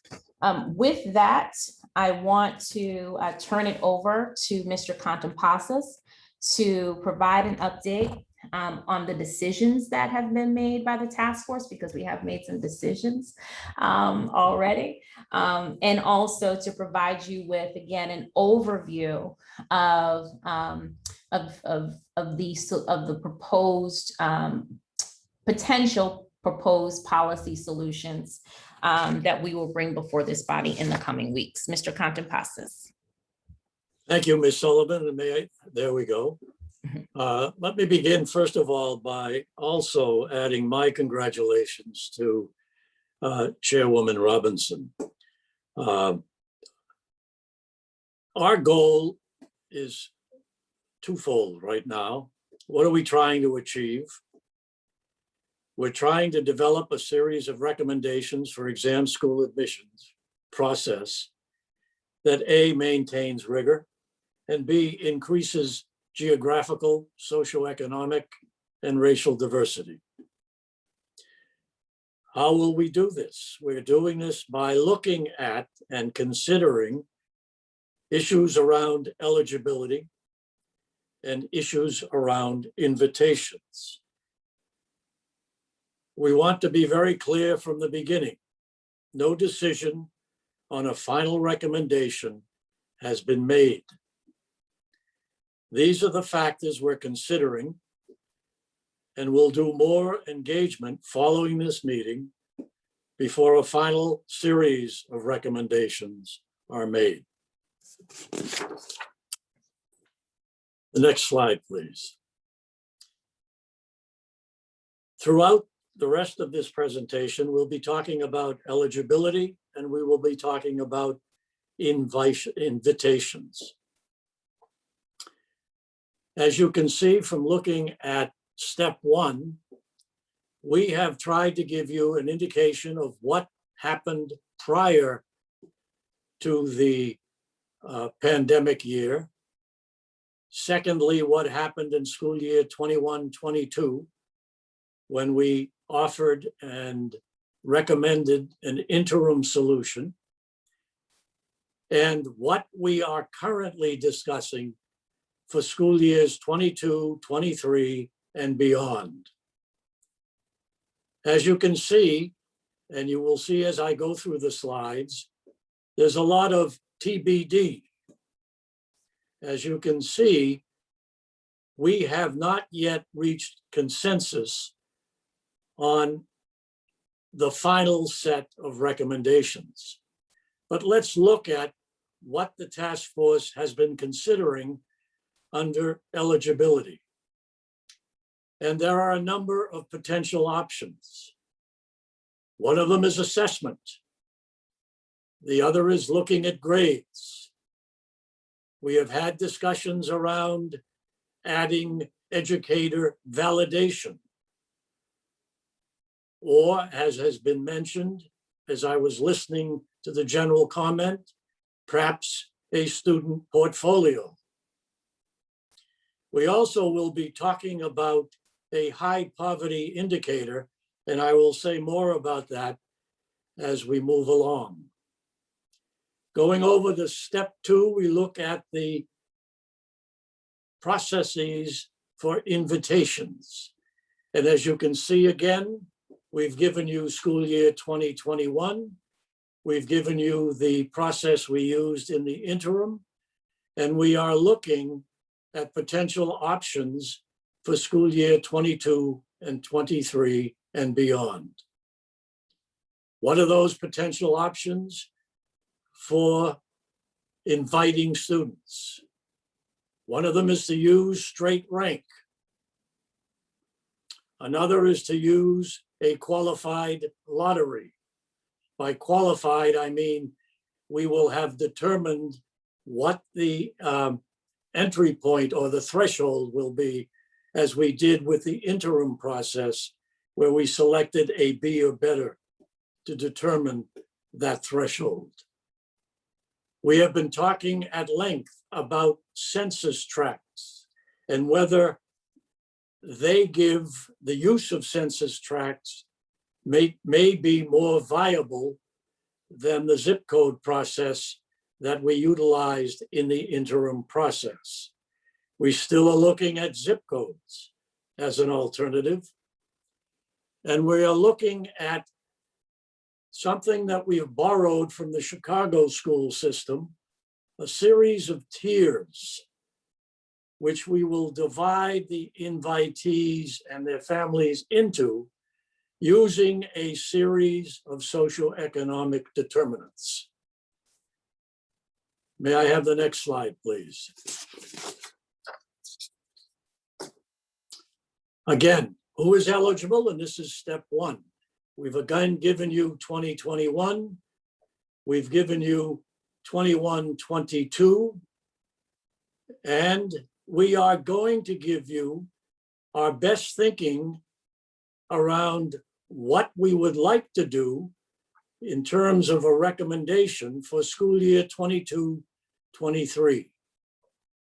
In the past, we have used a combination of 5th and 6th grade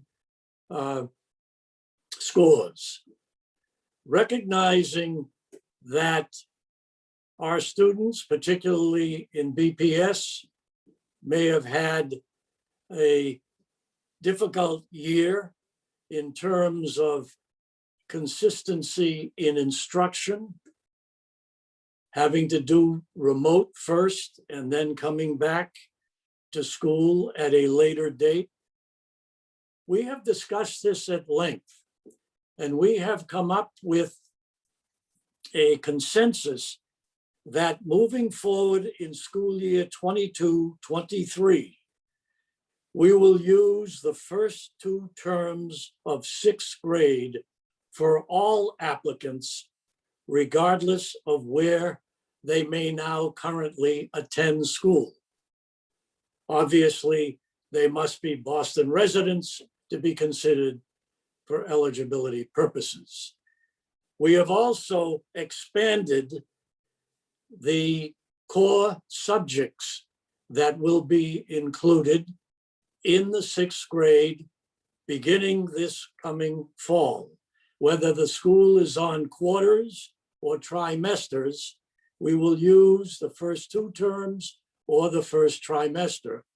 But in addition to language arts and math, we will use a 6th grade performance in science and social studies in those terms, either the quarters or the trimester. Moving on to 23-24 and beyond, our recommendation will focus on the final term of the 5th grade in English, language arts, and math. That generally is the spring semester. And the first 2 terms of 6th grade, repeating the use of the 4 core subjects that all 6th graders are probably taking. We have an additional recommendation that will be submitted, and that is we seriously want the school department to change the 5th grade grading system to an A to F grading scale. It now is a numbered system.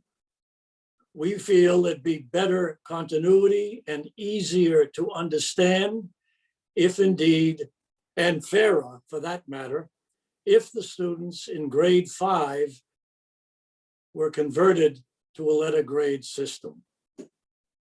Next slide, please.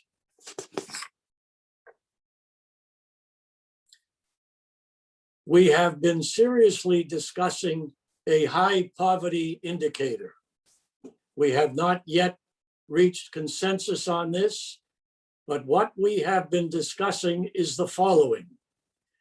Students attending schools that have a 50% or more of the students identified as economically disadvantaged.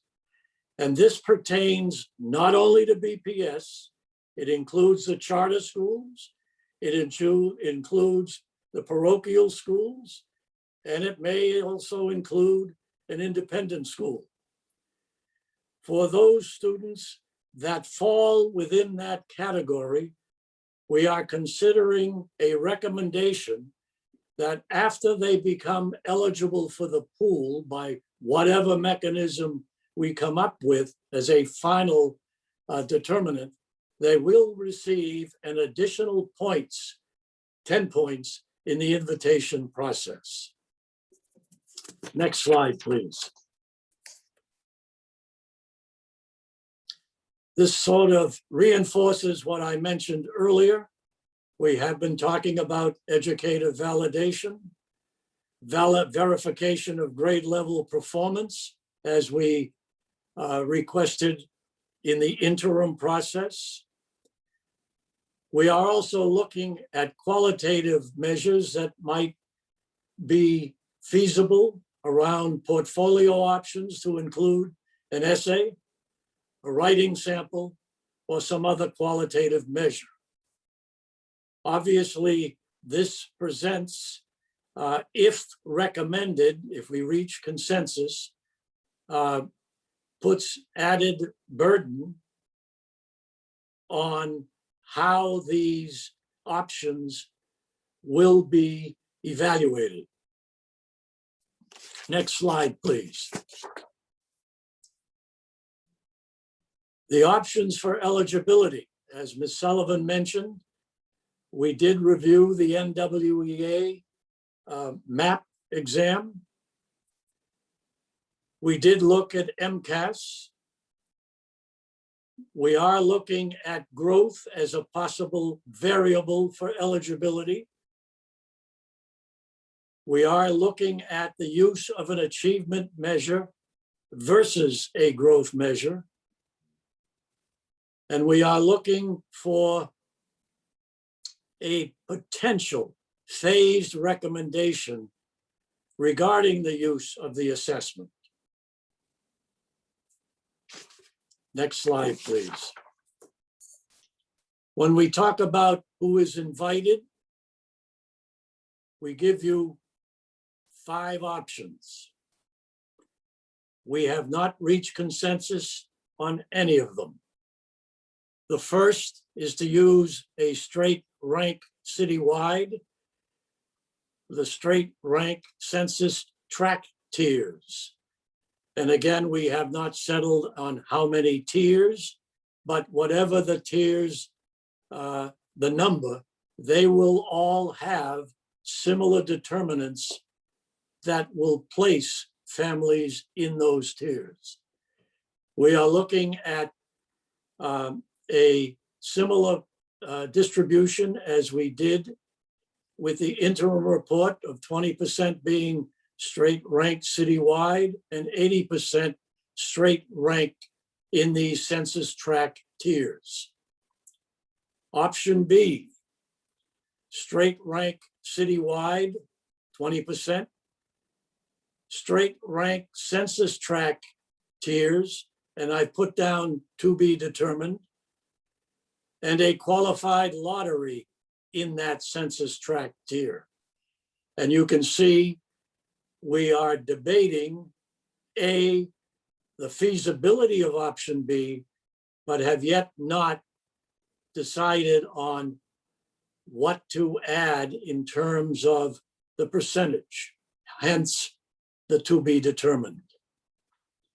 Option C, straight ranked citywide, 20%, qualified lottery in the census tract tiers at 80%.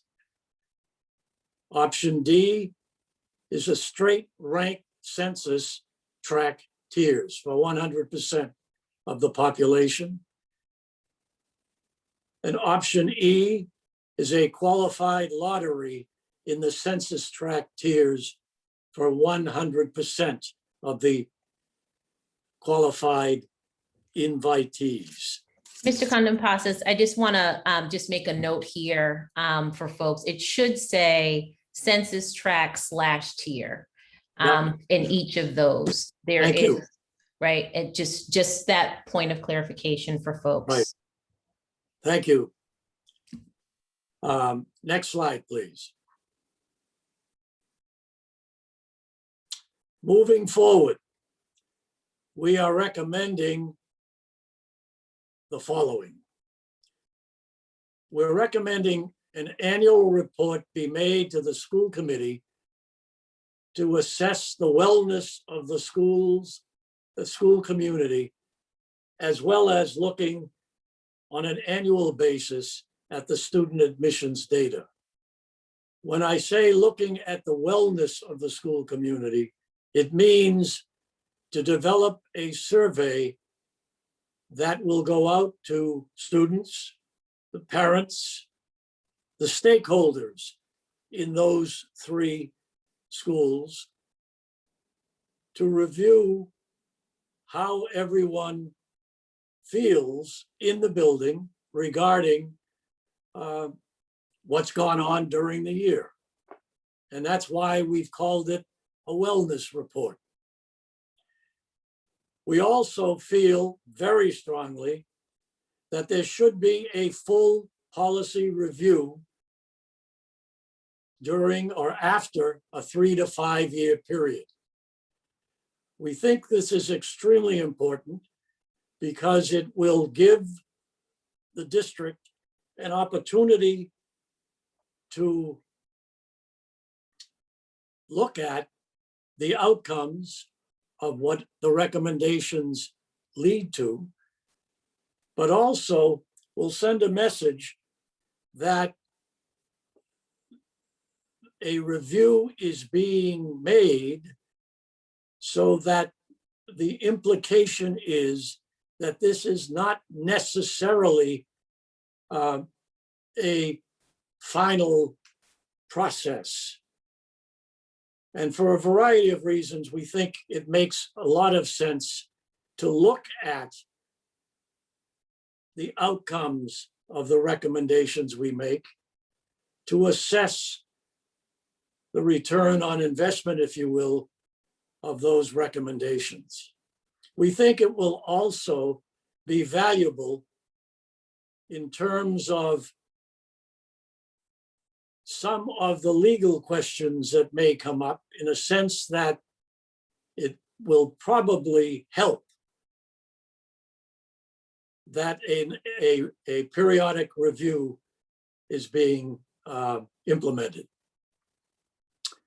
And finally, investments.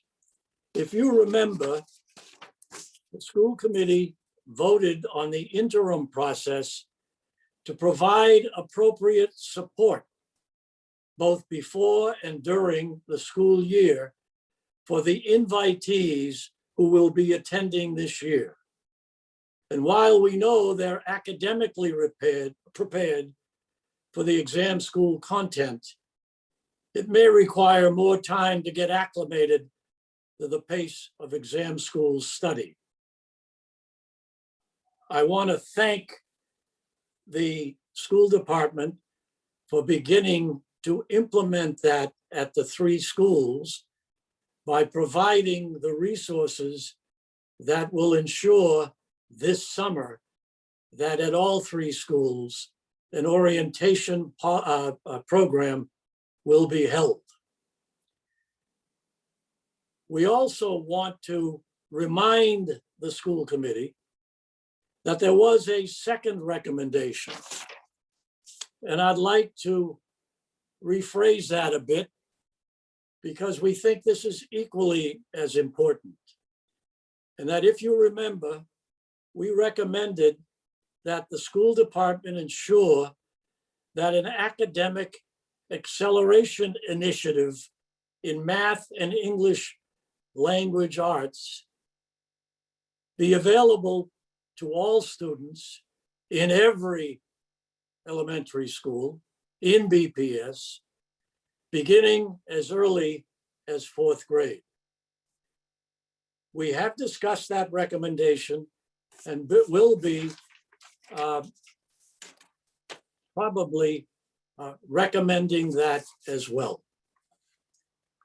Finally, as was mentioned earlier, we do have the 2 listening sessions. And we also have additional meetings scheduled. The next task force meeting, as Ms. Sullivan mentioned, is tomorrow night at 5 to 7. It is, and then finally, the phase recommendation is a discussion we have been having around whether the COVID experience might suggest that our recommendations on the whole be made in two phases. One that will look at 22-23, and one that will look at 23-24 and beyond. There is an appendix that not only summarizes what Ms. Sullivan presented, but also builds a bit on some of the information that I've given you. Again, I would like to echo what Ms. Sullivan has suggested around the work of this task force. And I want to thank the superintendent for the kind words. This is a dilemma. It's a difficult process, but we have been committed on this task force to meet the charge that we were given. Like every process, it isn't going to please everyone. But hopefully, over time, the recommendations that come forward will ensure that every student within the city of Boston, regardless of where they may go to school, if they're a Boston resident and they have the initiative or the willingness to apply to an exam school, that A, they receive the necessary foundation that they need, and secondly, that there be an elimination of any barriers whatsoever. With that, I'll turn it back to Chairperson Robinson.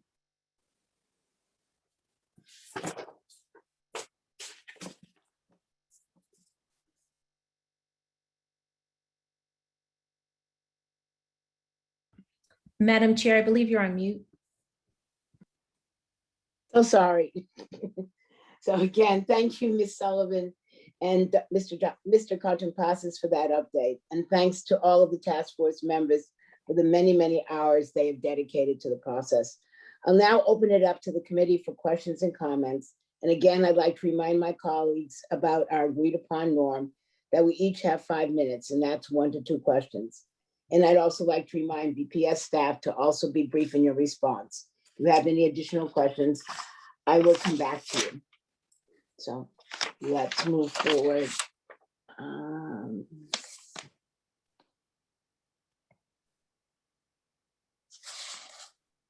right, I'll start with Mr. DeRujo. Thank you, Madam Chair. And I want to thank Ms. Sullivan, Mr. Content-Passes, and the task force for all the work. I have trouble sometimes watching your meetings. They're very charged, and I think the work that you all do, is really important, and I thank you for it. On the charge issue, I do want to address. I have lots of, I'm a graduate of the Boston Latin School. Lots of friends who are very passionate on all sides of this issue, and I hope that folks appreciate that. In each of these buildings, we have a lot of educators, we have a lot of staff. I think it's fair to say, maybe Mr. Content-Passes, you would know, these are some of the longest tenured staff and educators that we have in our system. I think that many of them like where they work. We have a number of students, of course, in each of these buildings. And I just hope that folks don't forget that as we wrestle with these ideas, we make arguments. I'm an attorney. My day job is arguments. That we don't forget that there are people here, people who work, people who are going to school, families who care deeply, and that as we kind of wrestle over these issues and over social media, the media seems like the media loves to write about this every day. That we just don't forget that there are people here. We've seen the excesses of what I think focusing too much on ideas and not on like our common, our common humanity here as Bostonians, it can look ugly. And we see especially in this whole anxiety around getting into colleges and schools. Boston, of course, was the center of the launching of that Operation Varsity Blues and that toxic, really toxic culture leading to corruption and a lot of heartache for a lot of people. And I hope that we can kind of take a deep breath. Remember, there are people involved, very good people that I've gotten to meet both before my role in school committee, and definitely now meeting staff in particular and educators that have been dedicated to these schools for some for decades. And so I hope that we keep that in mind throughout throughout this whole discussion. I will ask it's a few questions. One, Ms. Sullivan, you mentioned, and I think this was touched on a little bit, how this process, the hope is that we can help improve all the schools across the district. I'll note that a month ago, I was with my former colleague, Dr. Rivera. We were at a meeting in East Boston of families, immigrant families with children in BPS. We did it all in Spanish. I'm a Colombian and Brazilian immigrant. And these families, a number of whom were undocumented or had different status, they raised with us a number of issues of dealing with the district. And I'm sure we're all here familiar with many of those issues, about engagement, about translation, about how do you work in one part of the city and then your kids in another part, and then you get that call that you have to pick them up and an Uber costs $40. All these really critical issues for some of our most vulnerable families who are members of our district. None of them raised this process, and not to diminish the work that we're doing here, but they didn't ask about the formulas, the rankings, the weightings. They asked about some of the most basic things: housing security, food, making sure that the curriculum is understandable to their first generation children. I was first generation as well, to their children with special needs. Fundamental things that our superintendent has outlined in great detail and made the mission of our district. So I just, when you mentioned that, I thought I hope that some of the work that we're doing here, I know that it's going to solve an admissions problem that we're going to revisit and look at, and nothing's mutable or immutable. But I really hope that it does lead to improving the experience for in a concrete way for the 50,000 plus students that we serve.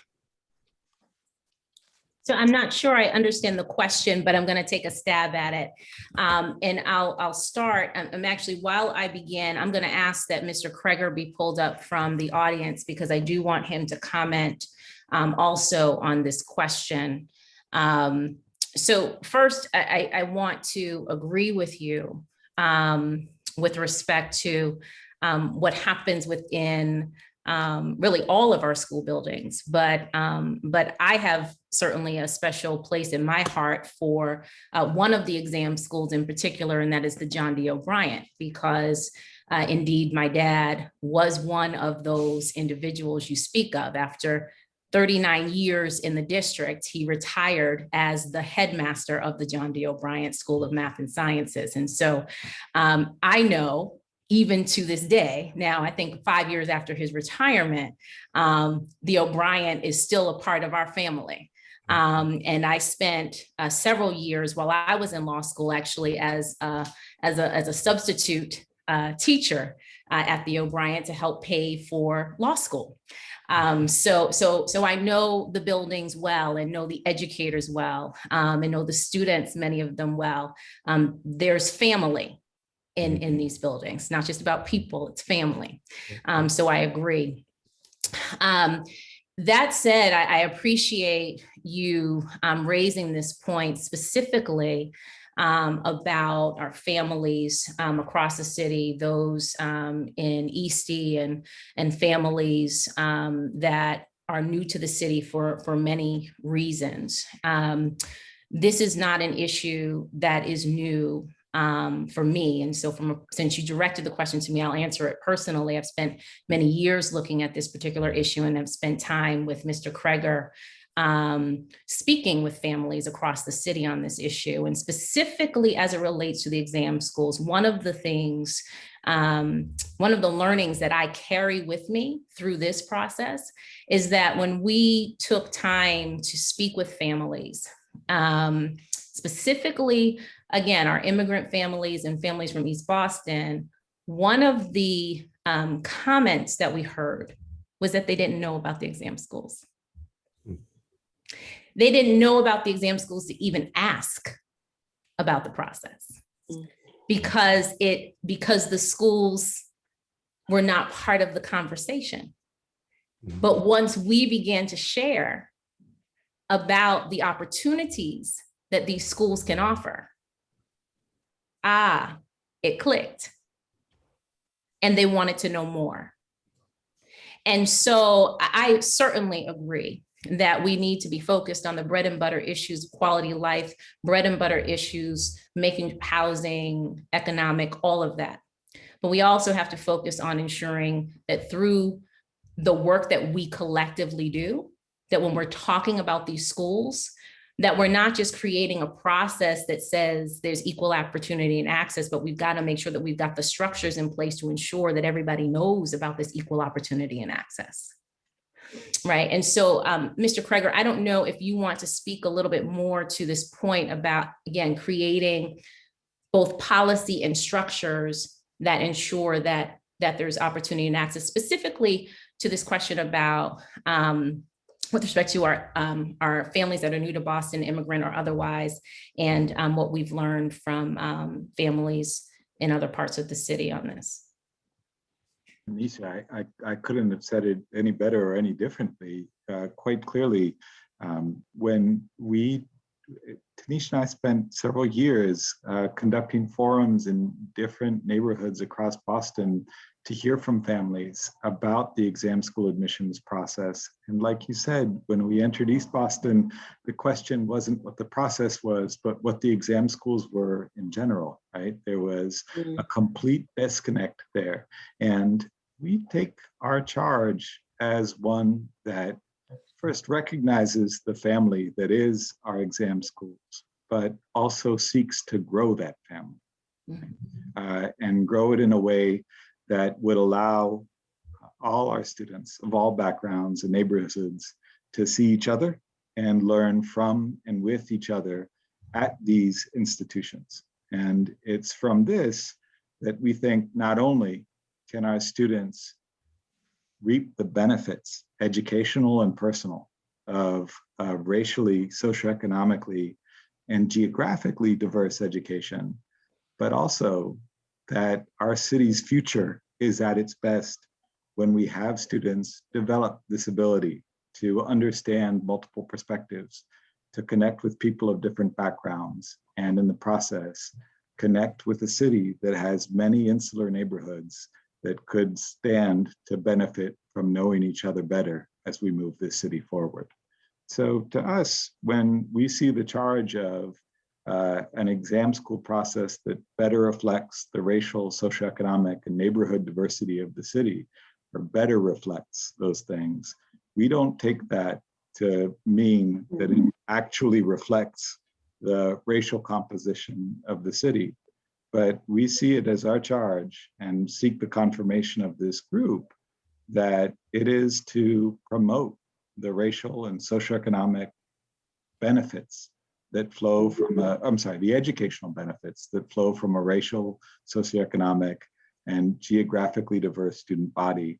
And in the process, eliminate barriers, including those communication barriers that separated our families in East Boston from these educational benefits. Thank you, Matt.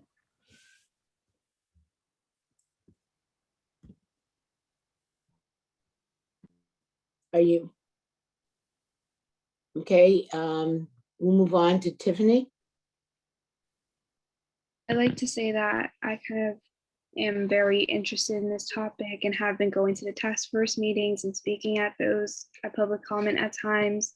And I was kind of wondering how would exactly the censure process go with the admissions? As I know for this year, a big conversation about using zip codes was that they're in a lot of gentrified neighborhoods in Boston. There is an issue with like lower income families who do not get as much seating because of the higher income and like the amount of people that are building these condos in like very low income communities, causing that inequity. Do you want me to take it, Mr. Kondabasis, or do you want to take it? Well, let me give it a try, and then certainly would encourage you. Part of arranging, looking at the tier component that I talked about, is to try to address the issue that we kept hearing regarding the use of zip codes. We are spending a great deal of time trying to determine whether, as we did with the zip codes, if you remember, we established a separate zip code for homeless students and students that were under the care of DCF. We're also talking about something not necessarily the same, but would create a situation where we have hopefully addressed the issue of folks within specific neighborhoods that are changing, but also may not have the benefits of what that specific neighborhood may be listed as. So we're looking at ways to try to address the issue of families that may have, that may be low income. One of the reasons that I think we've addressed and raised the issue of, do we add a economic disadvantage component that I talked about, the sort of 10-point bump is a way of trying to deal with that. But there may be other ways that we finally come up with some level of consensus. Ms. Sullivan? Yeah, the only thing I would just want to lift up from what Mr. Kondabassis shared is that if you, again, thinking about the interim policy where we, created that zip code that had DC, that was specifically for DCF and homeless students, right? So it was culled out of the other zip codes. In this instance, it is very likely that whether we use SES tiers or census tracts, because of the gentrification issue, Tiffany, that Ms. Lau, that you so rightfully raised, that we would pull out, for example, students living in BHA housing, right, for example, because again, in examining the maps and in examining the data that has been presented to us to date, it is clear that there are, we've got, whether you can look at Jamaica Plain, for example, right? We have BHA housing, right, in a community, in a tract, certainly in a zip code that would otherwise have higher income families living in the same neighborhood. So yes, that is absolutely one of the issues that we are wrestling with and trying to solve for through this process. I also have a kind of proposal, not really, because I was always wondering it when I started going to BLS, that in my first couple of years of BLS, there are always kids that end up dropping out due to the rigorous course. And I was wondering if there would ever be like a waiting list kind of situation where, due to that open spot, that a possibility of a student could come into that place. It has been discussed. No decision has been made. I would just remind everyone that historically what takes place in all three schools is that the number of available seats at each of the three exam schools is determined by basically the number of students that graduate and leave, and to a certain extent, those that may decide that the three schools are not for their preference. So there has always been an overage. In other words, when the school heads, the heads of school present their data in terms of next year's entering classes, they always build an overage, which is above and beyond those factors that I just talked about that would determine the size of the entering class. And that's because of the fact that in each of the three schools, some students who are invited may not decide to come. And so if they all came, then we would have some serious problems in terms of space. But fortunately, that hasn't been the case. But to get back to your original point, it is a topic that has been brought up. We have been discussing it. We have not made any final determination. And I kind of just want to echo the fact about East Boston. I've had like a lot of students tell me that from their research project that we did in school, that a lot of kids in East Boston don't even know about exam schools or the admissions process. And I think the whole problem with the ICE was that a lot of the curriculum did not teach the things that are included in the ICE, and that a lot of Black and Brown schools did not have the capacity to teach those due to a lot of underfunding. And I would just kind of push for the idea that we should really be funding and contributing to a lot more of our other schools in Boston, not just the high schools and particularly BLS. We don't disagree. Mm-hmm. Yeah. In fact, I probably am editorializing here, but I'm noted for it. Providing that kind of stability across the entire district doesn't just help the exam schools, it helps all of the schools. Yeah.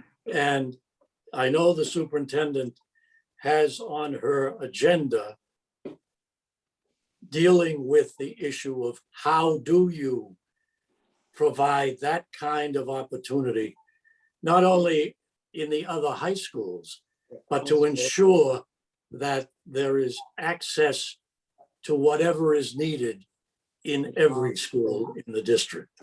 Mm-hmm. And if she has the time, maybe she'll get to that. And we can generate the will to get it done. I'm done editorializing. Mm-hmm. Okay. Dr. Coleman? Well, great. You'll all be pleased to know that Mr. Kanapasis has already taken one of my major points, which is, the superintendent in the conversation about the exam schools that someone brought up earlier, which can be really consumptive, both in terms of our time and the community's time. The superintendent's plan to build out, starting with Mass Core and increasing rigor and opportunity throughout the district, should reduce our need for being solely focused on the exam schools, because kids will have choices throughout the city that are useful for them. So that to me is and that starts with the improvement of our K-5 system and builds from there. So more kids have better places to go, other places to go, and are qualified. But I have some particular questions about the report, which is very useful, and I'm really excited. And once again, I want to lift up the fact that this is exactly the type of procedures that I think is going to serve us well as we become a data-driven school district, where we create these well-organized, focused task force who are taking on problems, bringing experts, working across the community, being places where community members can come and have active, engaged conversation about these issues, which don't happen in this forum of the school committee. to kind of develop policies and vet policies before they come to us. It's a wonderful example of what I think will make us a stronger and better district. So one of the questions that I have, and the iterative process that you've identified is going to be helpful for us. So I know that whatever we vote on or agree to now, you've set it a system that's going to be data driven and responsive to outcomes so that it'll adjust and change to improve to get the desired outcomes. So, but one of the things that I would like to get a little more clarity about, doesn't have to happen tonight, but this idea that what you're looking for is to create in all our schools, but starting with the exam schools, a place where students are academically qualified and competent to perform, that reflect the diversity of our communities, and that would be an enriched, active environment. And that dependent variable of diversity, I'm not sure how we know when we're getting there. So you've kind of identified the independent variables in terms of ranking, GPA, performance on an assessment, or whatever the issues that get people in the pool to be eligible in a process by left. But then what's that dependent variable that we know it's working well, that these schools really look and act like what we want? And so I suspect you're going to say that's going to be part of the wellness survey that you're proposing, that there's going to be this wellness survey that gives us a sense of the culture of the school and the learning. I suspect we'll add some post-secondary outcomes for the schools to see how they've changed across the different groups. But then that issue, and this is where the lawyers in the room are going to get edgy now, right? Because what's that demographic, culturally linguistically diverse breakdown? How will we know we're there? That's defined, but not in a quota system that affects the eligibility process. Am I getting that right? Mm-hmm. Yep. So how are we thinking about that, and where are we going? So that's my question. Excellent question. I love it. Thank you. As everyone knows, you make a Professor happy Dean. when you say they ask good questions. That's supposedly our only skill. Dean Coleman. Yes, I would like to respond, but I'm actually going to defer to my colleague, Mr. Kreger, on this one, because I know this is a question that he wrestles with day in and day out. So I want to kick it to my colleague, Mr. Kreger, first, and then Mr. Contrepassas and I can weigh in if we deem necessary. Happy to. And Dean Coleman, I'd simply submit that you likely answered your own question, which makes it all the more excellent. To put it quite straightforward, we want this policy, whatever it is, to be subject to periodic review. And we want it limited in time and scope such that we can take that periodic review, learn from it, and make changes necessary to ensure that this policy lives up to the goals that we've set for it. Okay. Now, in terms of measuring the benefits of racial, socioeconomic, and geographic diversity, like you, we feel it unwise to try to identify a specific racial composition, for example, to our exam schools that would allow those educational benefits to flow from diversity. Instead, we would submit that looking at school climate surveys, wellness surveys, getting a sense of whether students notice the benefits of a racially, socioeconomically diverse education, or whether instead, through isolation, they feel as though they've been asked to speak as the sole representative of their identity. Okay? And when we take the results of surveys like these with the other quantitative aspects that you've suggested, we think we'll have a pretty good sense of whether or not our policy is achieving the goals that we've set. So that's what we would recommend, rather than stumble into any effort to identify a numeric value to serve as a critical mass for any of the diverse characteristics that each of our students would bring to our exam schools, and indeed do bring. Now, just jumping if I may, Chair Robinson. Yeah. I agree with you philosophically. I do want to leave on the table. Okay, that's just a little soft. And so over time, as we go through this process of the next 3 to 5 years, that I think we'll need some way to measure that in a way that's not just through the surveys. I don't know what it is. I'm not proposing that now, but I do think it's a little soft. I thank you. So I appreciate that, Dean Coleman, and I also think it's important just to bear in mind that when we think about, especially if we're talking about in totality, the diversity that we're talking about, right? That we have to be mindful of the constitutional parameters, right? The constitutional guardrails that we're working within, right? And so I know that from an accountability standpoint, we as a district, as a city, right, we should surely look to, or surely expect that whatever kind of framework is created to assess whether we are achieving our stated outcomes, that it is rigorous, but it also has to fall, we also have to be mindful that it needs to fall within the boundaries of constitutionality as well. I think both Ms. Sullivan and Mr. Krieger have defined it as best we can. Dean Coleman, I just want to share with you that the same question you just asked, I remember Judge Toro asking the same identical question where there was a challenge to the 3 exam schools in the 90s. And he asked, how do you quantify the value of diversity? And the answer was, I don't know how to quantify it, but I do know the outcomes are purely worth the effort.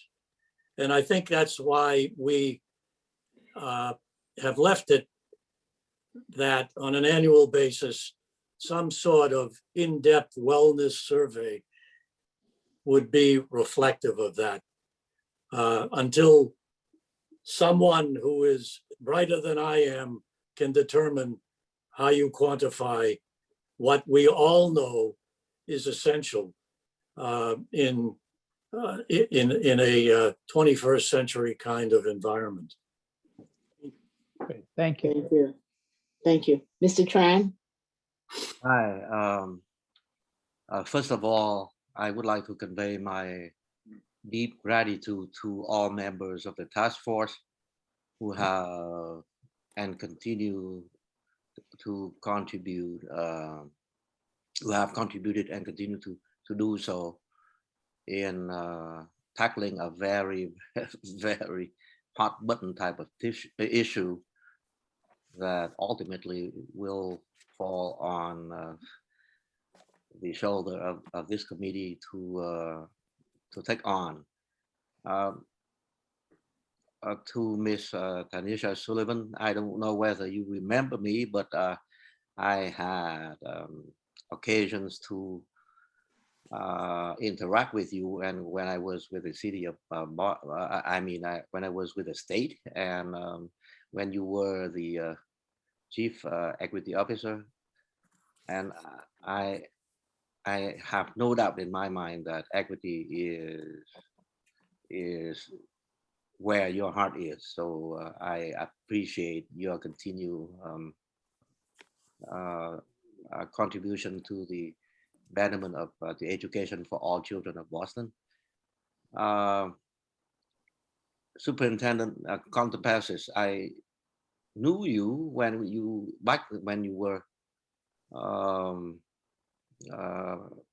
the principal or head of school, maybe a better word, for the Boston Latin School, and I have respected you.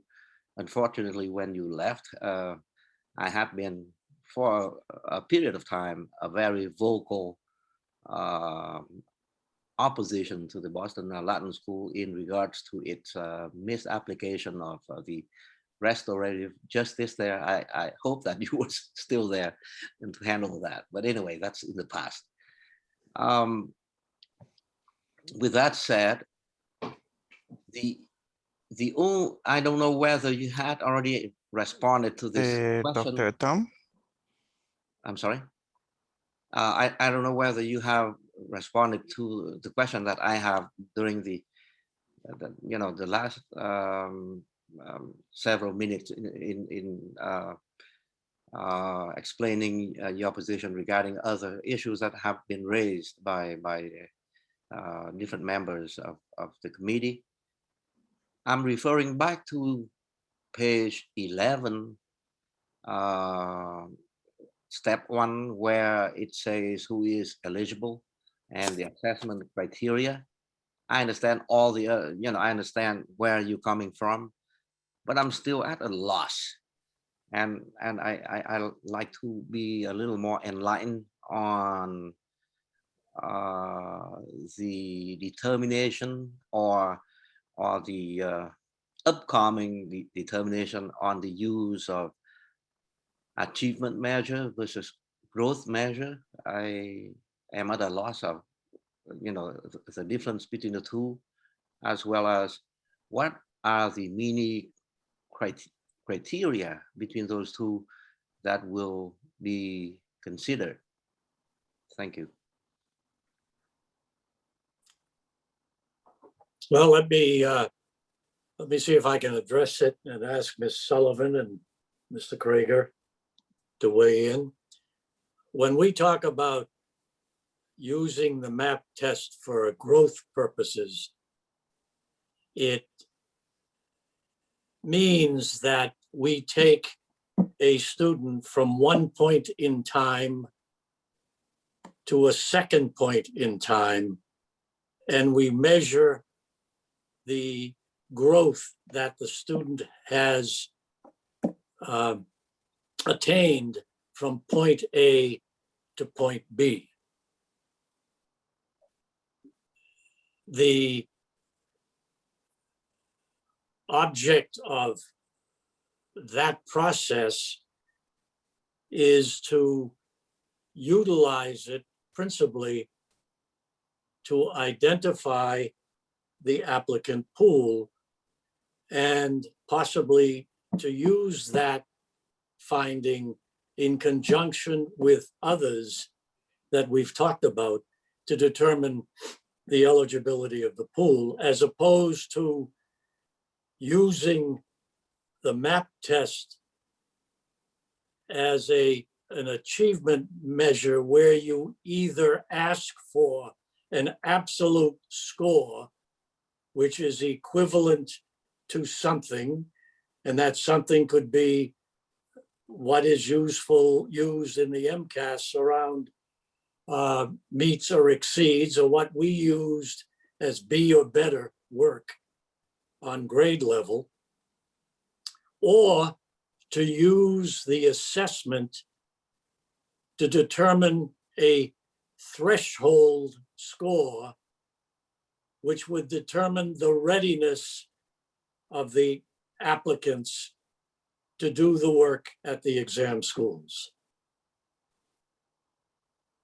I don't know if that's answered your question, but you can use an assessment for either an absolute score or determining a threshold score, or to use it in the manner that I described to measure the growth of a student from one point in time to a later point in time to determine the eligibility of the applicant pool with a series of other criteria that we've talked about, like grade point average, for example. Right. So just a short follow-up. So the likelihood of using a hybrid of both in somewhat of a calibrated system would also be considered, I guess. Well, it depends on what you mean by a hybrid system. A growth plus achievement, right?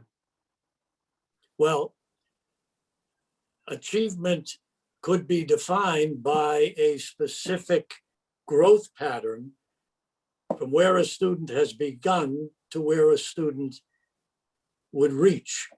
And you would use that as a determinant to see if the student reached a specific threshold for the applicant pool. Okay. So it actually, during our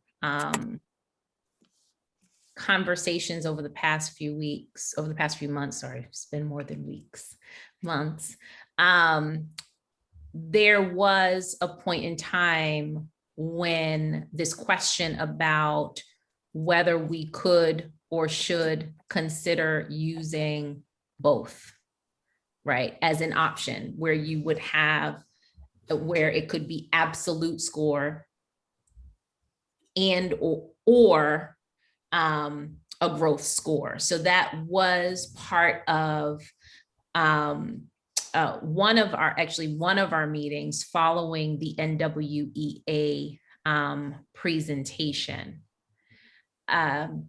That said, just to build on what Mr. Kantampasa shared, I think part of the question that we have to answer in this process is, what is the purpose of the assessment, right? If an assessment is to be used, what is its purpose? If its purpose is to help identify those students who are at a minimum at grade level, then we may be having one conversation about assessments and the type of assessment to be used. If, on the other hand, assessment is meant to truly meant to serve as almost like a distinguishing factor among students, then perhaps we're talking about a different type of assessment. And so, so one of the other questions that we are wrestling with, I think, as individual task force members, as well as a collective task force, is what is the purpose, or what should the purpose of the assessment be?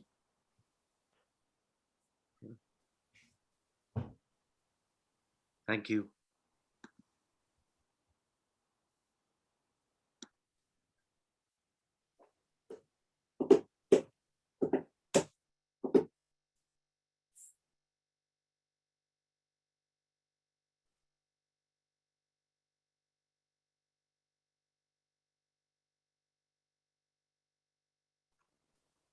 Ms. Robinson, I think you're on mute.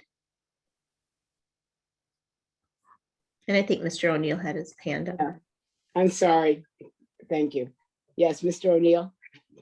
Thank you, Chair Robinson. And I am deeply appreciative to Ms. Sullivan and Mr. Kantampasas and all the members of the task force. I think tonight's presentation was very thoughtful and very clarifying.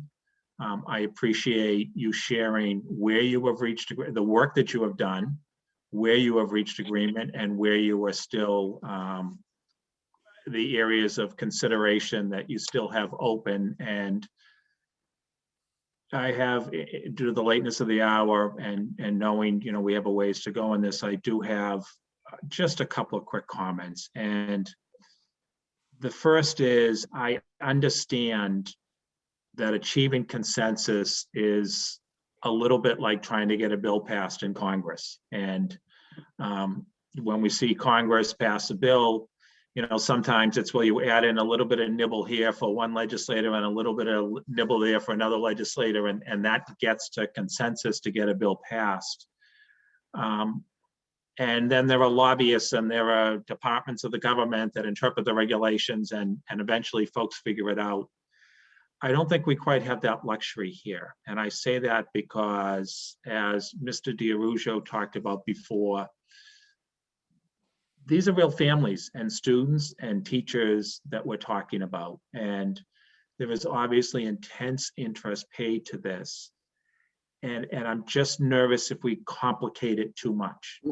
I really appreciate the clarity, how you broke out about thinking about the eligibility and how that related back to the charge.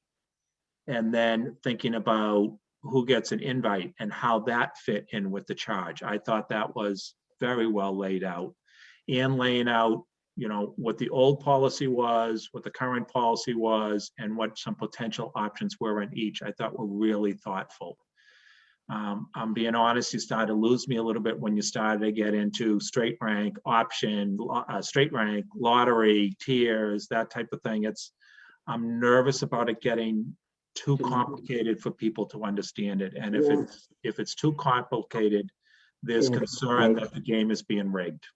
So I just want to encourage you as you work to achieve consensus. And I think consensus from the task force is absolutely critical on this. I encourage you to keep working towards thinking about, you know, as we talked about various communities who want to learn more about the exam schools, how do we make this as easy as possible to understand? Second, I really appreciate the focus on all of our schools and the 4 to 6, thinking about 4 to 6 grades and the services for that. I appreciate my fellow members talking about, you know, Mass Core is going to increase rigor across, the superintendent's leading that, because this is unfortunately and sadly a zero-sum game. We have a limited amount of seats between the three. I appreciate your explanation about how the admission, both Ms. Lau's question and then Mr. Conopas's explanation about it. I think of it as, it's like the airlines, right? It's so we don't have a wait list because the system, just like the airlines sell more seats than they actually have on the plane. Right now, our admissions policy is to offer more seats, expecting people ultimately not to accept, and they try to work to what they can handle. And sometimes you're a bit crowded and sometimes you can handle it. But you know, there will be students that, you know, maybe under an old system would have been accepted and aren't now, and vice versa. And so thinking about how we increase rigor and increase the attractiveness of all of our schools, you know, I look at the Dearborn, which is a beautiful building, custom built for STEM, right in the heart of the city, doing some great work. It's raising options like that as well for people that are focused on having a classical education, having an engineering education, that type of thing, that, you know, there are great alternatives. And I think that's a lot of what the superintendent is trying to do. So I appreciate the focus on other pieces, not just here's an admissions policy. And lastly, I'm interested in your opinion from a task force viewpoint of why now. I know, you know, the superintendent has a leadership institute in August. I know you have school leaders on the task force that probably have opinions about this. But when I say why now, why are we discussing this in June? Why are you working to wrap up your recommendations in June and encouraging the school committee to move on this now? Because as you heard in public comment, people were asking that, and I'm interested in how the task force has thought of that, particularly knowing that you have school leaders on the task force.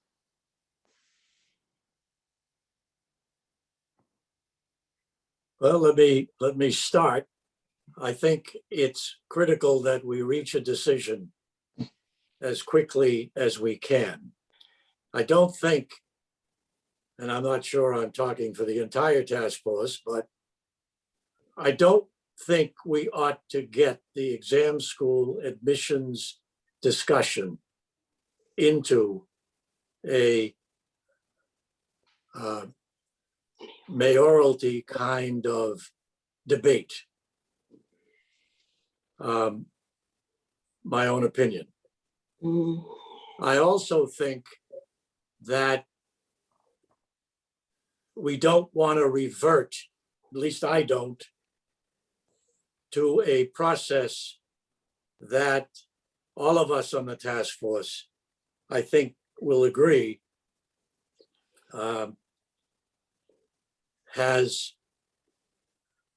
creates problems, put it that way. In order to get this thing done and get it out fast enough to allow the district to prepare for the coming year, I think it behooves us to make this decision as quickly as we can and not to go into another year not knowing and having the effect of families not knowing what the process is and that there will be stability at least through a 3 to 5 year period on this.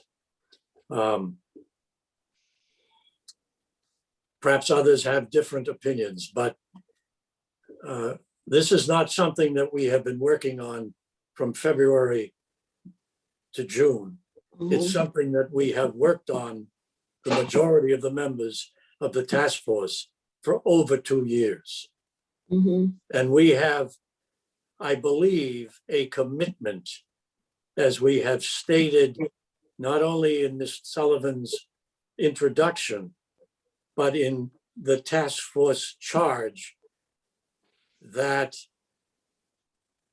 the district needs to look at not only coming up with a process that a fair process that determines eligibility,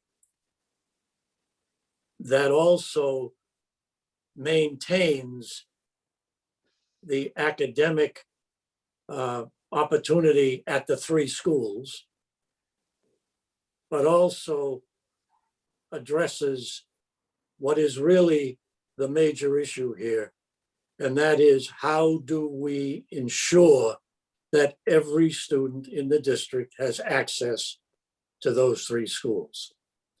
That's valuable to the city. It's valuable to the 3 schools for the reasons that we've talked about before. Delaying this, I believe, will probably cause greater angst and will also possibly lead to those parents who have options utilizing them. You know, And I don't process, hearing your answer, and I'm thinking about, and I want to be respectful of the chair keeps us on a tight about time, but hearing your answer, you know, it makes me think about all the things that have to happen in the fall, right? If we're using assessment, achievement, or growth, that has to happen in the fall.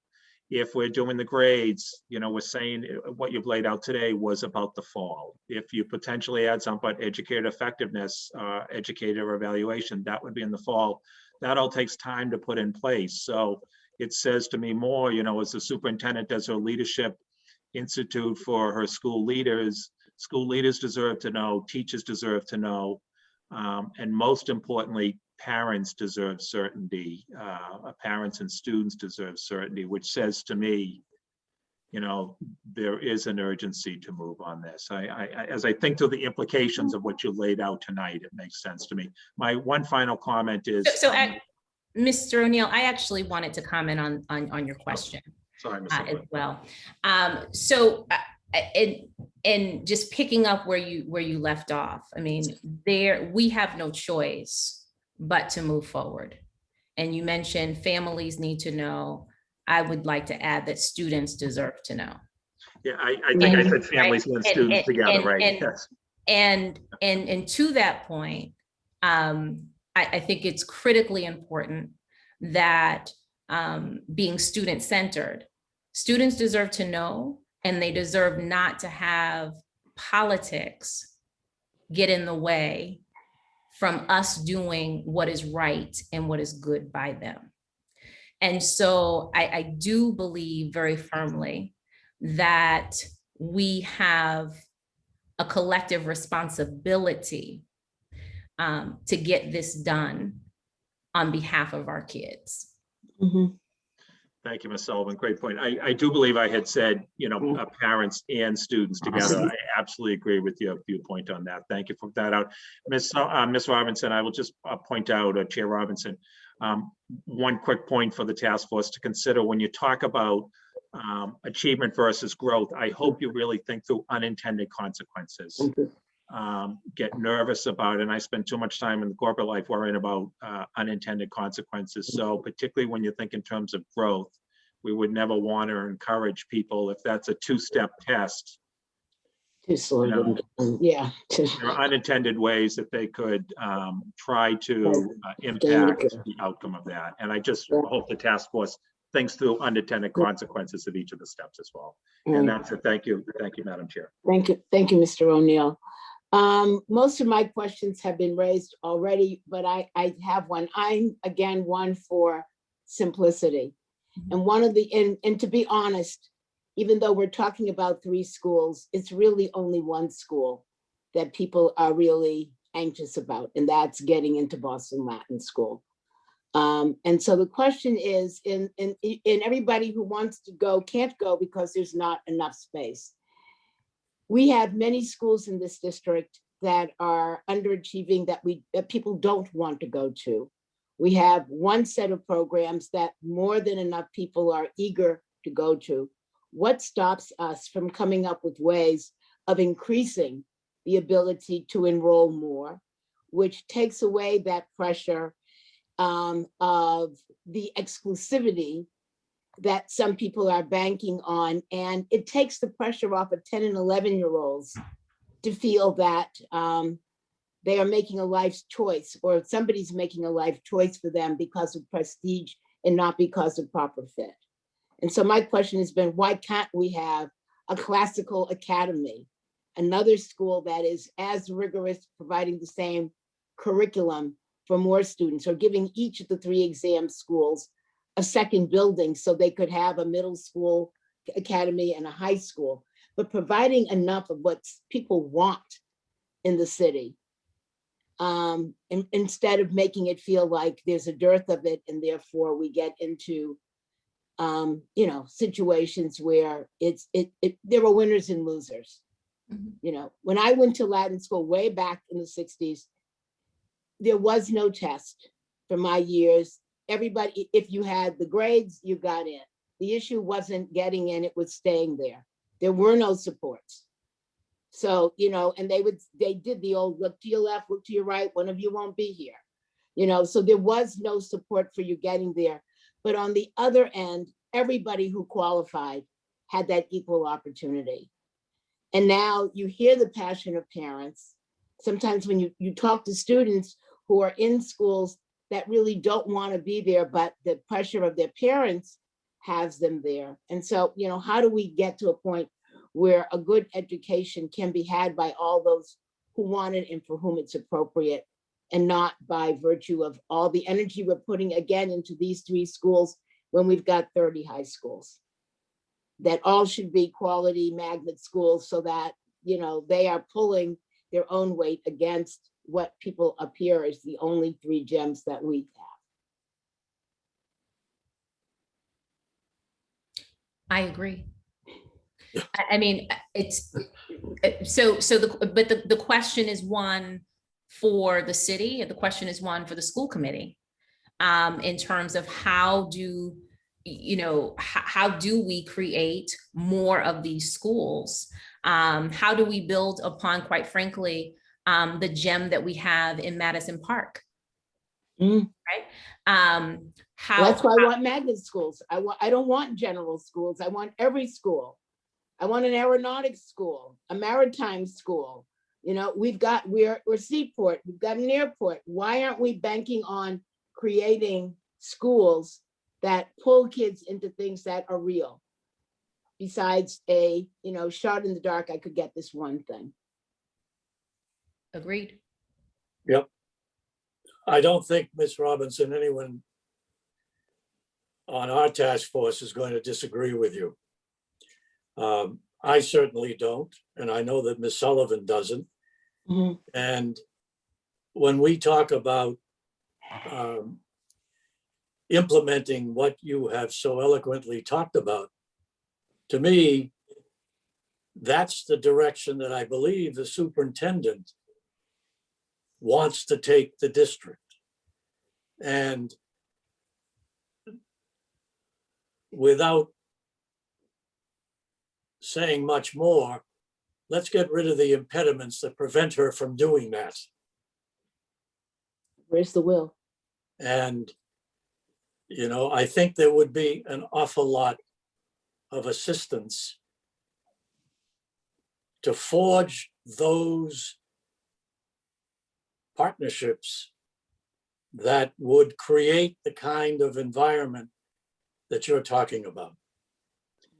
And we've spent a lot of time dealing with 3 schools, and perhaps, as you suggest, 1.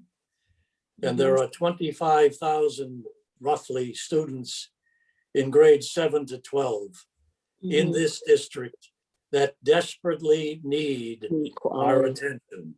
And I'll leave it at that. I agree. So my question is, where's the will? It's time for the will to say, this is what our kids deserve. Our kids will tell us. If we just listen to our high school teacher, they will tell us immediately what they would like to see.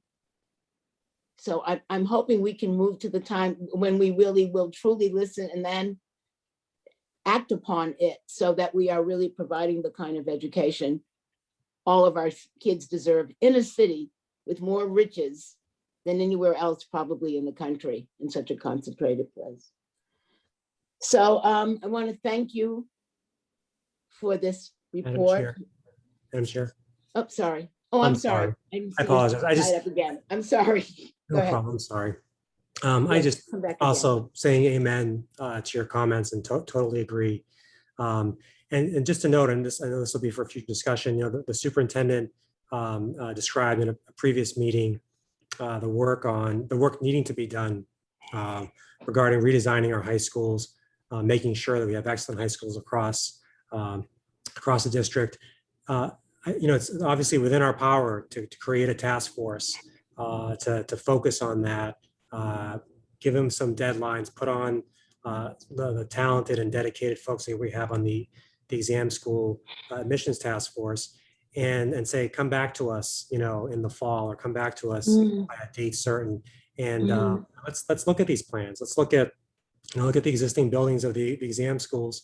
Can you build, on the 2 floors at BLA and add 300 or more students over there? And then before you know it, 80% of the kids that apply to the exam schools have a spot, and then keep incrementally building. I think that bringing these great and dedicated folks together to help advise us, I think that could be a next step after the report back on this policy, or even concurrent with it, we can work on it. So just a suggestion there.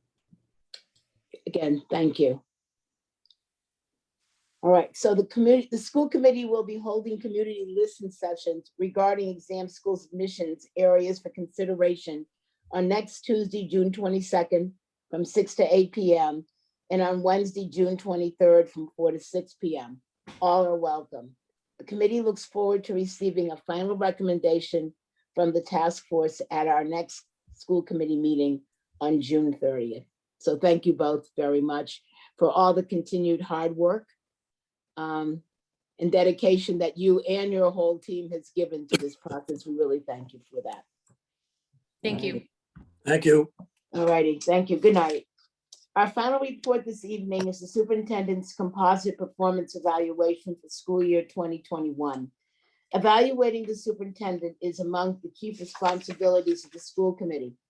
The superintendent has presented the committee with her self-evaluation and artifacts of evidence. Each committee member recently completed an individual evaluation of the superintendent, which was then compiled by Dr. Coleman into a composite evaluation. At this time, I'd like to invite my colleague, Dr. Hardin Coleman, to please give his presentation. Ms. Robinson, am I able to give some introductory comments first? Or Yes, well, I think Dr. Coleman was going to introduce you, but yes, you may. Okay. Go ahead. Is that okay, Dr. Coleman? Well, first, I want to thank Dr. Coleman for his incredibly hard work on my evaluation and pulling together everything that all of you have said within the evaluation. I'm humbled by the ability to lead this incredible district, and I am just grateful for the leadership of the school committee. The list of accomplishments for the Boston Public Schools over these past year is significant and transformative. Despite and perhaps because of the global pandemic, the past year is a story of how BPS confronted an unrelenting series of unprecedented challenges with resolve and ingenuity, and rose really above to meet each of them. You know, when I accepted the role of superintendent, it was with full knowledge that BPS was grappling with longstanding challenges, none more critical than the deep historical inequities that keep too many of our Black and Brown students, our EL students, and students with disabilities from achieving the success in our schools. I came to Boston to disrupt the status quo that has paralyzed the district and foster distrust among many in the community. I have that will, Ms. Robinson. And I believed then, and I still do, that the relentless focus on equity that I bring to every decision is critical if we're going to make headway in changing the trajectory of this district and our students' lives. There's an urgency to the work that we do together, and the next several years will be pivotal for our district's success. It's going to really take all of us. Mm-hmm. It is also true that no leader is singularly responsible for the success of an organization. And that is certainly true in the story of this past year. While my position as superintendent means that it's up to me to set the tone, craft the vision, and chart the course forward, the execution of the vision is really the work of a talented and dedicated team united in their determination to meet the needs of every BPS student. And throughout this evaluation, you're going to find a wealth of archival material that documented the critical work and the key inflection points of this past year. While too numerous for me to articulate, and I know Dr. Coleman will do a very good job of pointing them out, I just want to highlight a few. The first, a multi-year $100 million investment from former Mayor Walsh, as well as securing the approval of $36 million in the second installment of that multi-year budget from current acting Mayor Janey. Crafting a robust plan to return to in-person learning. Even though it was very much a challenge with getting consensus on that plan, we were able to do that and work with our BTU members in order to get agreements, 5 agreements that we got during the year with shifting and changing conditions. We made significant strides in the increase of total percentage of education hires, which was great. And we instituted a new process of reflection for school leaders in terms of looking at our own practice around hiring so that we could meet our goals in the Garrity order once and for all. We adopted a new student privacy and data sharing policy, and we're on the cusp of reforming our school safety service division. And we achieved the highest graduation rate on record for Boston Public Schools last year because our principals and our school leaders, our counselors, and our educators all rallied for every single student to be successful, even in what could have been a very tragic and difficult finish for our 2020 class. And also, you have worked with me and what you just heard now with Mr. Contopasis and Ms. Sullivan on really deep policies around equity and I look forward to that work. We adopted the attendance policy revisions, the mass core. We are piloting new grading, and this was also part of the exam school admissions, and many more to come. So there's countless of other accomplishments that I'm not going to highlight because I'll let Dr. Coleman do that.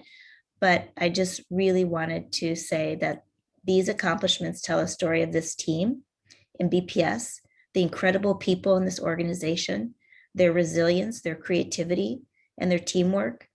And it marks a pivotal year of progress for our district, even in a pandemic. And I'm proud of the role that I was able to play in leading it. And I know that it's not going to be just 1 year, it's going to be a multi-year journey toward achieving our shared goals. And I look forward to building on our progress in the months and years ahead. It's often said that our greatest growth is born out of times of greatest challenge. That has certainly been true of my past year as superintendent of Boston Public Schools. As a year I count as one of the most challenging in my 30+ career as an educator. It's also true that despite those challenges, I would not exchange the progress we've made over this past year or the accomplishments we rightly celebrate for a year of lesser challenges. The work ahead is vital, and the momentum we have built will carry us further. It's an honor to work alongside all of you and the remarkable staff of the Boston Public Schools. And I look forward to their continued progress together on behalf of our amazingly talented children in Boston. Thank you. Wonderful. Thank you, Superintendent. This time I want to turn it over to Dr. Coleman.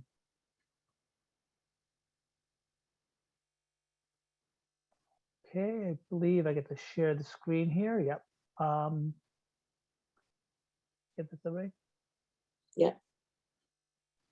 So thank you, Dr. Costello. I completely appreciate you framing it in terms of what we've accomplished. This has been a year of great difficulty and challenge for us all. And so to have these moments we can stop and saying, look what we've done, look what we've accomplished. And certainly in general, I would say that the committee's response to your self-evaluation affirms the fact that you've been effective in the work you've done and you've brought us forward in a very trying time. So I want to walk through the evaluation systematically for our community so that they can hear what we're thinking and where we're going to go. I want to outline the steps because as someone, one of the commenters asked earlier today, why are we doing it now? Why aren't we waiting, et cetera? So in fact, I would say that we're a little bit behind on the schedule, and that's on me. I did not project manage this as well as I would have liked. We should have been doing this in April or May, but a lot of things got in the way. And want to point out the fact that we need to have this done by the end of the month because there are conditions in the superintendent's contract that is dependent on our moving forward at this point. So, and just to remind people the steps at the start of each fiscal year, we sit down, we agree as a committee with the superintendent on her, in this case, professional system goals.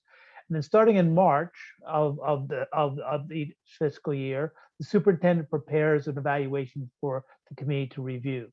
Then as Ms. Robinson pointed out, each member looks at the self-evaluation and shares the response. And then we charge a committee member to bring that into a composite review. And this year, it's my honor and opportunity to do that.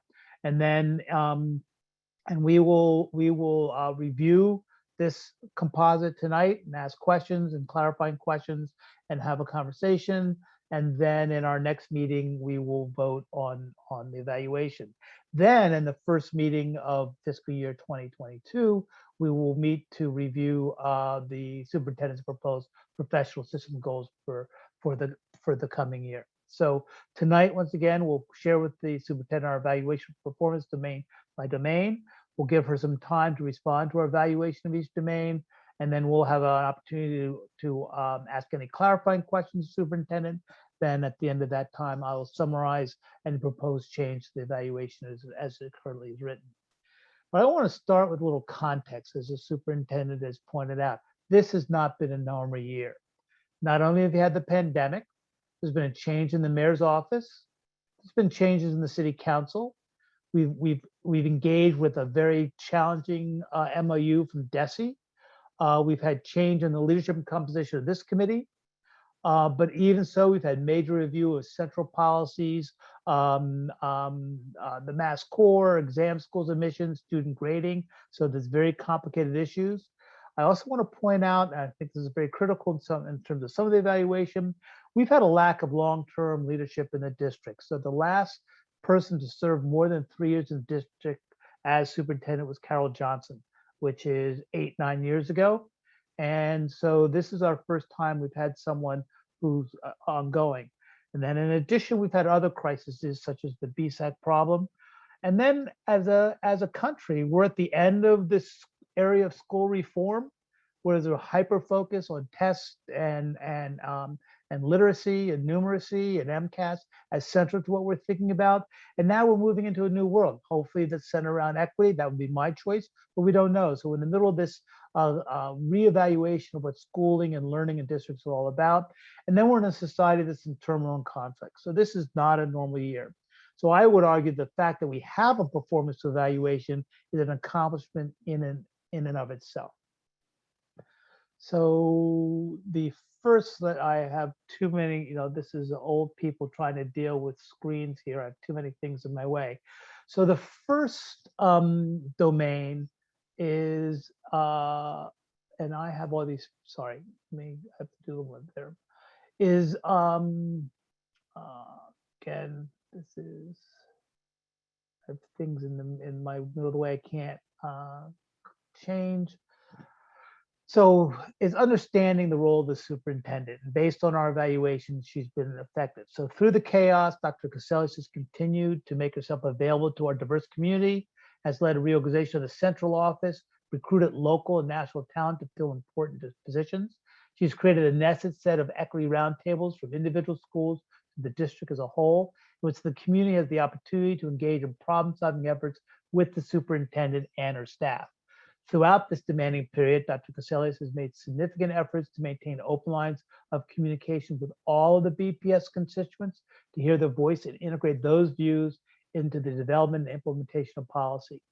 Her efforts to build a powerful professional culture in this district that is centered around the needs of our children in the face of substantial barriers has been remarkable.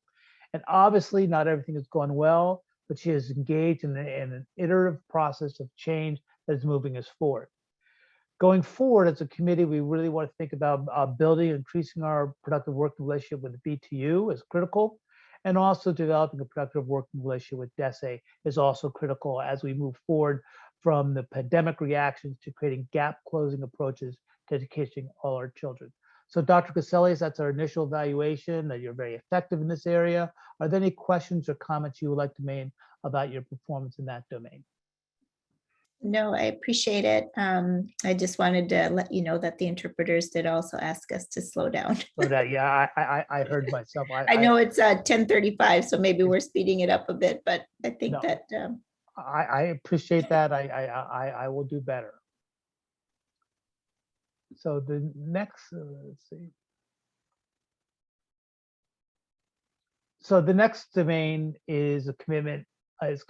So as indicated in our self-evaluation, Dr. Casellas is focused on creating coherence to the academic expectations of BPS through the implementation of the Mass Core and the Panorama Student Success Platform. Through the reorganization of the central office and implementation of the nested equity roundtables, she is working on clarifying the relationship between the central office and schools. Working with her chief of staff and chief of accountability, she has moved school committee meetings to be more focused on data than theory and policy to focus on improving student performance. The Office of Academic needs to be civically improved to its ability to meet the professional needs of teachers and schools to identify and implement evidence-based best practices in all our schools. The Early Childhood Division is providing a model that is worth replicating throughout the district, and the superintendent is to be recognized for taking on challenging practices such as the grading policy initiative in the middle of managing and responding to the pandemic. So Dr. Casellas, do you have any questions, concerns, or? No, issues? thank you. Thank you for that. This is one area, you know, obviously we're doing some restructuring in our academic office. And we have the posting right now for our CAO, and we just finalized the path forward that we are working to, well, we're working to finalize that and bring that forward to the school committee for our EL learners. And then we're finalizing our goals and next steps for our special ed office. So that's work that's been ongoing this year. It is not finished. So I appreciate this score here with that unfinished work that will be finished with the new chief academic officer being brought on as we move forward to really focus on our students with special needs and our EL learners. And then also as we build coherence, I know you and I talk about that quite a bit, across all of our schools, regardless of whether they're autonomous or not, around the instructional pedagogy, the curricular frameworks, and our assessment systems. Great, thank you. So the next domain is productivity, organizing, and planning. Again, rated as effective. So Dr. Cassellius works to create a highly effective organization. She's deeply engaged in the iterative process of developing policies and procedures that can be applied to develop a coherent and cohesive organization. One can hope that one outcome of responding to the pandemic is that most of the district's weak links have been exposed so that we can systematically reinvent an efficient and effective organization. Taking a risk of doing the Gallup poll is indicative of her commitment to use data to guide change and improvement. And the district has made a great effort to provide a large and diverse number of opportunities for staff, families, and community members to listen to and respond and provide feedback to the district plans. So as we know, particularly as we're in the middle of a mayoral election, the school committee in the city would be well served exploring alternative models of managing complex public operations such as BPS, particularly as it relates to issues around operations, facilities, development of talent from within, allocation of resources, communications, etc. Now that is not necessarily part of the superintendent's role, but we as a committee and the superintendent of the city will need to spend some time in the next year thinking through exactly what will be the role between the district, the city, and the school committee. So Dr. Cassellius, do you have any questions, thoughts, or comments to that? This was an area, obviously, that was quite challenging for us this year with the pandemic and the shifting guidance and changes and the immediate need of having to provide for the health and safety of our community. And operations was a huge piece of that, given also some of the restructuring in our operations division, food nutrition services, you know, and the implementation of full kitchens within our schools and delivering of high quality food, as well as our transportation, which, as everybody knows, we had late buses and now we have 96% on time performance, and also our facilities and doing work with our facilities and our custodial staff being incredibly understaffed in our buildings with just one custodian per building. And so we've added now with the new budget upwards of 50 to 60 more custodial staff. And, you know, I'm very proud of the work that they did to clean our buildings, get them ready and safe, the ordering of PPE and the ordering of plexiglass and fixing of 7,000 windows so that they open, delivery of fans, the incredible serving of 6 million meals, and you know, our nurses and the work that they've done to mitigate all of this with waiting rooms and COVID testing, and just a yeoman's job that our operations team has done this year. So I want to give them incredible praise and kudos for the incredible work that they did in shifting and changing conditions. We've learned a lot, and we'll take that into the next year to do even more and better. We did restructure our offices with the new Chief Operations Officer this year. She was the Commissioner of Property Management. You've met Ms. Indira Alvarez, and also Mr. Sam DePina is in a role of working now with day-to-day management of operations of the district. Great, thank you, thank you. So fiscal responsibility and budgetary controls, again, we think you've been very effective in this area, and the committee is in agreement with your self-assessment in this domain. And the process you have initiated to direct the use of new funds seems reasonable. We believe that evaluating its effects will be part of the fiscal year 2022 evaluation. We're looking forward to seeing a comprehensive facilities work plan for every school facility and an appropriate completion timeline. Any questions or reactions to that evaluation? No, I just, we just keep trying to find the resources to get the work done for our students. I was very grateful for the commitment from former Mayor Walsh and now Mayor Janey, and also restarting Build PPS and announcing the 4 major renovations and the 5 new builds. So we're really excited to get started on that work. Okay, thank you. Judgment and decision-making, you were rated as development. So it's clear that Dr. Cassellius consults both internally and externally and broadly prior to making decisions. It's also clear that she is willing to be held responsible for the outcomes of decisions, both positive and negative. Most important, she is able to learn from these outcomes and use that learning to guide subsequent decision-making. Taking time to build consensus around decisions has been a challenge by the pandemic and the superintendent's urgency for improvement. Not every decision has been as clearly understood as would allow for a rating of highly effective and accounts for the variance of ratings by the committee members. Do you have any response to this evaluation? Well, I believe that this is a strong area of mine. And, we really have endeavored all year to include our parents and our community and educators in hearing their voice from early on task forces with the BTU, with opening of school. Those have continued with our special education parent advisory to help us guide us through when to open up school during the surge we were having for our students with disabilities. That was a very successful endeavor. And then, our equity roundtables at both the school level and at the district level has been immensely helpful to us to getting a voice around our decision-making. And then engaging in my quarterly meetings with DLAC and with the Joint Task Force, the SPED PAC, and also our citywide parent council. And now with the commission and with all of the community meetings that we did. And of course, the over 100 meetings I had when I first started with community. It's a strong value of mine that I hear all voices and that I bring them to the table and that we move forward together. It's hard to find consensus when you are in a pandemic and 50% think you should be open and 50% think you should be closed. It was a year of really trying to thread that needle of bringing consensus of everybody together at the table as best you could. But in the end, I'm the superintendent. I have to make the decisions that I believe are the right ones and bring them forward to the school committee for your affirmation and approval as we lead the district. So. Great, thank you. Collaboration and teamwork, again, rated as effective. In general, the committee supports your self-evaluation in this domain. In the next few years, we're going to get lots of post hoc analysis of how districts responded to the pandemic. We can predict that the ones that look successful will be the ones with lots of resources.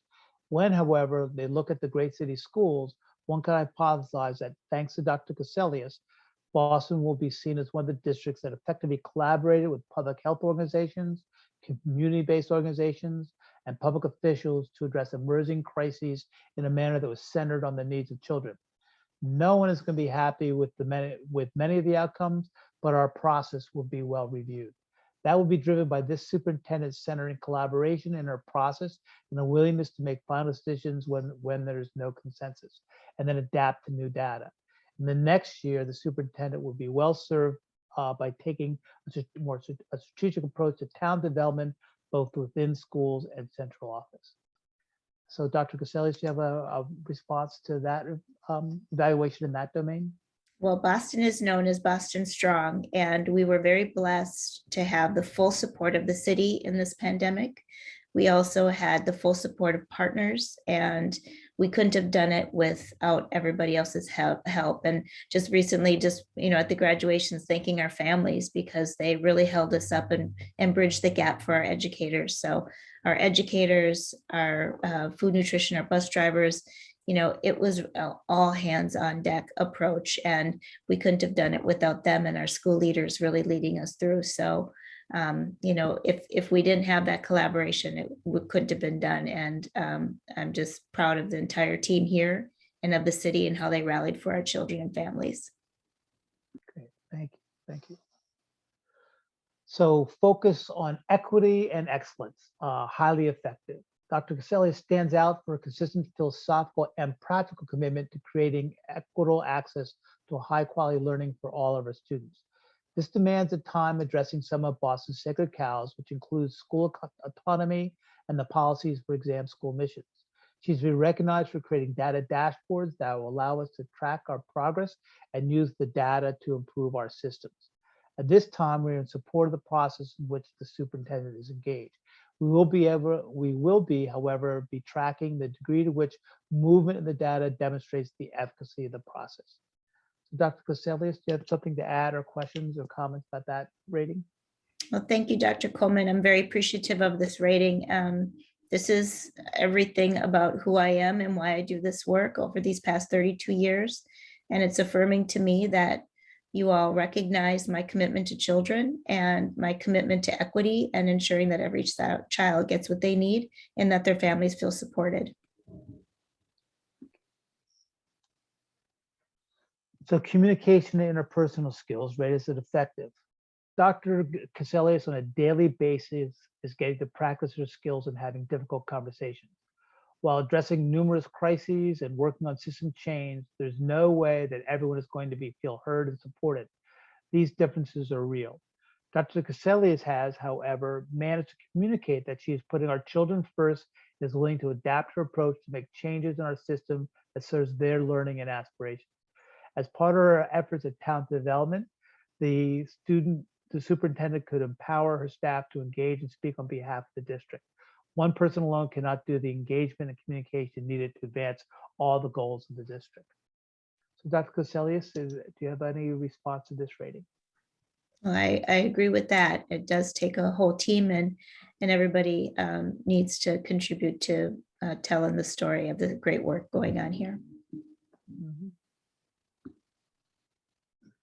So this slide has a summary of the ratings that were on each side, and that'd be available in the published work. And then as part of the evaluation, we evaluated on each rating, and then we did a summary, and the overall rating for the superintendent was deemed effective.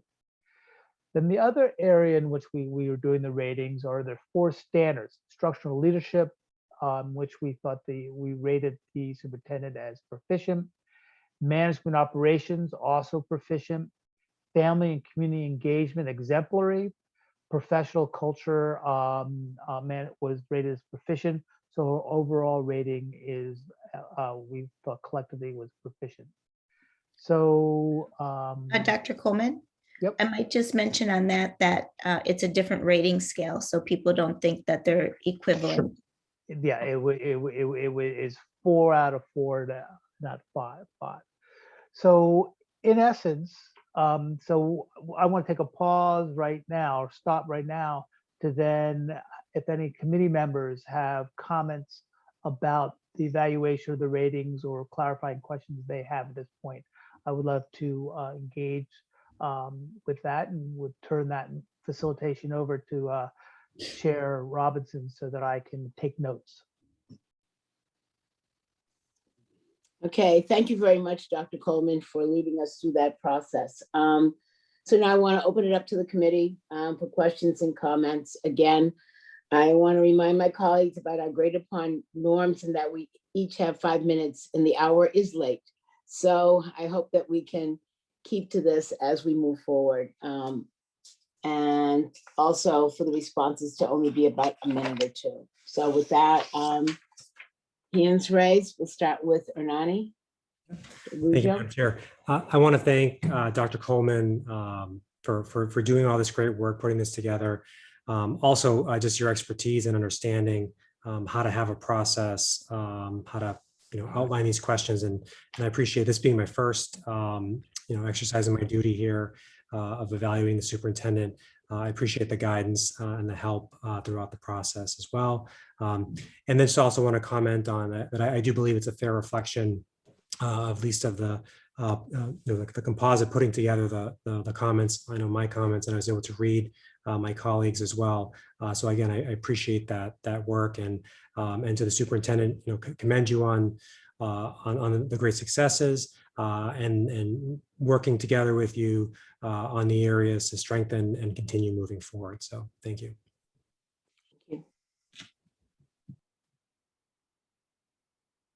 Anyone else? I'm not seeing hands. Chair O'Neill. Nice. Vice Chair. You're the chair now. Yeah, okay. Thank you.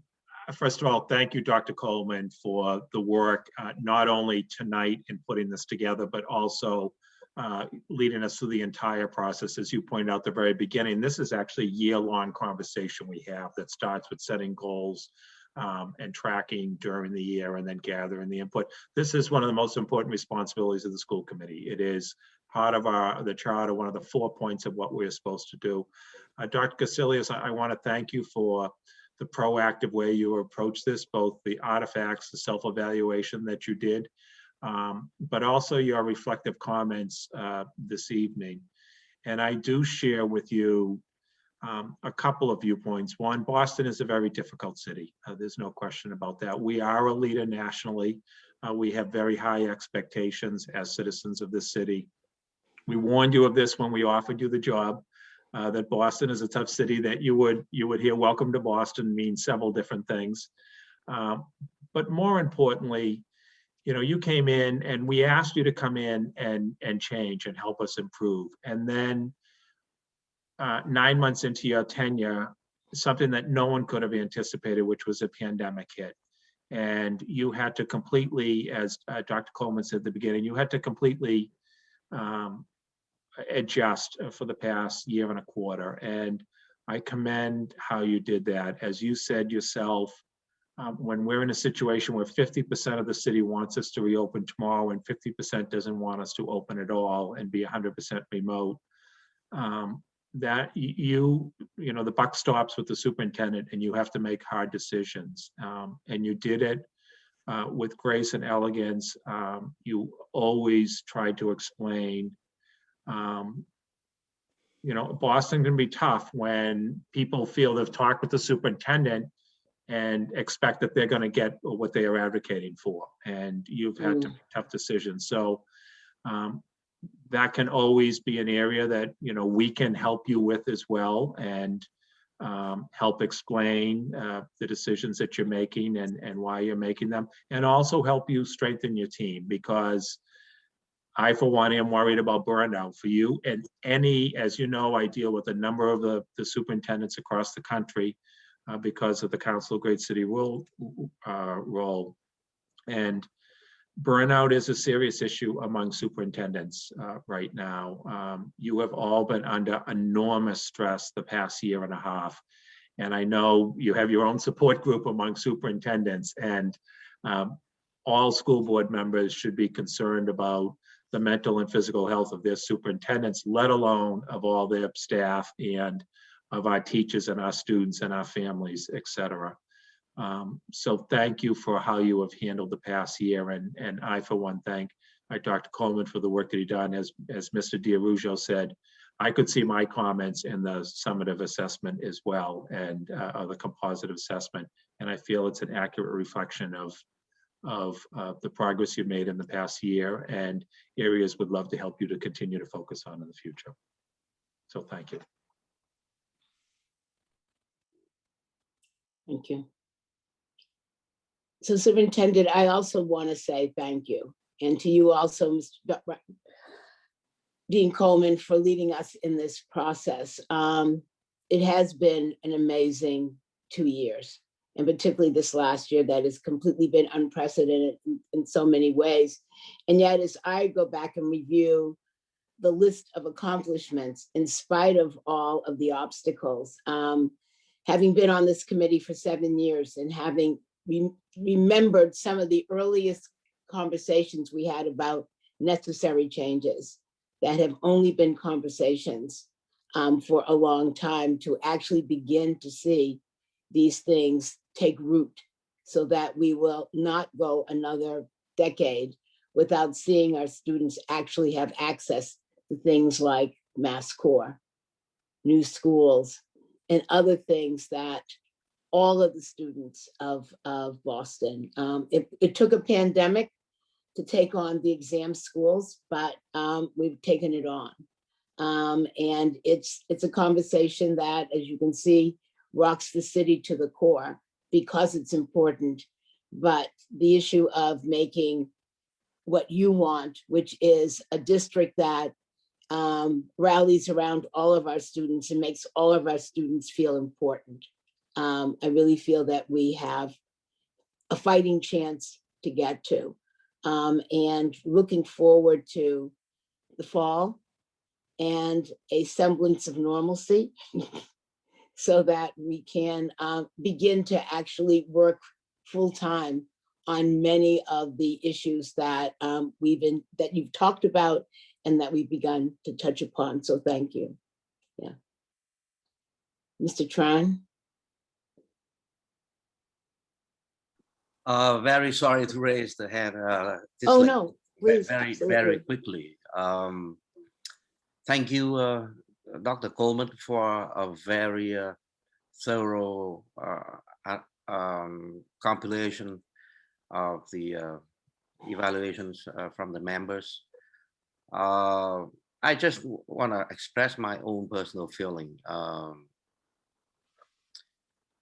After looking at all the other members' evaluations, including mine, I found out that I stand out in terms of making in terms of giving out the type of ratings that I did.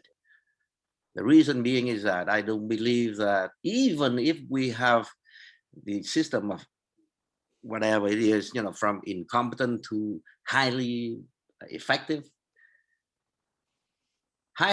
to me is not perfect. Highly effective is just that, the person had gone above and beyond what was her duty or his duty, and how he or she put together the kind of strategies to handle that area. To me, that is, I hope I can do that. When the bigger part of my professional experience was that I was a manager, and I was a manager of a pretty medium-sized staff, and I hope I have that kind of ability to do so. So that's why, while I appreciate all your your own evaluation, your own way of assessment, I just want to make sure that you understand where I'm coming from. Again, highly effective is not perfect.